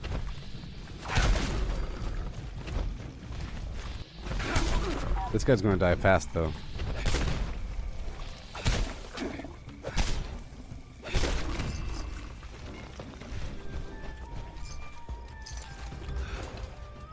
Hey, Cortana. What temperature is it? Right now, it's sunny and 103. Feels like the it. forecast shows mostly sunny skies with a high of 103 and a low of 79. Feels like it. Also, there's an excessive heat warning in effect until 8 p.m. tomorrow. Oh, you don't say. Thank you. Sure feels like it. Okay. Alien update predictions? Well, let's think about it. They said on the calendar or whatever that, or whatever the language was, I interpreted it as the aliens are going to show up during public events and other events. Like, if there's ever an event or something happening, if ever something's happening, besides just raw killing things, they should show up. Besides storyline stuff and whatever, they should show up, you know? I even feel like they'll show up during the Toxic Valley Dogwood event, you know? Like, as you're going around doing that event, because you're in the event and you're at the thing, there'll be an alien. And maybe even show up during... Think about this. If they show up during any sort of event, that includes workshops. Then the prediction is, based upon this line of reasoning, the best method to farm aliens is workshop conquest. The end. Because of all the defense events. So that's my prediction. I don't know if it's true, though. It's based upon many conditions. But that'd be too many aliens, I think. Wouldn't that be too many aliens? Like, they're everywhere. Ah! That really would be cool if UFOs showed up during every single... Look, if UFOs showed up during every single event, that'd be insane. Now, what if, just to make it more fair, UFOs showed up during nighttime events? So any event during nighttime. I like that more, okay? Because that would create a sense of peace and not this constant chaos every 3 seconds. UFOs! Ah! Because you could see them. Oh my gosh, there's UFOs. You know what? Ooh! Having UFOs show up over every single event is like a visual marker, like a flare saying, oh look, over the hills there's an event, I better show up, you know? But I like the idea of nighttime, because that'll give more reason for nocturnal gear. So, if it's any event, including public events, including Workshop Conquest, at nighttime, that's what I want. I'll be happy if aliens showed up during any event, including Workshop Conquest, Defense, and Retake. Defense and Retake, people. I want the Retake and Defense. Which means, people, if you have a workshop and it gets overrun by creatures, and if the game wants you to kill the remaining Yalguai before taking over the workshop, there's also an alien there. Okay? So if you have like 8 workshops, if you haven't been to them in a while, and you fail the defense event, and you have to go back through to go reclaim the goodies, you're also killing a bunch of aliens. Now that being said, prediction, you have to kill the aliens for a reason. Okay? Prediction, aliens will drop a precious resource that only aliens drop. Maybe some alien keys. You got the alien cryptic rune key. You know? 1 of 45.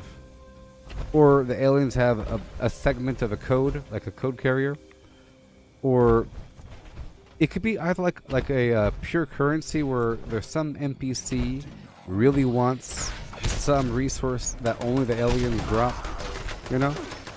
It could be a resource that only drops from their spaceship, like you have to shoot down the spaceship. It's not so much about the aliens, because they might be a good source of oil or acid or something, but the UFO itself has something good inside. Like something in the nuclear power. Like it has 85 million fusion cores or something. But something better. Something way better. You know? Something good. Maybe if you stand in the aura of a crashed spaceship, it charges your fusion core.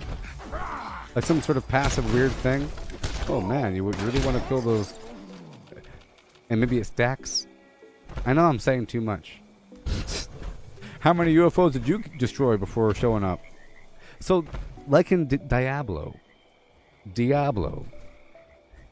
if you're doing a Nephilim run or a dungeon run, you have to kind of get these shrine buffs, and you have to. Well, a long time ago, you had to kill elite groups, and if you killed like 4 elite groups, you got extra strong, and you needed that extra strength to go kill the next boss. So you had to stack up on these elite groups before doing the thing, you know?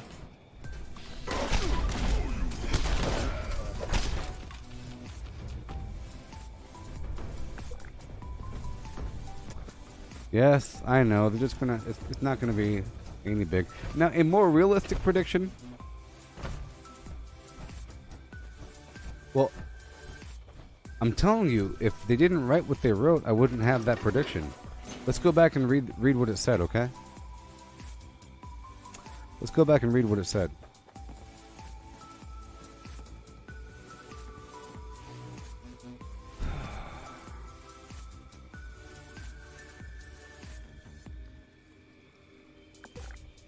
All right. Wrong calendar. Okay, so Winter, Tales from the Stars, Season 7. Stay tuned to learn more. UFO in the sky, so we know that UFOs exist. We know that UFOs will be flying. If There are no UFOs. They need to burn at the stake whoever made this promotional diagram, because there's a UFO on our screen, okay? Tales from the stars.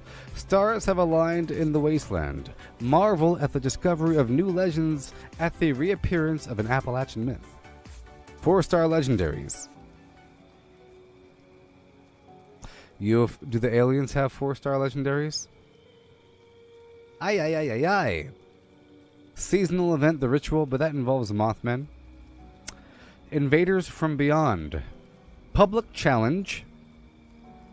And daily ops surprises. Okay, well, there you go. So, it's not going to be what I said at all. It's not saying public challenges, it's a singular public challenge, which means there is the occasional public event. Theory, at nighttime. Every night, it's going to move throughout the map. You'll have invaders from beyond. Invaders from beyond, woo! Go down to the lake. Aliens are here. Once per night. The end. Case closed. I will bet you a flim-flam golden Zagna on it. Now, daily ops surprises. What does that mean? Daily ops surprises. Daily ops is surprises. Now, here's the thing.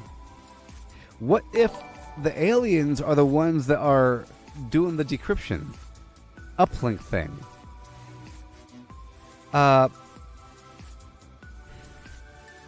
Whatever his name is. This is Flim here. 1 second. I'm over here forgetting his name.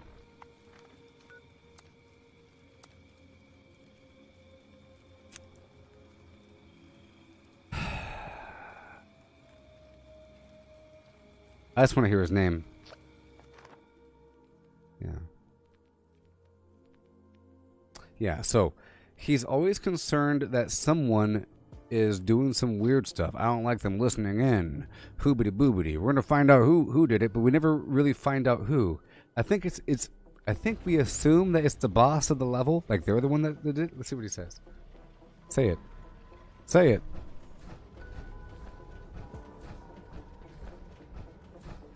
Say it. All right. There we go. Radio interceptors in your area. Someone's listening in on our communications. I'm not sure who it is, but I don't like it.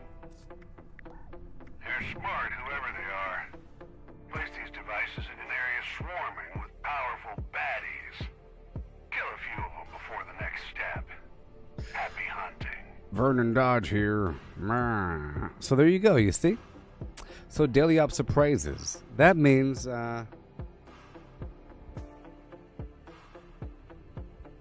surprises.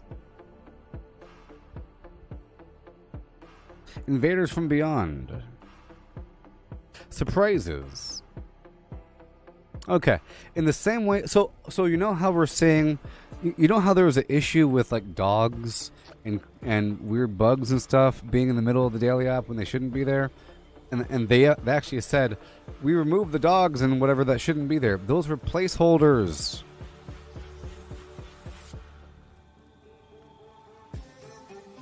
They're placeholders for the aliens. So we'll just have a bunch of aliens in the daily op for some reason. I don't know. I don't know. Daily op surprises. Surprises. Camp pets.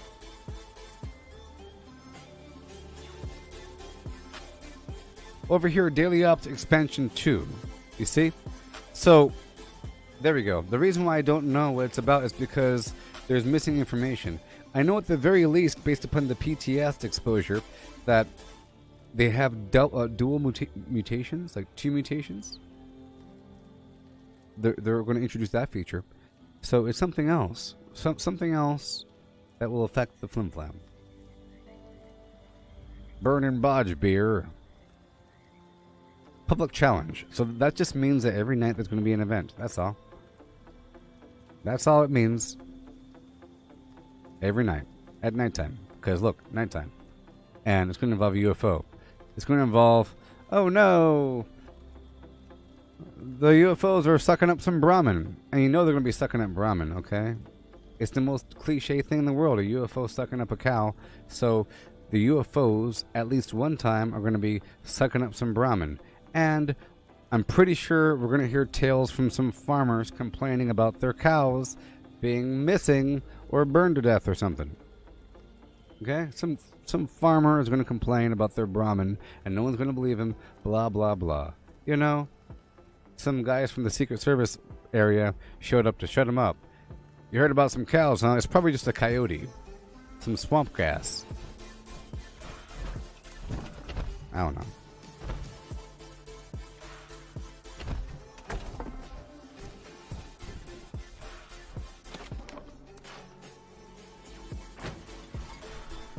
Oh dear dootin' whoop badootin' oh dear dootin' whoop whoop doot whoop badoobe badoobe badoobe whoop badoobe whip it doobe badoobe whoop whip and a whoop and a oh yeah.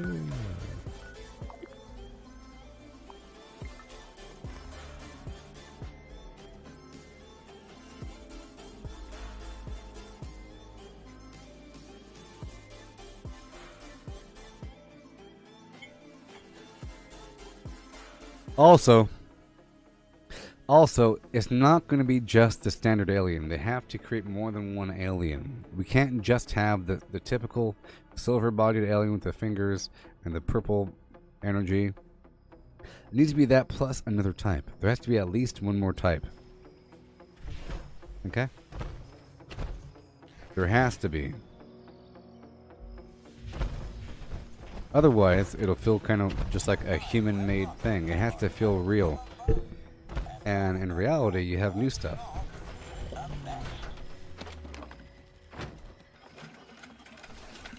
Alright. Look, we had a nice conversation. We talked about things. Now it's time to say goodbye to all my company. Gabba gabba he and a hi. Mickey Mouse, Donald Duck. Let's go repair my flim flam. Red Rocket.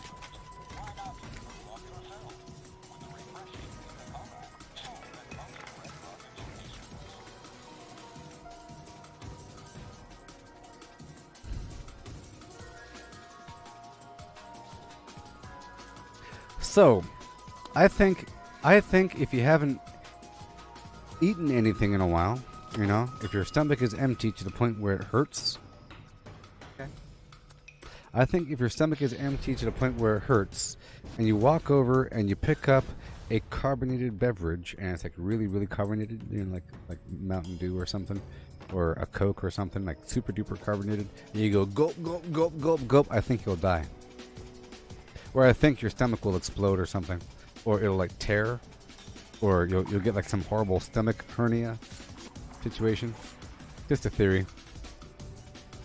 So I don't think they should sell sodas anymore. They should ban them. It is delightful. In fact, it's just the way to get people to buy alcohol. But I think drinking a soda with some bubbles in it. Also, how in the world are we allowed to sell soda? It's carbon dioxide. Isn't that poison? Here, I'm going to write that on Twitter. Watch this. If man-made global warming climate change based on excess CO2 in the atmosphere is real science, is based on real science, then the UN should ban carbonated beverages.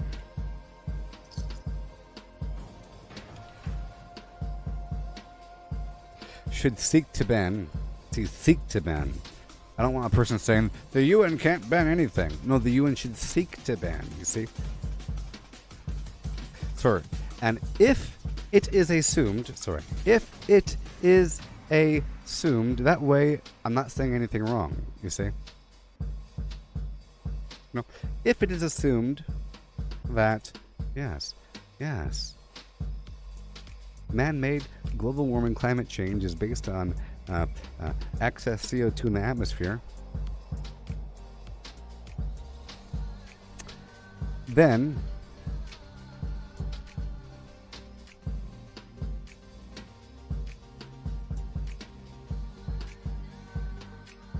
is dependent on excess CO2 in the atmosphere, then the UN should seek to ban carbonated beverages. Yes. The next presidential candidate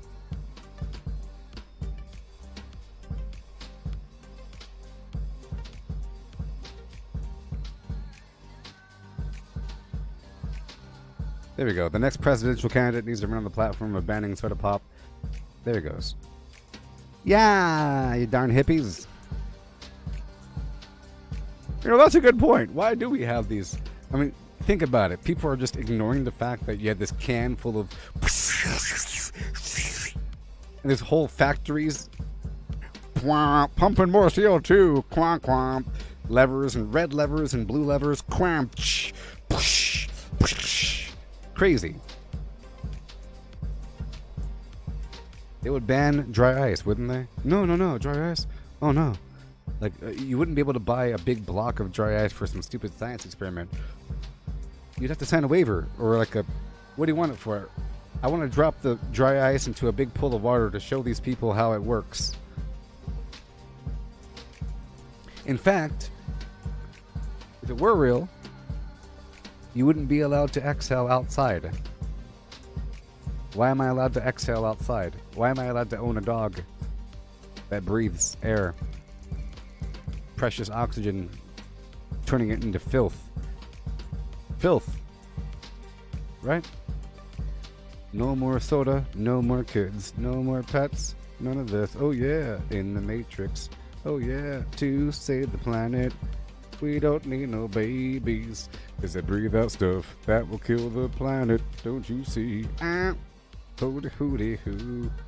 Kill all the animals too, 'cause they breathe out stuff that we don't need in the air. Yeah. I think we should get rid of all the animals and keep all the people inside. Stop reproduction for 15 or 30 years.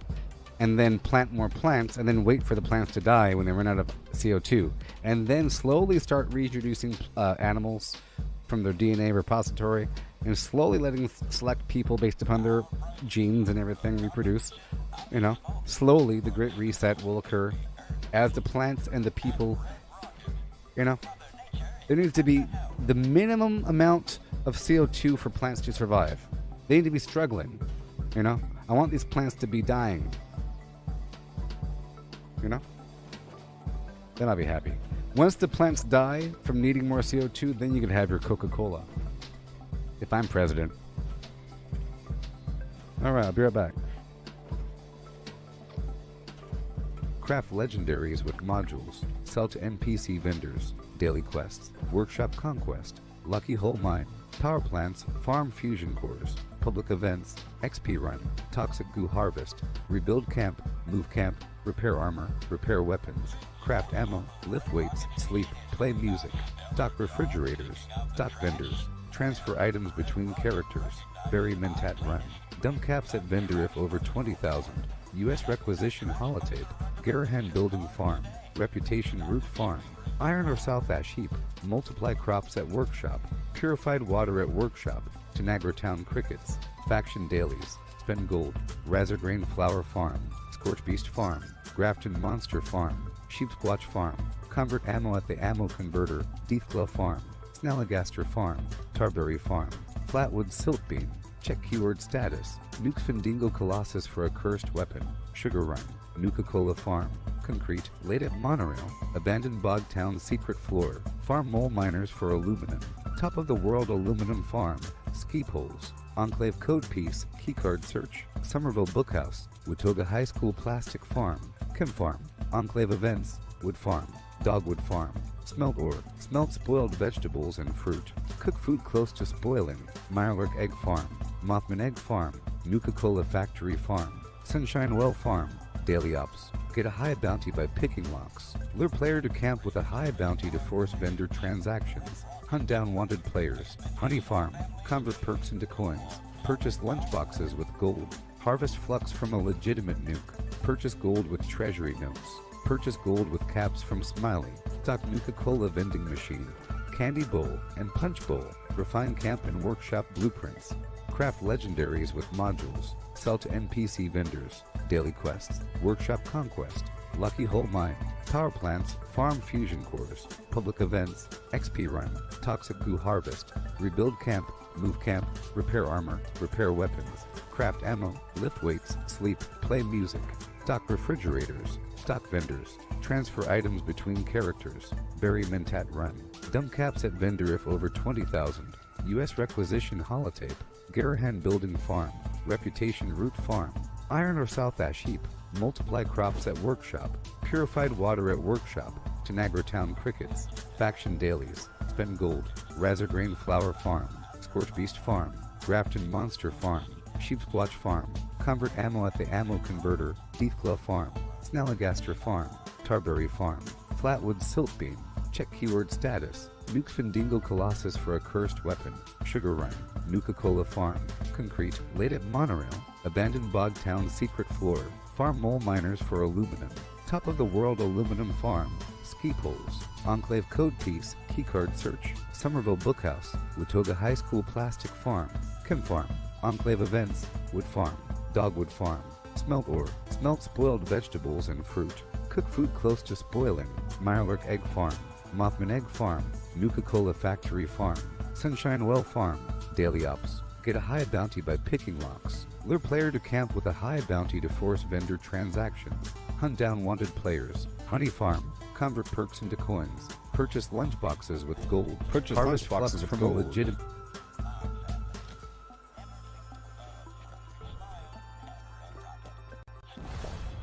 Okay. Back to my punching. So now I could work on getting some AP. Hail and welcome, please. Peruse my wares and spend your money, beasts, beasts, beasts, beasts, beasts, beasts, beasts. Spend your money! Peruse and spend. Spend and peruse.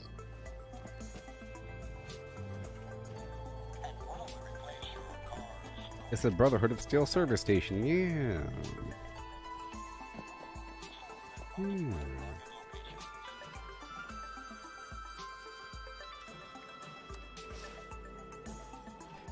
Oh yeah, ooh yeah, ooh yeah. While I'm here, I think I'll work on my excavator power armor. Or on my Strangler Heart.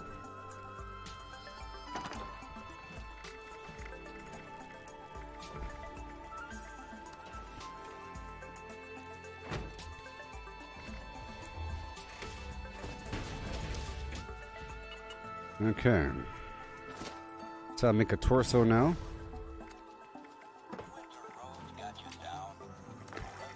Red Rocket. Torso. Okay. And now I'll make a left arm. Oh my gosh, we're doing it, people. Look how close I am. Well, he has no legs? Oh no.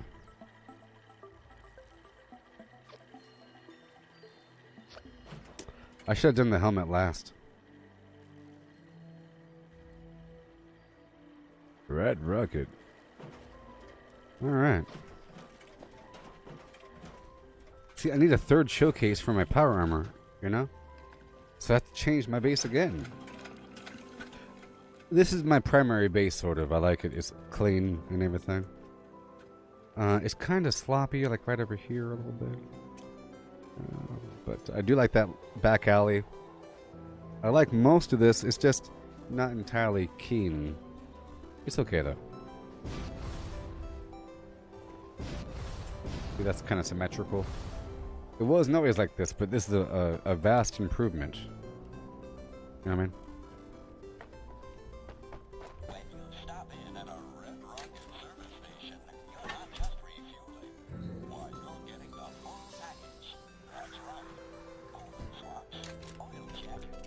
So I can go for one more piece of the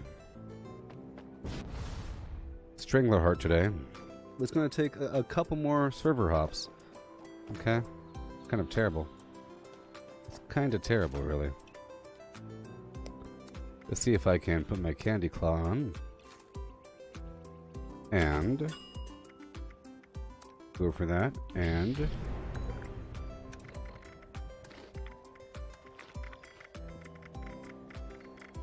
kill some bad guys.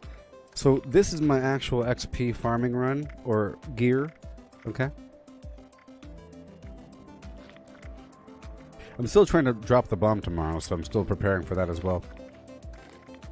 But I'm about to go on a little XP run, even though I don't have any Broiled Scorch Beast Brain on me. Okay. Let's just identify. Here's my build. Let's just make sure it's good to go.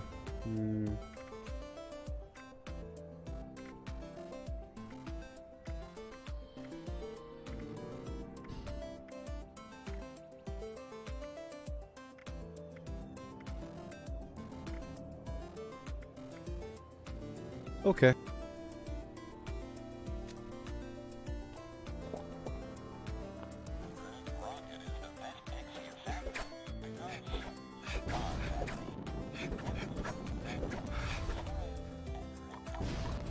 Alright, so I'll continue on my journey. I'll go wherever the game wants me to go, but I'll try to go for XP in the process. And hopefully I'll kill some Scorch Beast along the way. Get a brain. Once I get my first Scorch Beast brain, I can then move to get a squirrel and... You want the meat chart? There are some typos, but it's at the Gooboberti Collective at the very top. You see? It's buried below this right here. So if you click on the announcements at the very top, you'll see... Oh. It's so buried. I'll have to repin it at the top, okay? Let me repin it right now. It's because when I repinned this other thing, it got buried. So I'll unpin that, and let's go all the way down and find it.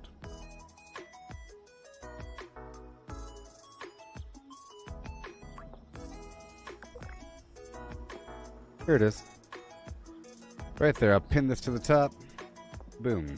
Okay? Yeah. There's a couple typos, but it's mainly correct. Hello? No. No. Wait a minute. I didn't pin it.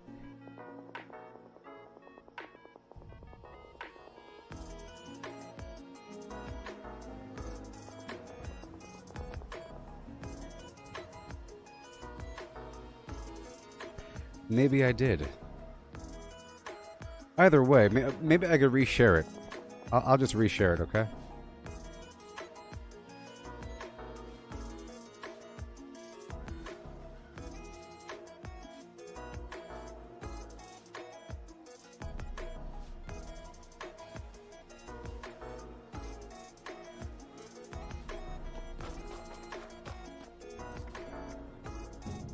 There you go. There's a few typos, but you know. I should go back through it.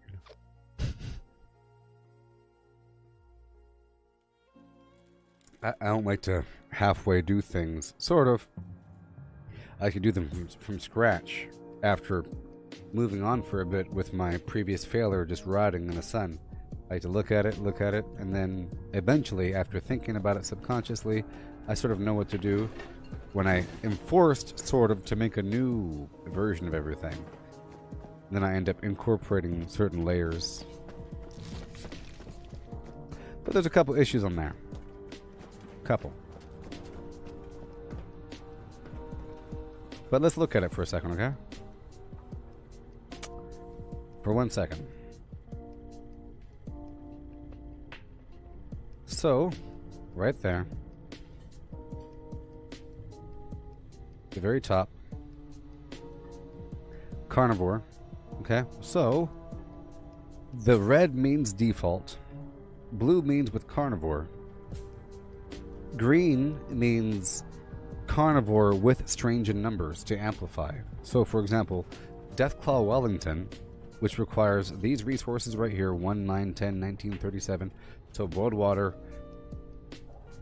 Deathclaw meat, Deathclaw egg, pepper, and wood will give you 3 strength if you're not a carnivore, 5 strength if you are a carnivore, or 8 strength if you have strange in numbers and you're grouped in a team with the flimflam.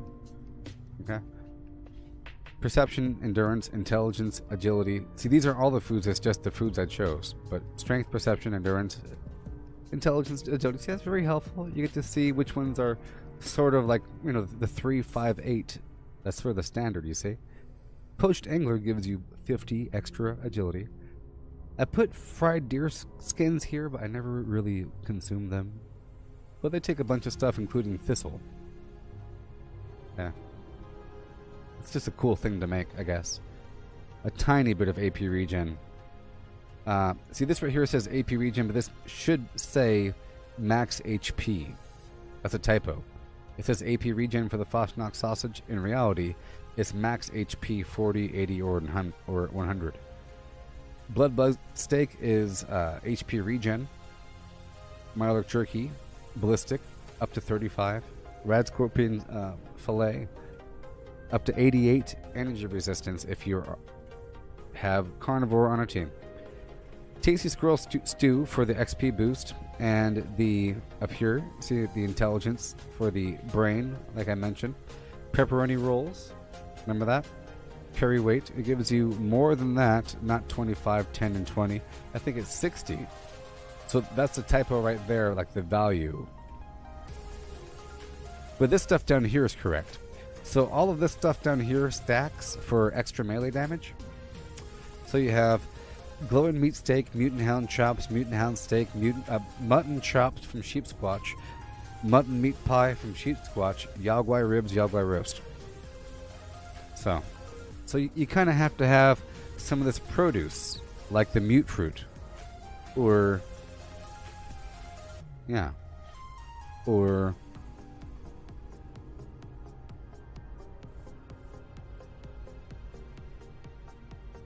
definitely a lot of salt and pepper and all that. See, carrot, a bunch of those weird little produce ingredients.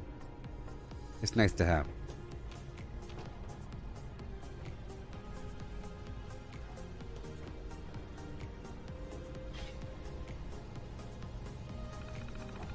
All right,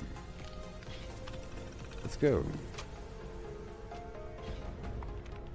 Going out there somewhere to find Alpha, and I'll wreck everything while I'm in the area. Maybe.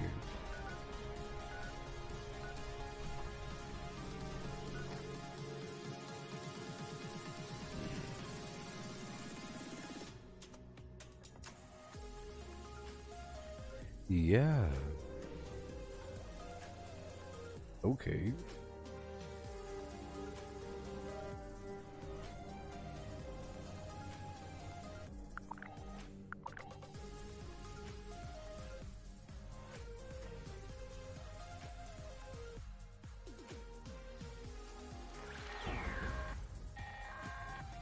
As the warden of Eastern Regional I've come to assist you. All I have are my claws. All I have. All Gonzo citizens are encouraged to help me stop them.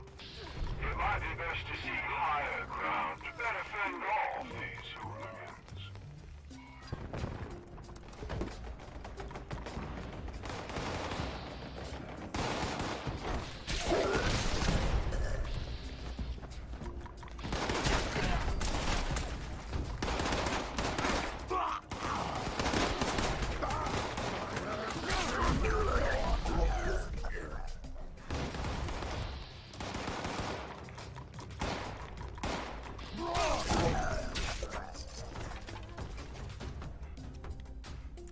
Yeah.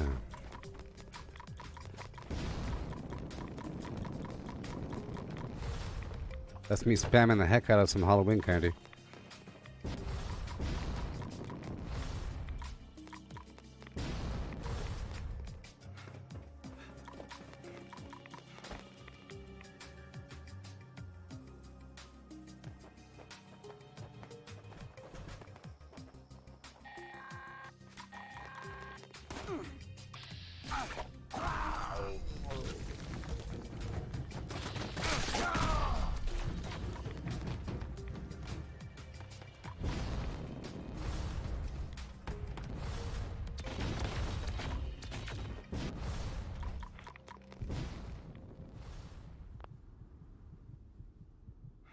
Yeah.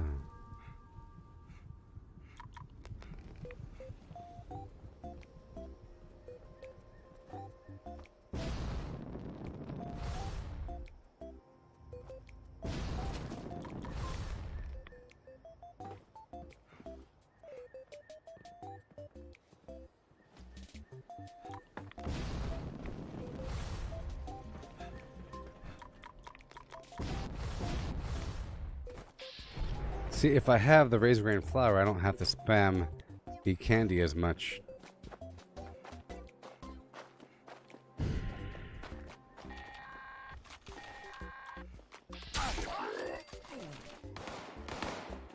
Got him.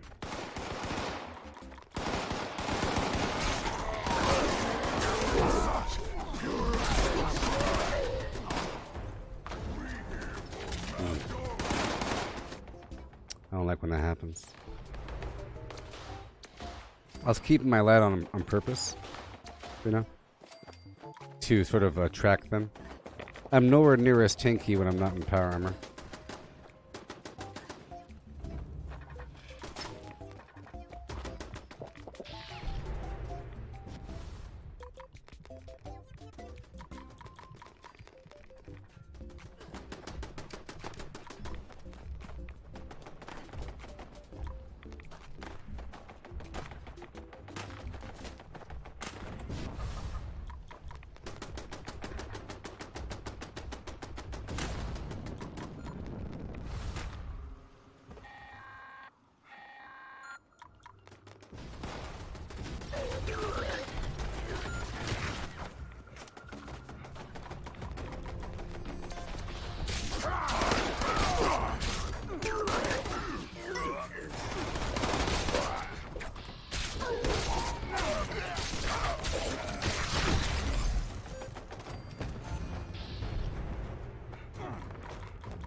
Yeah.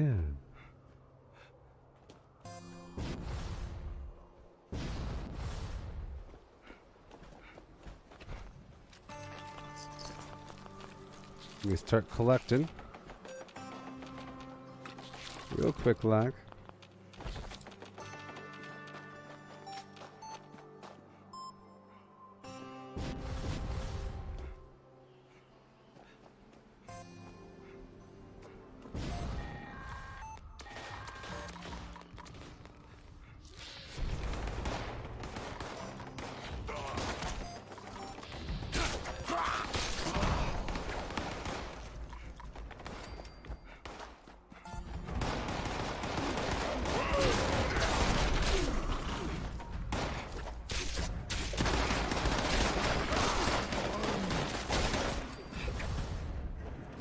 Yeah.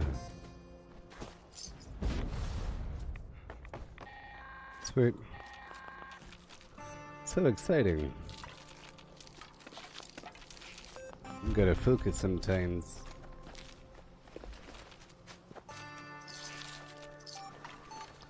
So who knows how the game will change in the future once we have the 4-star legendaries and once we have the Fallout Worlds. Once that's brewing for a couple months, it's going to kind of change how the game feels, I think. And once we have expeditions, it'll change very much how the game feels. From all angles. For the better. And it should get smoother and smoother, right? It should get smoother and smoother. And like what Matthew was saying, whenever Microsoft gets more involved in the inner workings of their flimflams, yeah.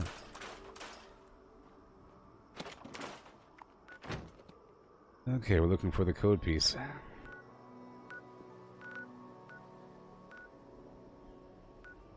Got him.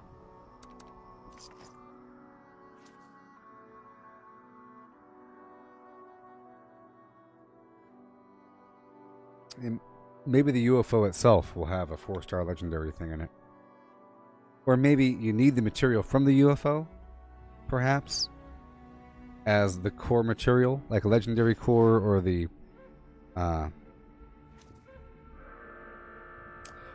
you have legendary cores and you have legendary modules, and then you might have some other thing, you know, to give it that extra star.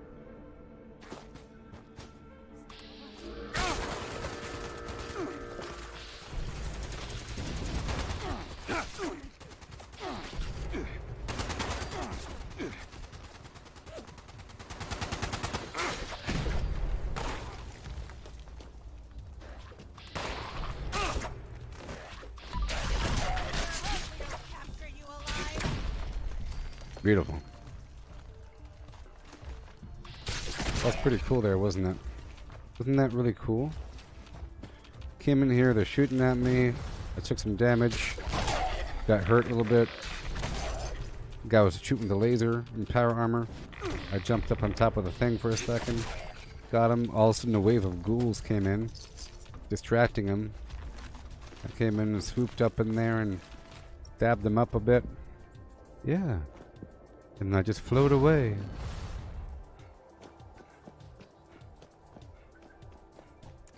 Lights on. I love this light bulb head. It's so cool.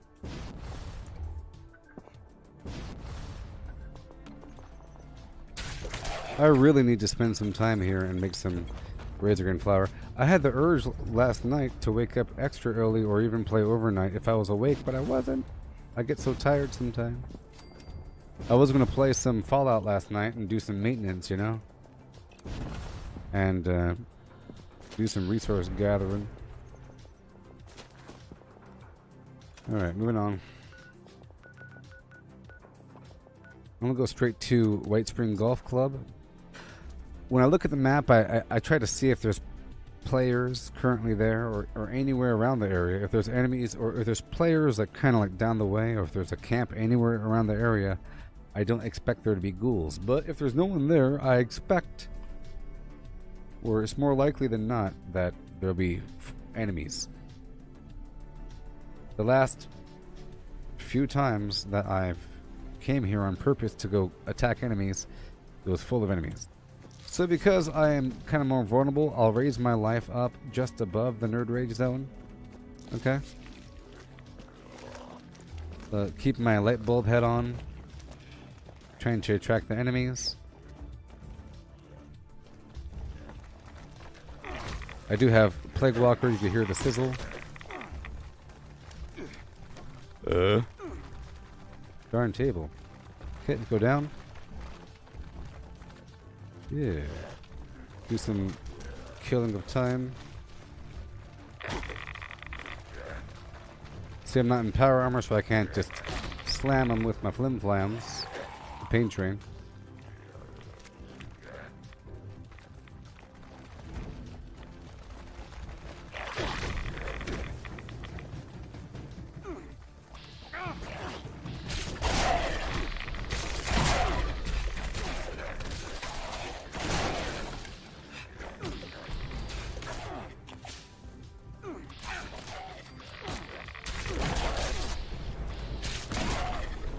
Yeah. Yeah. So whatever you see me doing with my power armor, it's more effective not in power armor. It's just you have way more durability. And it just feels way tankier. Plus you have pain train to kind of knock through the enemies and that coil chest. So the power armor does serve a purpose, but this is more effective in terms of damage if you have unyielding armor on and melee. Because the weapon itself does do more damage than just raw fists. It's just impressive, in my opinion, to be able to do anything comparable to a legendary weapon by using no weapon at all. Like, you're using no weapon and you're doing similar damage to a person that is using a fist weapon. Bloodied. And so forth.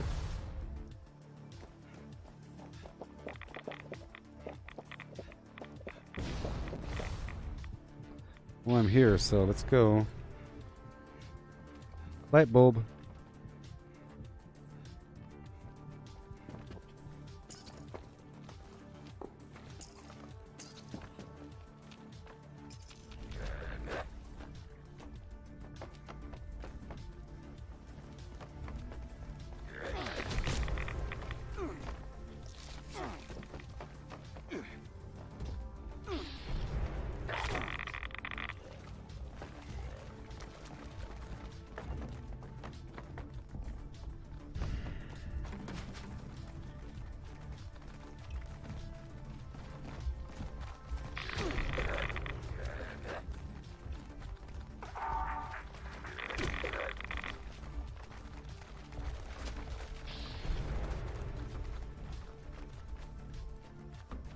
There's sometimes a large creature in that field down there. It's kind of funny to have the ghouls go run down the hill like this. I want to take the ghouls and have them attack this dude here.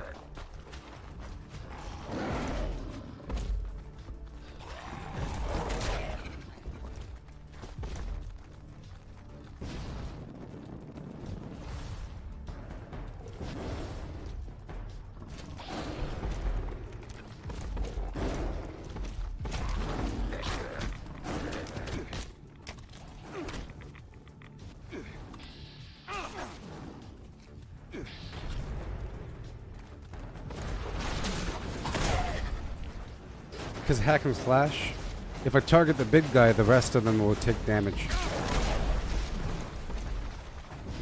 It's pretty cool. It's a pretty cool system, you see?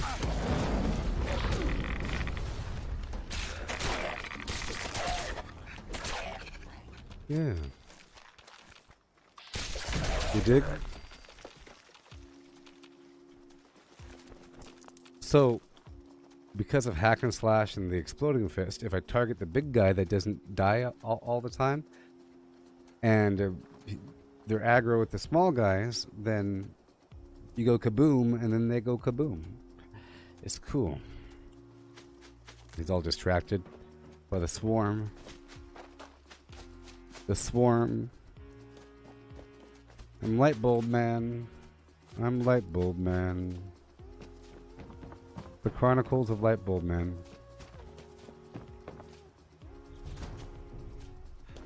I'm trying to aggro these enemies.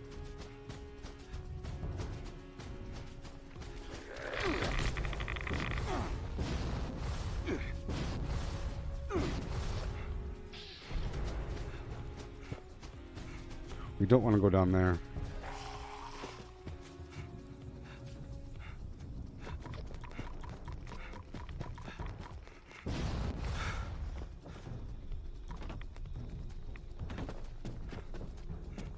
Wake up.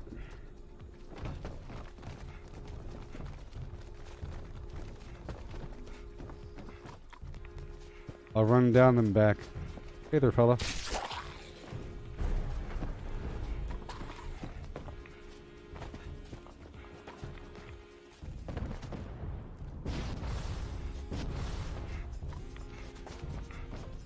Yeah. Okay.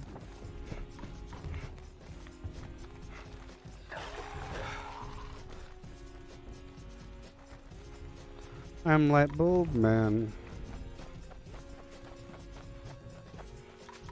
Yeah.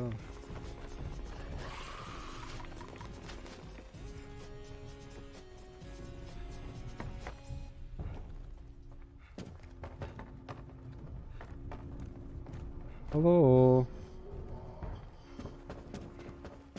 Hello.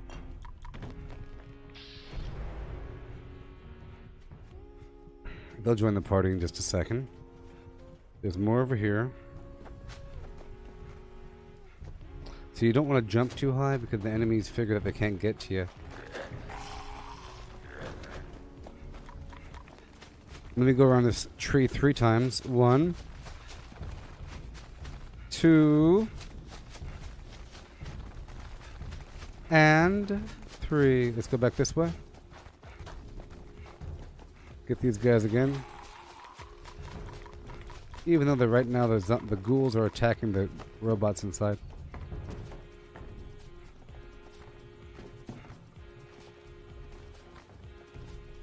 And I'm just going to dance for a second. I'm just going to let them hit me. If I let them hit me, more will start hitting me.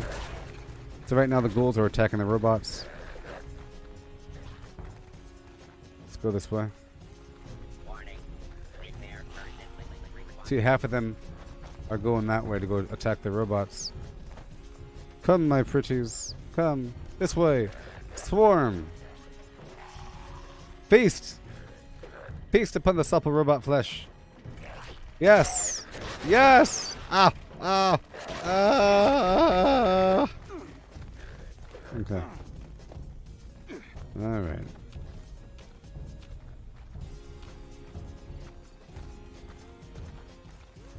I'm going to do a big wide circle. A wide circle here. Just a wide circle here. Couple rotations. Yeah. See, there's a couple stragglers over there, and we need them.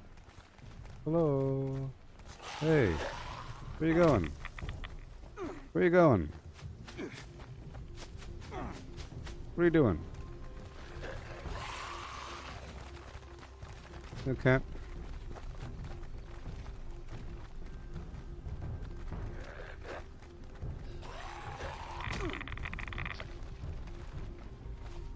All right, let's go. Meow.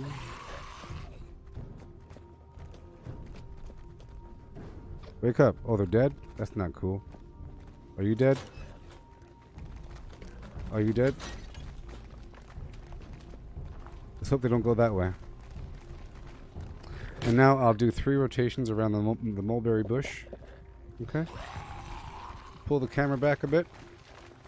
And set myself to walking. Doop a sheep a jibbly doop a shoot and doot and weasels scab hey, it's how it goes. The weasels and the weasel dance. Weasel in the morning. Weasel dance. Go the weasels, girl. Oop goes the weasels. Them flying around the gabbard bush. Why is that goal over there? Come to me, beast. Okay, it's time. Is it time?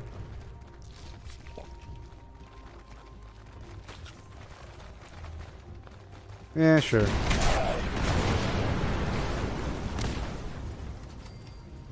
I'm like Son Goku. I'm just like Son Goku.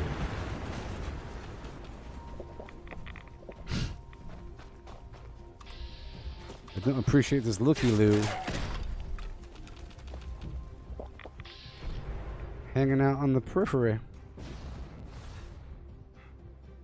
I'm just like Son Goku.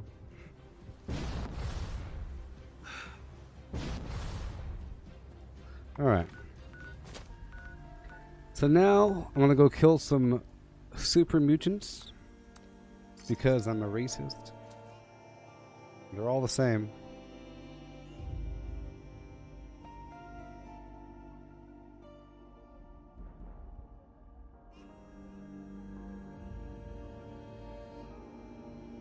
Yeah.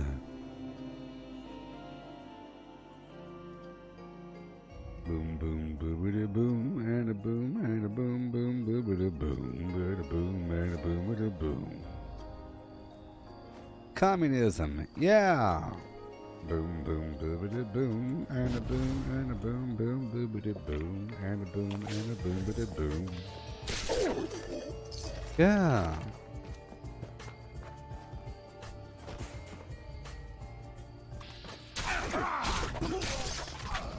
Now behold the flim flam. But this is without berry mentats, so whatever. Oh, I didn't float like a beagle. The goal is to never really be shot, you know? The goal is to never really be shot, even though we know where the enemies are. See? But the goal is to go at 100 miles per hour.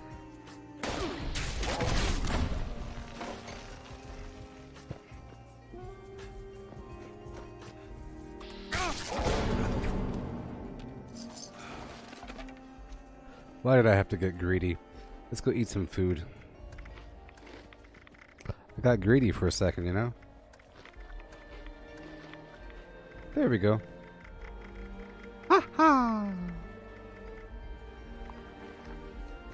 There we go. And I have no berry mentats.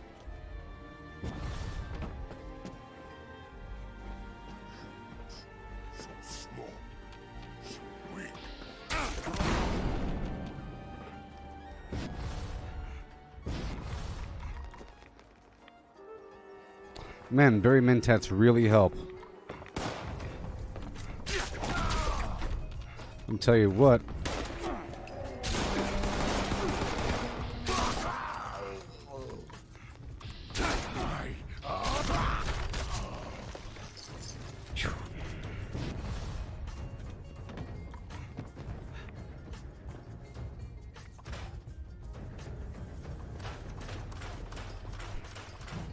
So you see what you have to do? You have to like go zip and then zowie. You go zip and then zowie. Oh, so let me just confirm it because I never really have confirmed it. So here's a normal jump. Now I want you to note the difference. Here is the other version, okay? Well,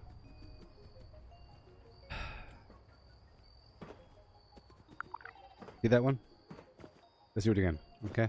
So here's version 1. Okay. Now here's version 2. Are you ready? See that? Meow. So on the second version, I hold shift when I'm in the apogee of my jumpy poo. At the top of my jump, I hold shift and I kind of direct myself down like here. You know, if you have the AP and you do it just right, you can kind of like get some... If you do it just right... Otherwise, actually, sorry, that's the problem. If you're already... So, in other words, you can sprint in the air. But if you do it wrong, you cancel the sprint. So, you continue the speed. If you're already sprinting when you jump, then you're still sprinting. If you're not sprinting already when you jump, in the air, you can start sprinting and then land in a sprint like this. Okay? And the sprint attacks do more damage. But if you know... So here's a gentle, normal jump. But if you start sprinting and then jump, that you go further and faster a little bit, you know? But you can trigger that further and faster thing in the air like that. See? So it's like you go here and then zip. So you can combine that with a VATS attack. Like this. Like, you kind of hover in the air for a second and then you go slam. Because sprinting melee attacks do more damage, right? Giving away all my secrets. You know what I mean? If I have the AP for it, that's why I'm always kind of like doing that thing. Because you go faster on the way down. You can kind of like direct yourself through a doorway while you're sprinting in the air. You can kind of like curve in the air. Along with the combination of the jetpack, it's pretty good. The jetpack can be considered a double, triple, quadruple jump versus just a jetpack. See, for that to work, I had to hit VATS at the right time. If you hit it at the wrong time, it doesn't work. If I waited, so I rounded the corner, and I was here, and I was coming in, right? And he's way over here. I hit the VATS button right about here. Or even here, like here.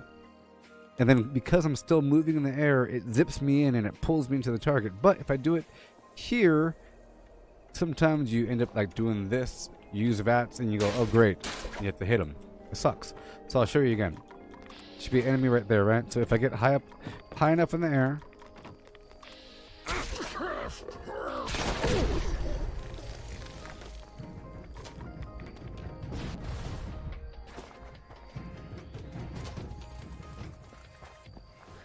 So, in other words, it's sort of like this. You can carry the sprint through the VATS phase, but then your AP starts to wear off if you have the target or whatever, you know? And then you're kind of locked in your movement, so it's kind of weird. But you can have the VATS, for example, I can hit him with VATS back here, but then I can't start sprinting. But if I start sprinting, you know, as long as I get close enough, you know? So if you start sprinting already, you lock in VATS and stay with it up until the enemy, and you can zip to the target closer than or further away than you think. See, watch. I'll show you. Closer. See, watch. Closer.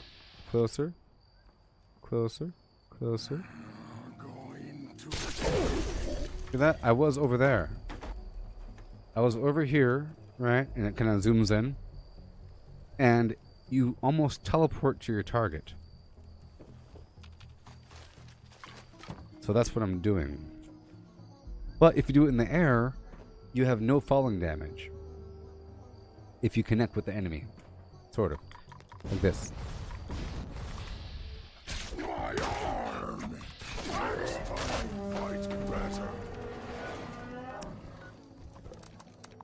Sometimes I'm reliant on killing enemies back to back and doing it smoothly. I was kind of, you know. I wouldn't have done it like that. I wouldn't have done that. The other guy did that. Let's do it how I would have done it.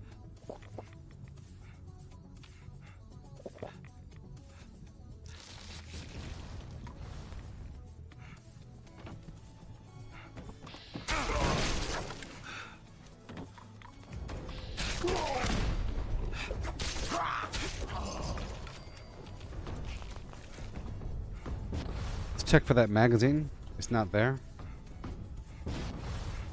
Check for that bobblehead. It's not there. Keep on running. Bobblehead.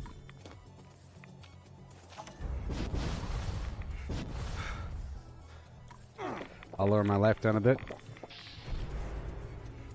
We go this way. Break line of sight. Crouchy poo.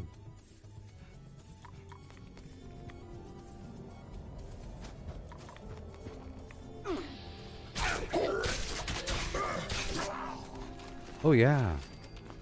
Wasn't that beautiful? Yeah.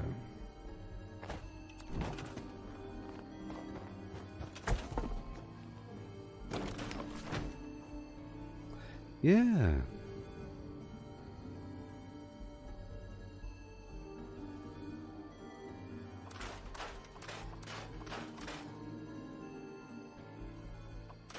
Oh no.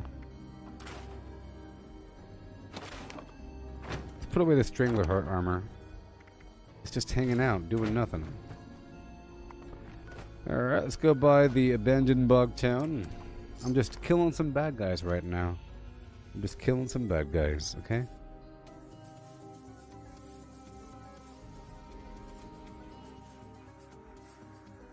I thought I saw a parasite in the water, twitching.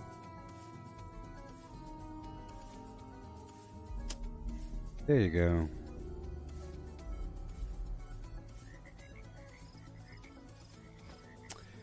Well, see, I don't think... Well, I don't know if your momentum increases the range of my melee VATS attack, because, see, it's kind of hard to tell, first of all, because see how it zooms in? Pretty far, but the field of view shrinks, I guess. We can measure it.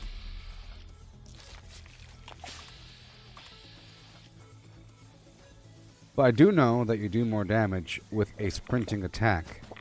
You know, it counts as a power attack.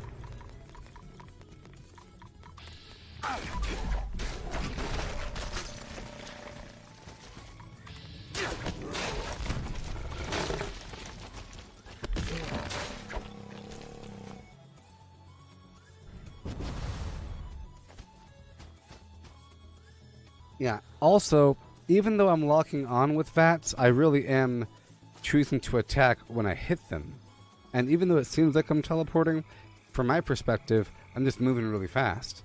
From somebody else's perspective, it looks like I'm moving really, really, really almost cheatingly fast at a certain point if you're kind of zipping and doing certain things. But it's all normal. And even, like, see, watch. Also, I have to kind of attack the enemy from on high. Like this, because sometimes the enemy is caught on something, like some object, like some old table or something, and, for example,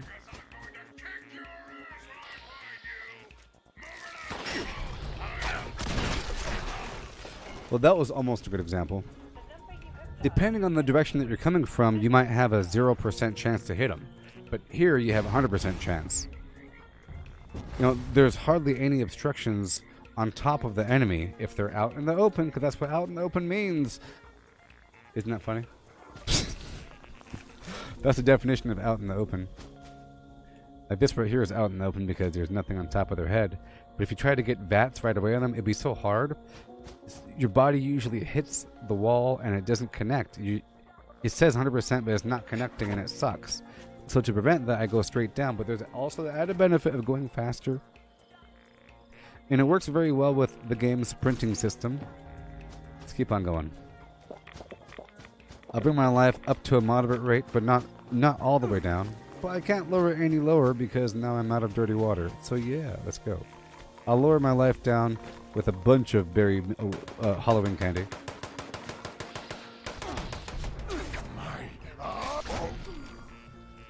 And they're flim-flam. That's hilarious, isn't it? Yeah, so watch. In this room is really hard, straight forward, but straight down.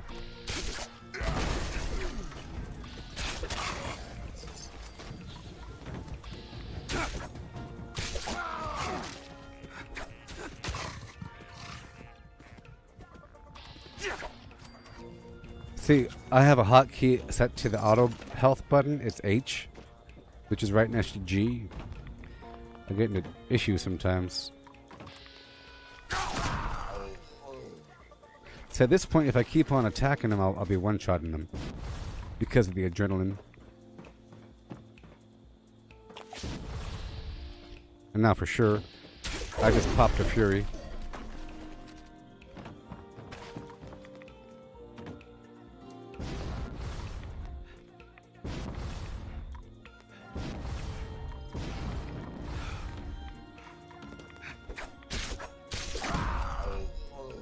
See, here I flew from that rooftop to right here, right?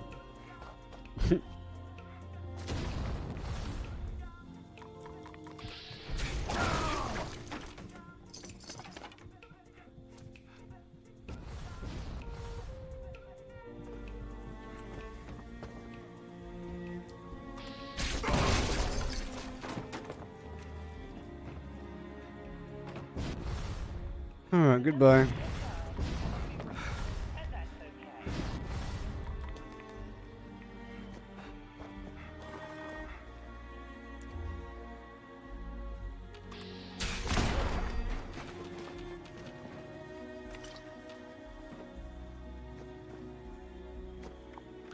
Yep. We're running down the road to the General Stackhouse McGee to kill some more enemies, and you'll see how it works. I have to get above them. It works just fine when I'm not using a jetpack, you know. It works just fine. You just have to jump. Jumping works just fine. You can jump really high if you have strange in numbers and marsupial. But here I'm jumping really high and then using the jetpack.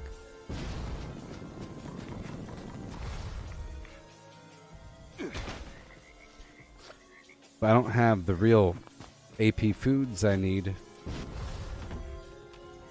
Or berry mentats. I am using Escape Artist, you know. I am being quite stealthy. If you notice. I'm like a really fast, stealthy person. Watch.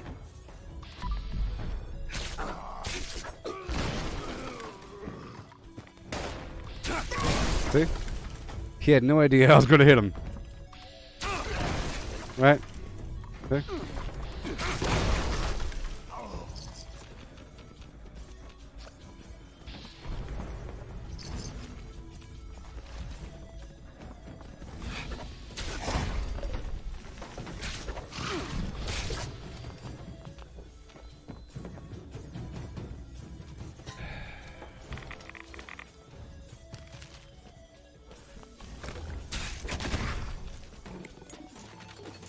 Yeah.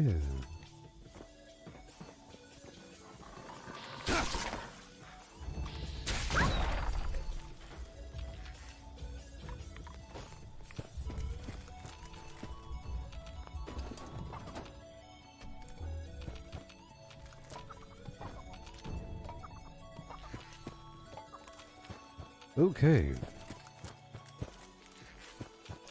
Goodbye. Just killing a few enemies right now.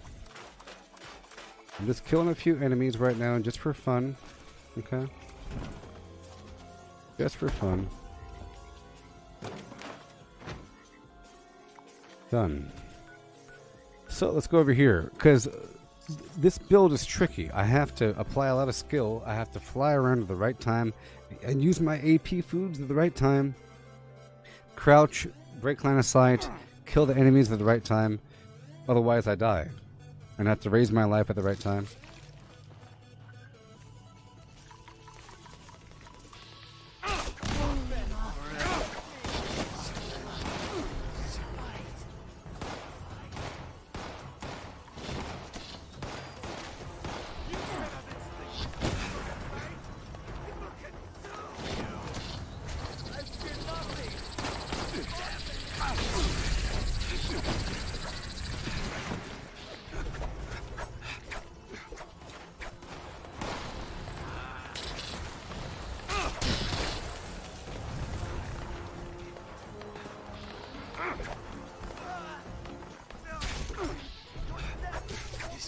Okay.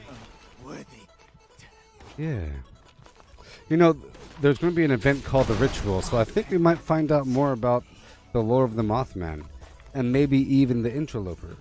Maybe the Ritual is about the Interloper that's behind the Mothman. You know?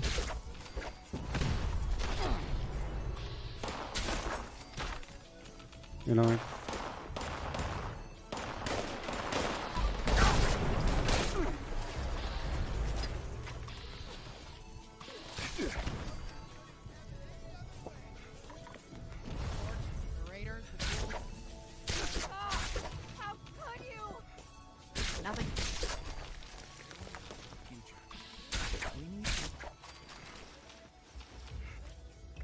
Okay. It's so dangerous in this current build.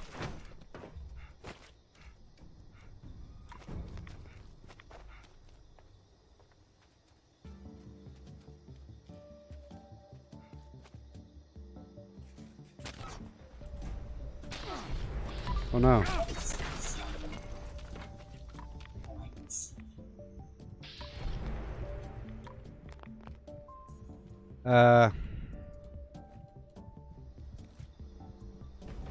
Well, I think eventually you will use the perk loadouts more, David. You know what I mean? I spent a long time moving the perks around how I wanted, just no big deal. And now it's free. Before it meant a lot more.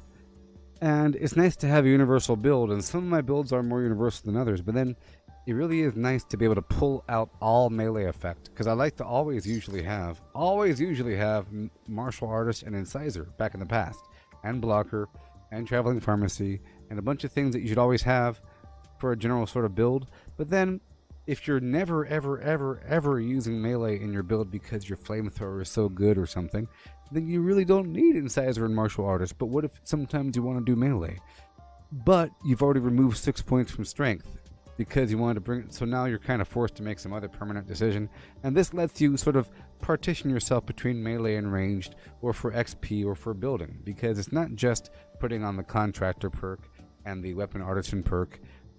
It's also like the chemist perk and the super duper perk and the gunsmith perk and a bunch of stuff like that, a bunch of perks for like building and repairing and so forth, to the point where it's maybe better just to have a whole new build. Sometimes if you want to repair, it's not that much of an issue to remove a perk for a second and put it up there. Sometimes you're not near a perk card punch machine, but eventually it's fine.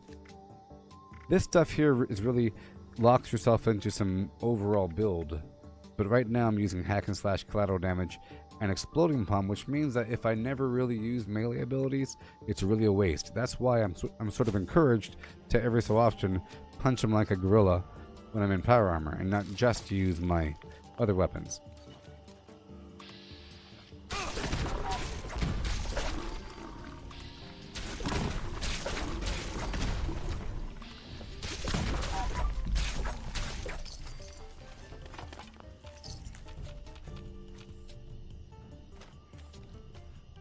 I'm not going to take this over. I'm just sort of killing a few enemies here and there. Okay? I'm just sort of demonstrating how it's slightly different when I'm not in power armor. So it really is a difference. So this is more... I could turn invisible when I squat. I could fly. I get more XP. And I do more melee damage. But besides that, it's very similar to my power armor version, where I'm not shooting, I'm just punching them. But I do area damage if I wanted to with my coiled mod, and I do damage when I run into them with pain train, and I do enough damage with melee. See that where it wouldn't connect?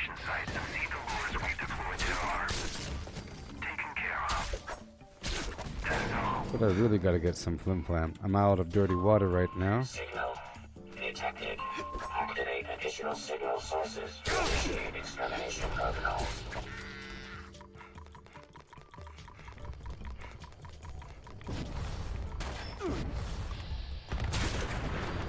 I am using Grim for sprint, so there's a chance for my AP to fill up after hitting an enemy.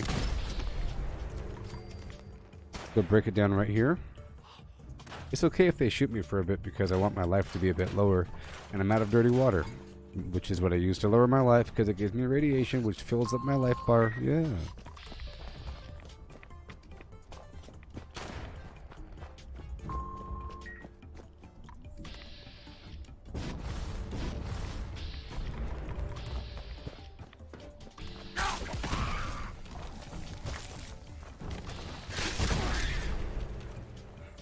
We're doing that public event coming up pretty soon.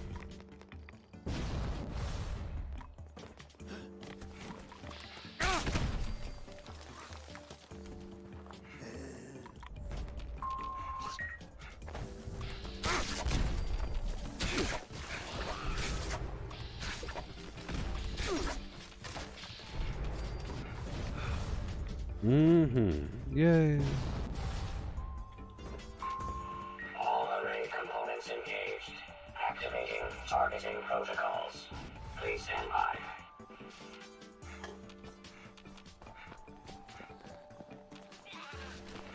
Attention users. Temperature approaching unsafe Light bulb. levels. Action required. You got light bulbed. You got light bulbed. I'll light bulb you.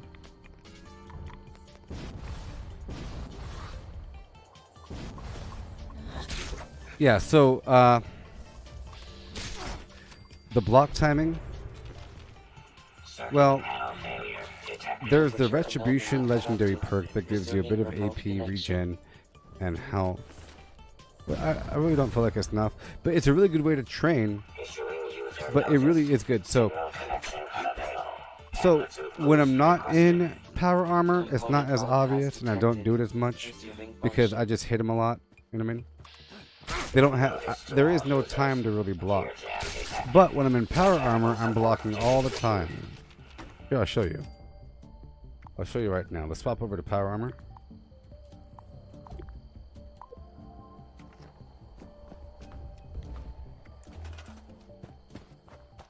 I'll show you. I'm blocking all the time because of how it works when you attack.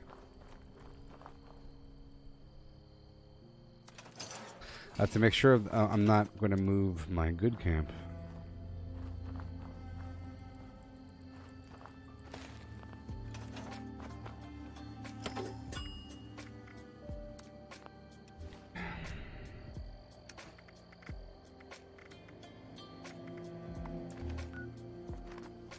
Oh my gosh.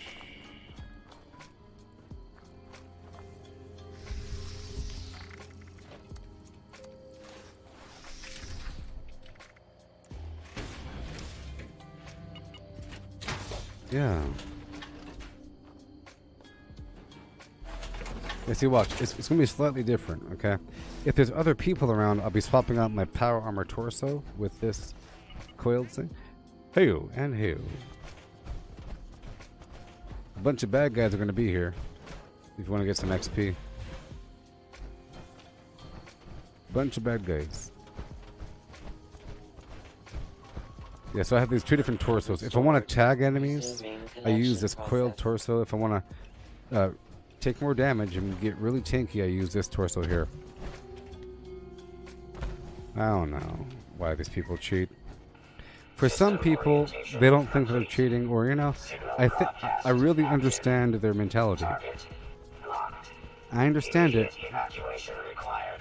Repeat. Please retreat to a safe distance immediately. For them, it's not really cheating. It's using the utilities available to maximize their chance to win.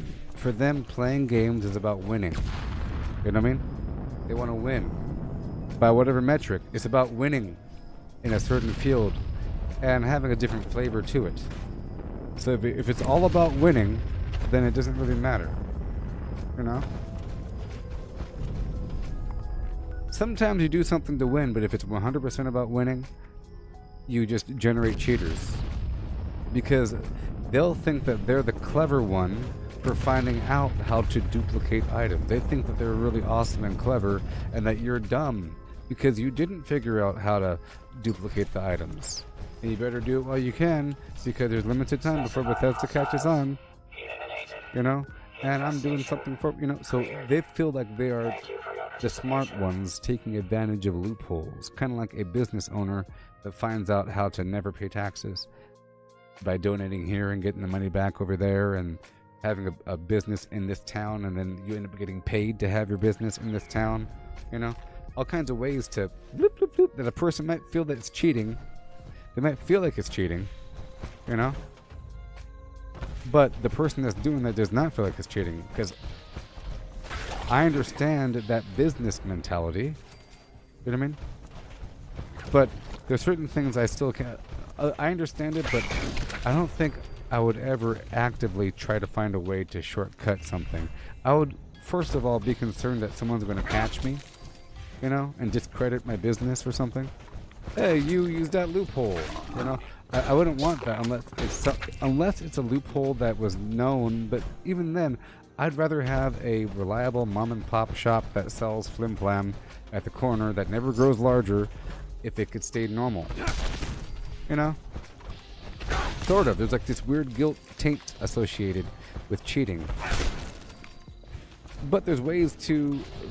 So for example, if I sold flim flam, I might look up in the phone book all the other flim flam sellers in town, and I would go on a scouting mission and I would write down 3 pros and 3 cons for each business, and I'd say, well, these are the top 3 things I should change about mine. I should have a more, you know, a vibrant outside with a big sign at the corner. I should offer free coffee. You know, I should find out where they get their coffee from and then work.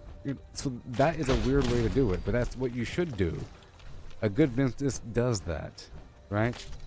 We all know that good businesses do this. Good businesses cheat, reverse engineer as much as legally possible. So let's just say a good business, quote unquote, reverse engineers as much as legally possible to get a leg up on the competition. You have to be aware of the competition, right? That's reverse engineering. What is the secret sauce? Records show that if we have any nature of secret sauce, the people will come because they're curious about what this secret sauce might be.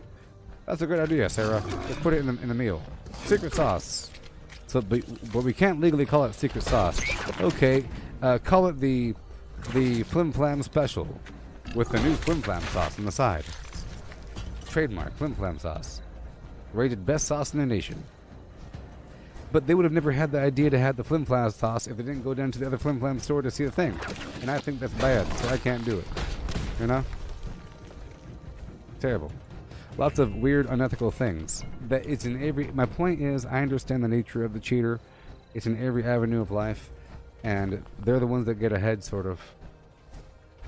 Because that's how you have to get ahead, sort of. Not everybody. There's a way to survive without Flim of the Flam. There's a way to survive without crossing that line. Be a better man indeed. Oh. So, see the blocking. You see the blocking? So I did this just to show you the blocking. I block all the time. It's every other hit I'm blocking. Because it's like a secret thing. Normally you go left, right, or yeah, right, left, you know, is what you normally do. And then you block, boom. But if you go like left, right, hold on, like boom, boom, see? Boom, boom. You see? You can hit them with a block. See, watch. Boom, boom. Here we go. Miss, and then hit. See that? Miss, and then hit. Miss, and then... Oh. Miss, and then... Huh. See? Miss. See it? Yeah. Isn't that fun?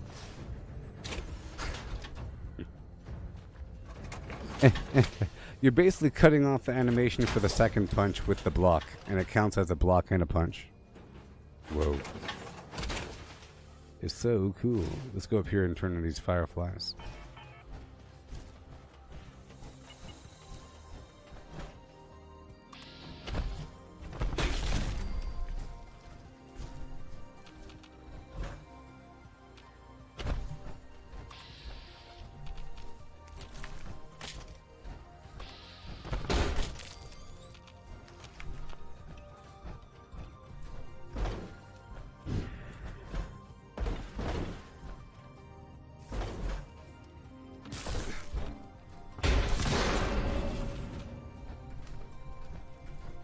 Yes.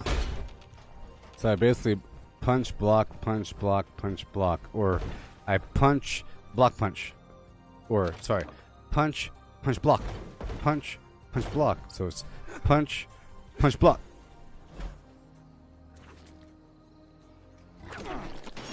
Oh yeah.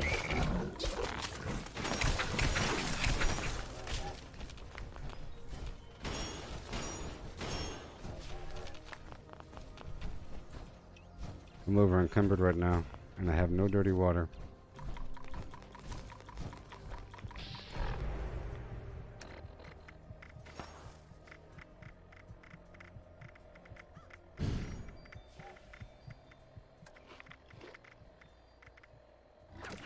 Well, that's over. No more grilled rat stag.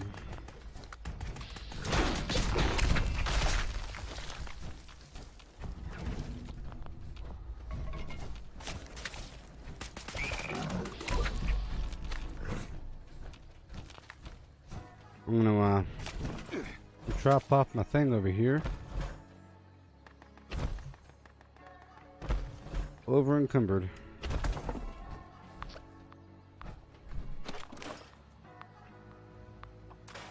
that this same thing works with other melee weapons and not in power armor. It's just the attack speed is so fast that this is slower. The doing that thing is slower, but this right here, I feel is faster than this. You know?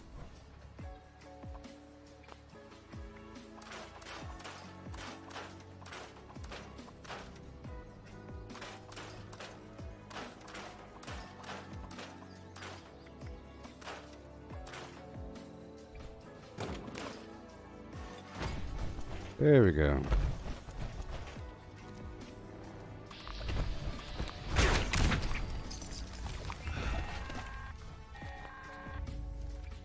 Gather now, faithful followers of the most wise and beneficent Mothman. I'm gonna tick off some of my damage and give myself more carry weight. There, I took off Pain Train or something. I took off Pain Train and I put on Bare Arms. That we may commune with him and partake of his wisdom. I'm like, it's like automatic to always kind of block after I hit now. And I tend to now, because the attack pattern is much slower and more deliberate and, you know, visceral when you're punching in power armor, I usually like block when I back up, you know. I'll punch them and then block if I'm not already doing this sort of thing. I just hold it as I go backwards. And in between, I'm like always kind of keeping my right finger on that block. But I don't do that as much at all when I'm not in power armor. I just rely on stealth and breaking line of sight and moving around really fast, you know. So it's sort of different. Catch me! No. Yeah. What you gonna do when you get on the floor? Shoot the thing and ooh, yeah. Okay.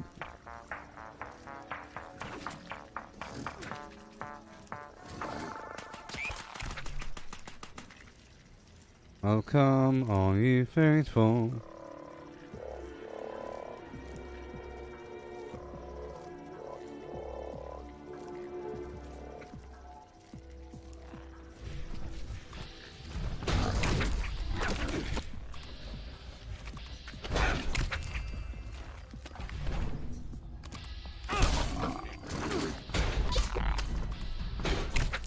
Yeah.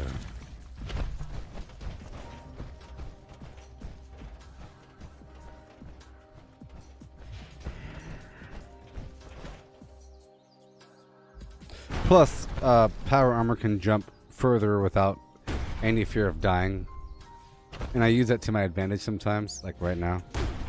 Whereas I would have came down using the jetpack, but it would have been kind of weird. But with the jetpack, I'm able to go from here all the way across the street, down the river, before landing. I could probably make it from here to the second bridge over while still flying in a jetpack, because it's going downhill slightly.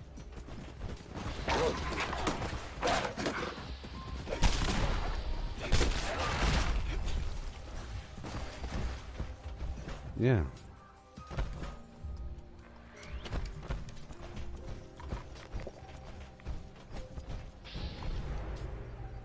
He's got 2 left hands, and they're moving all over my face.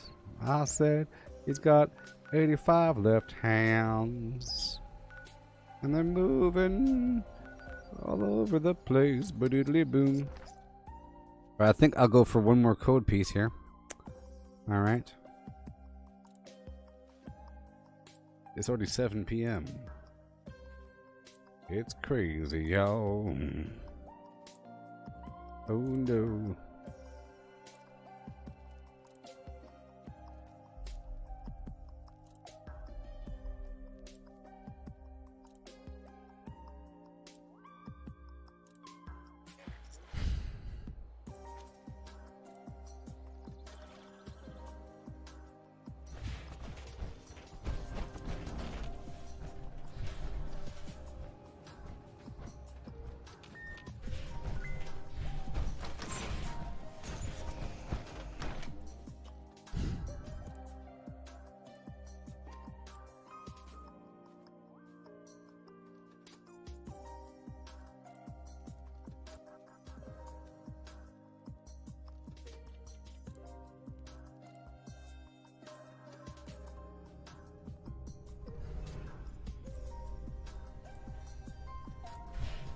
Yeah.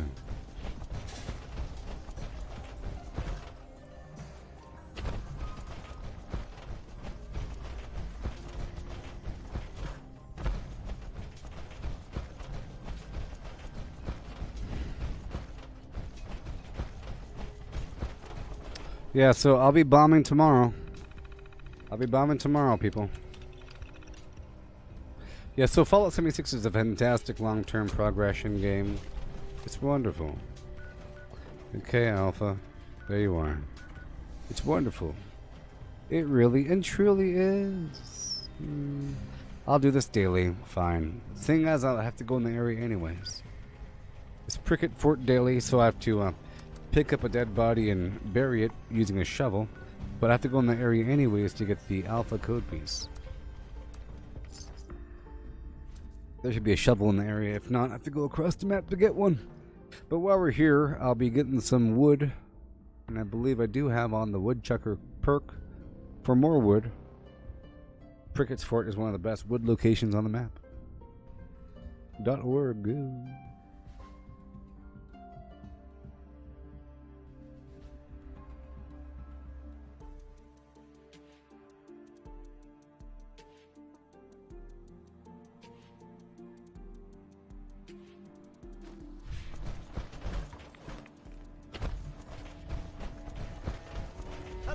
Yeah.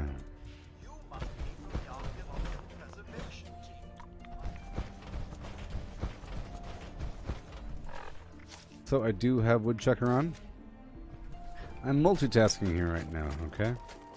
So I took paint train off and I put bare arms on for a second.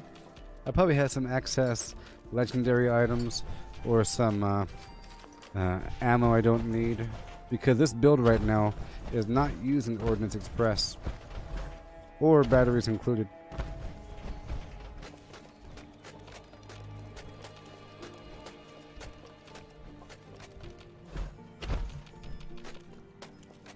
And I do have an excess amount of treasury notes. So I'm going to take off Incisor and put on Pack Rat. Just for a second. See, I swap these perks out sometimes if I get over encumbered in the middle of a farming session or something like that. But for a whole change of a build, it's helpful to move around all your points.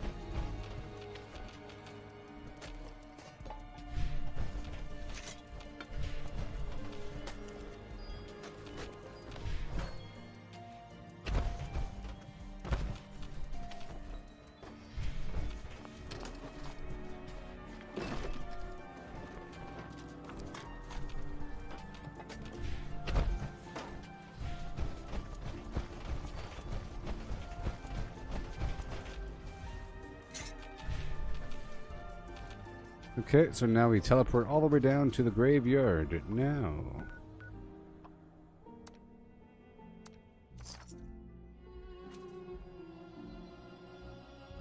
Yep.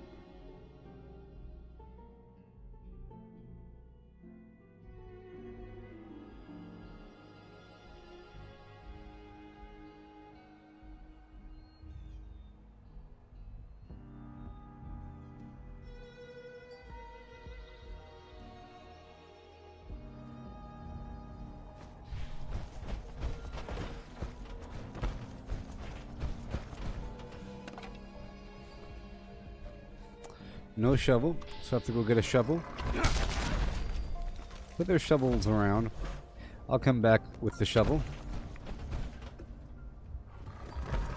I know where to get the shovel, but there's a Yagua over here if he's not already dead, but he is, so there he is. Let's see how many alpha code pieces I have.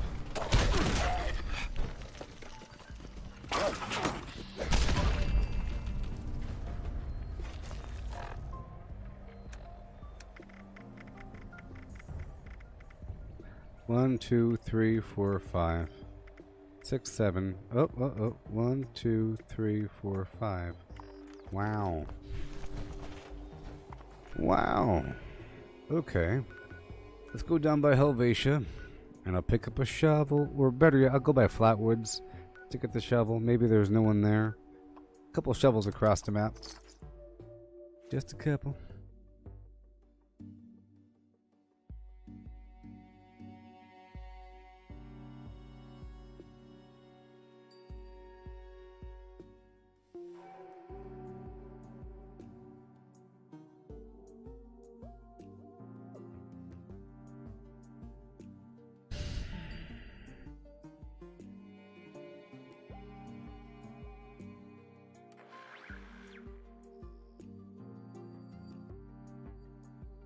Yeah.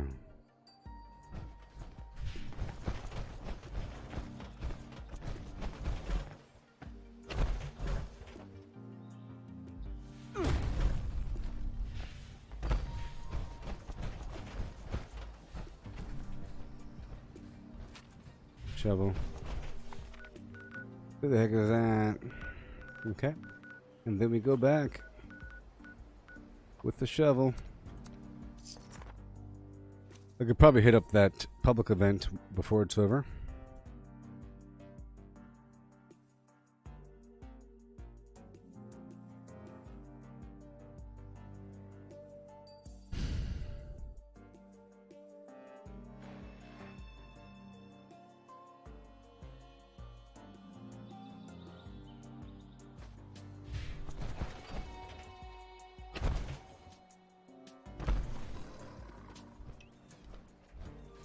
Shovel.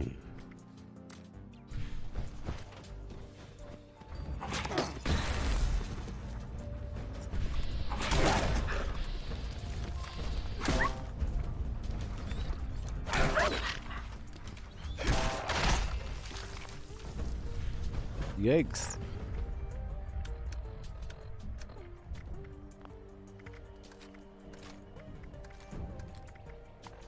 There we go.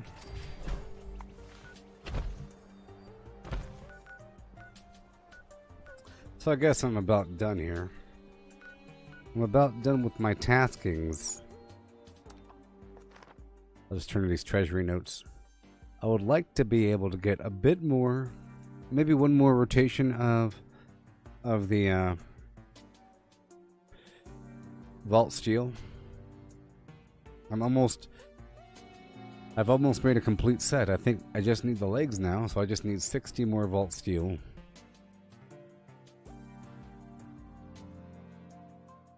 Yeah.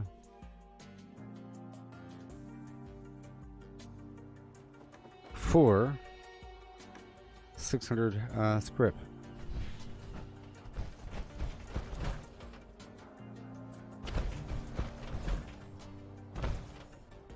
Or whatever.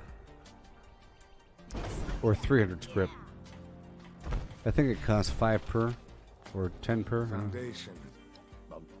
5 per. 10 per.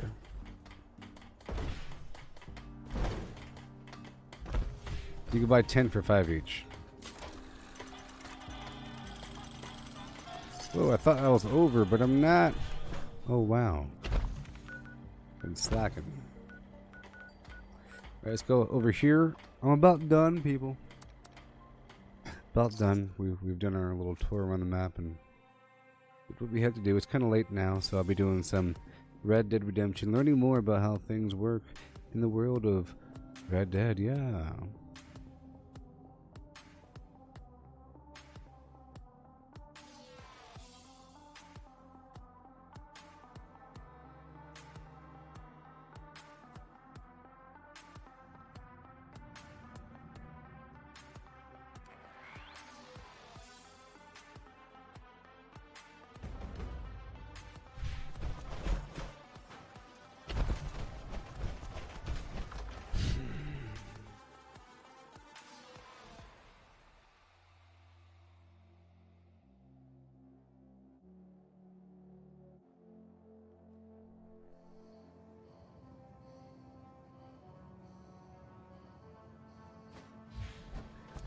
Is it here? Probably not.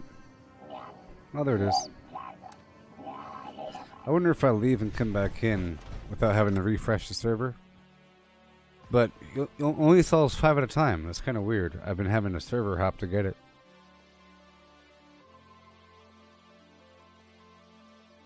$5 for 10.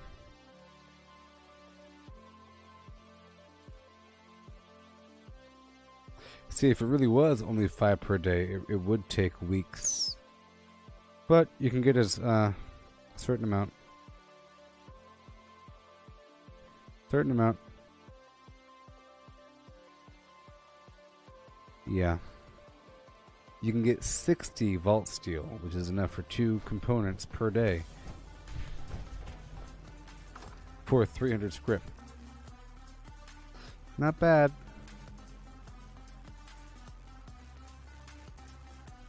Let's try to see if this resets it.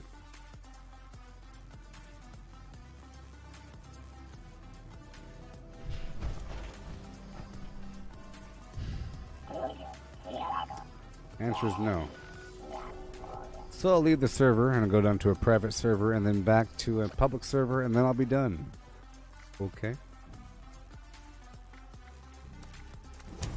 Getting a few more of these things. It's like you could do a little double tap for a server hop if you integrate your private server if you haven't been to your private server in a while. You know? It resets. Because if it didn't reset, it'd be too demanding on the servers, huh? Yeah. Wow, what in the McGillicuddy Sanchez is going on? Yeah. I will be live with Red Dead Redemption coming up. I'm a brand noob. Yeah.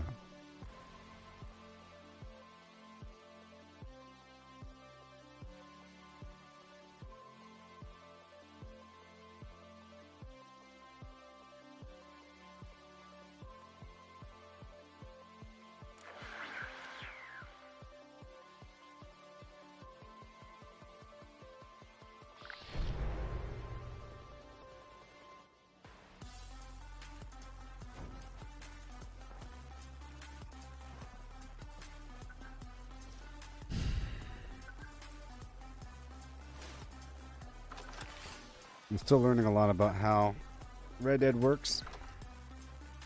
A lot.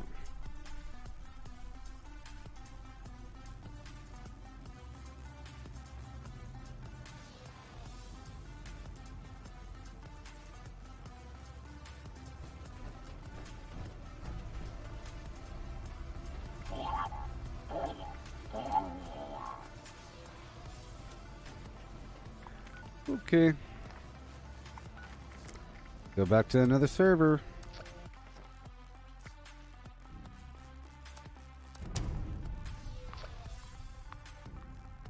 I'm pretty sure by tomorrow I'll have my full Strangler Heart set ready. So exciting. Then I have to see about modding it, you know, and all that. And then rolling it for legendaries. And seeing how it all works together. Yeah.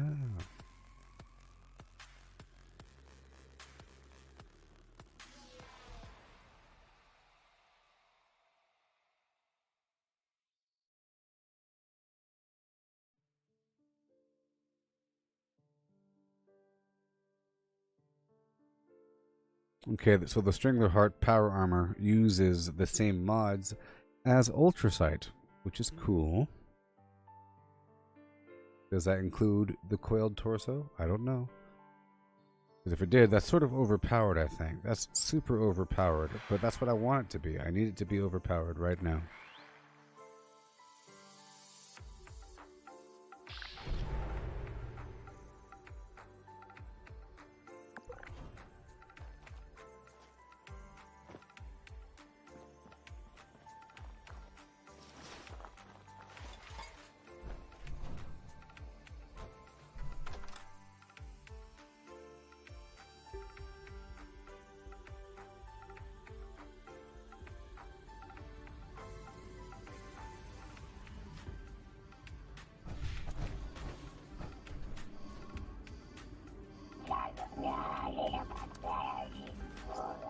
And more. Okay. I'll do one more.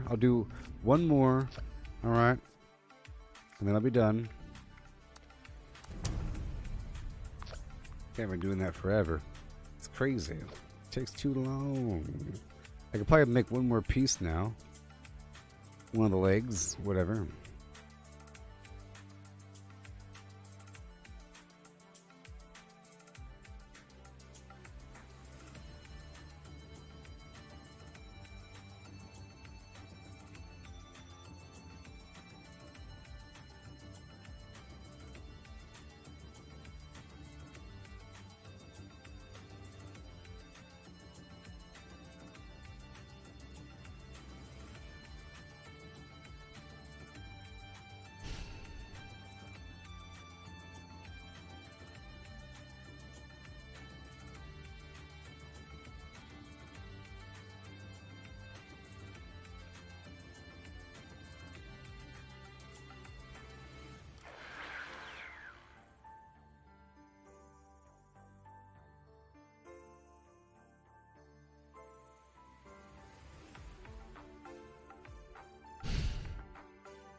Alright.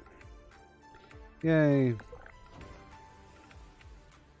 Who the heck are you?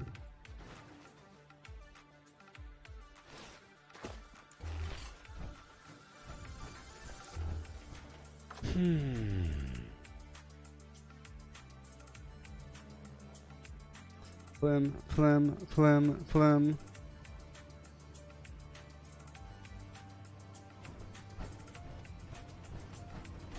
Phlegm, phlegm, phlegm, phlegm. Okay, let's see how that feels.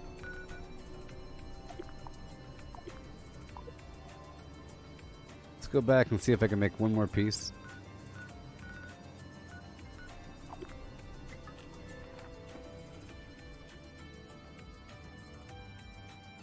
It's just so expensive. 30 darn vault steel for each piece. I'm not sure how much it costs to repair, but I think it does cost some to repair, but that's fine. It's nice to have a another reason to harvest resources. You know?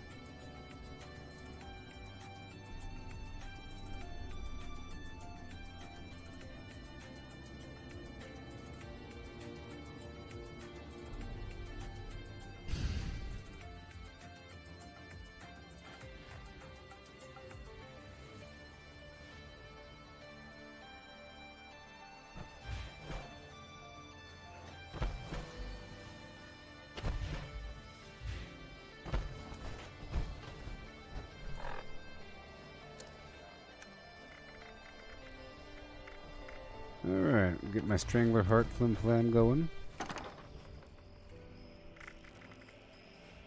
Alright.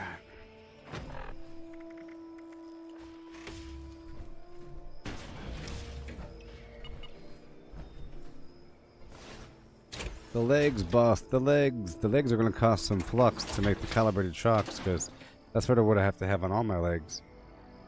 Put this up on the thing there. Alright, let's work on these legs. Left leg. I have 29 volt steel. Well, I guess it's meant to be. So tomorrow, I'll get more.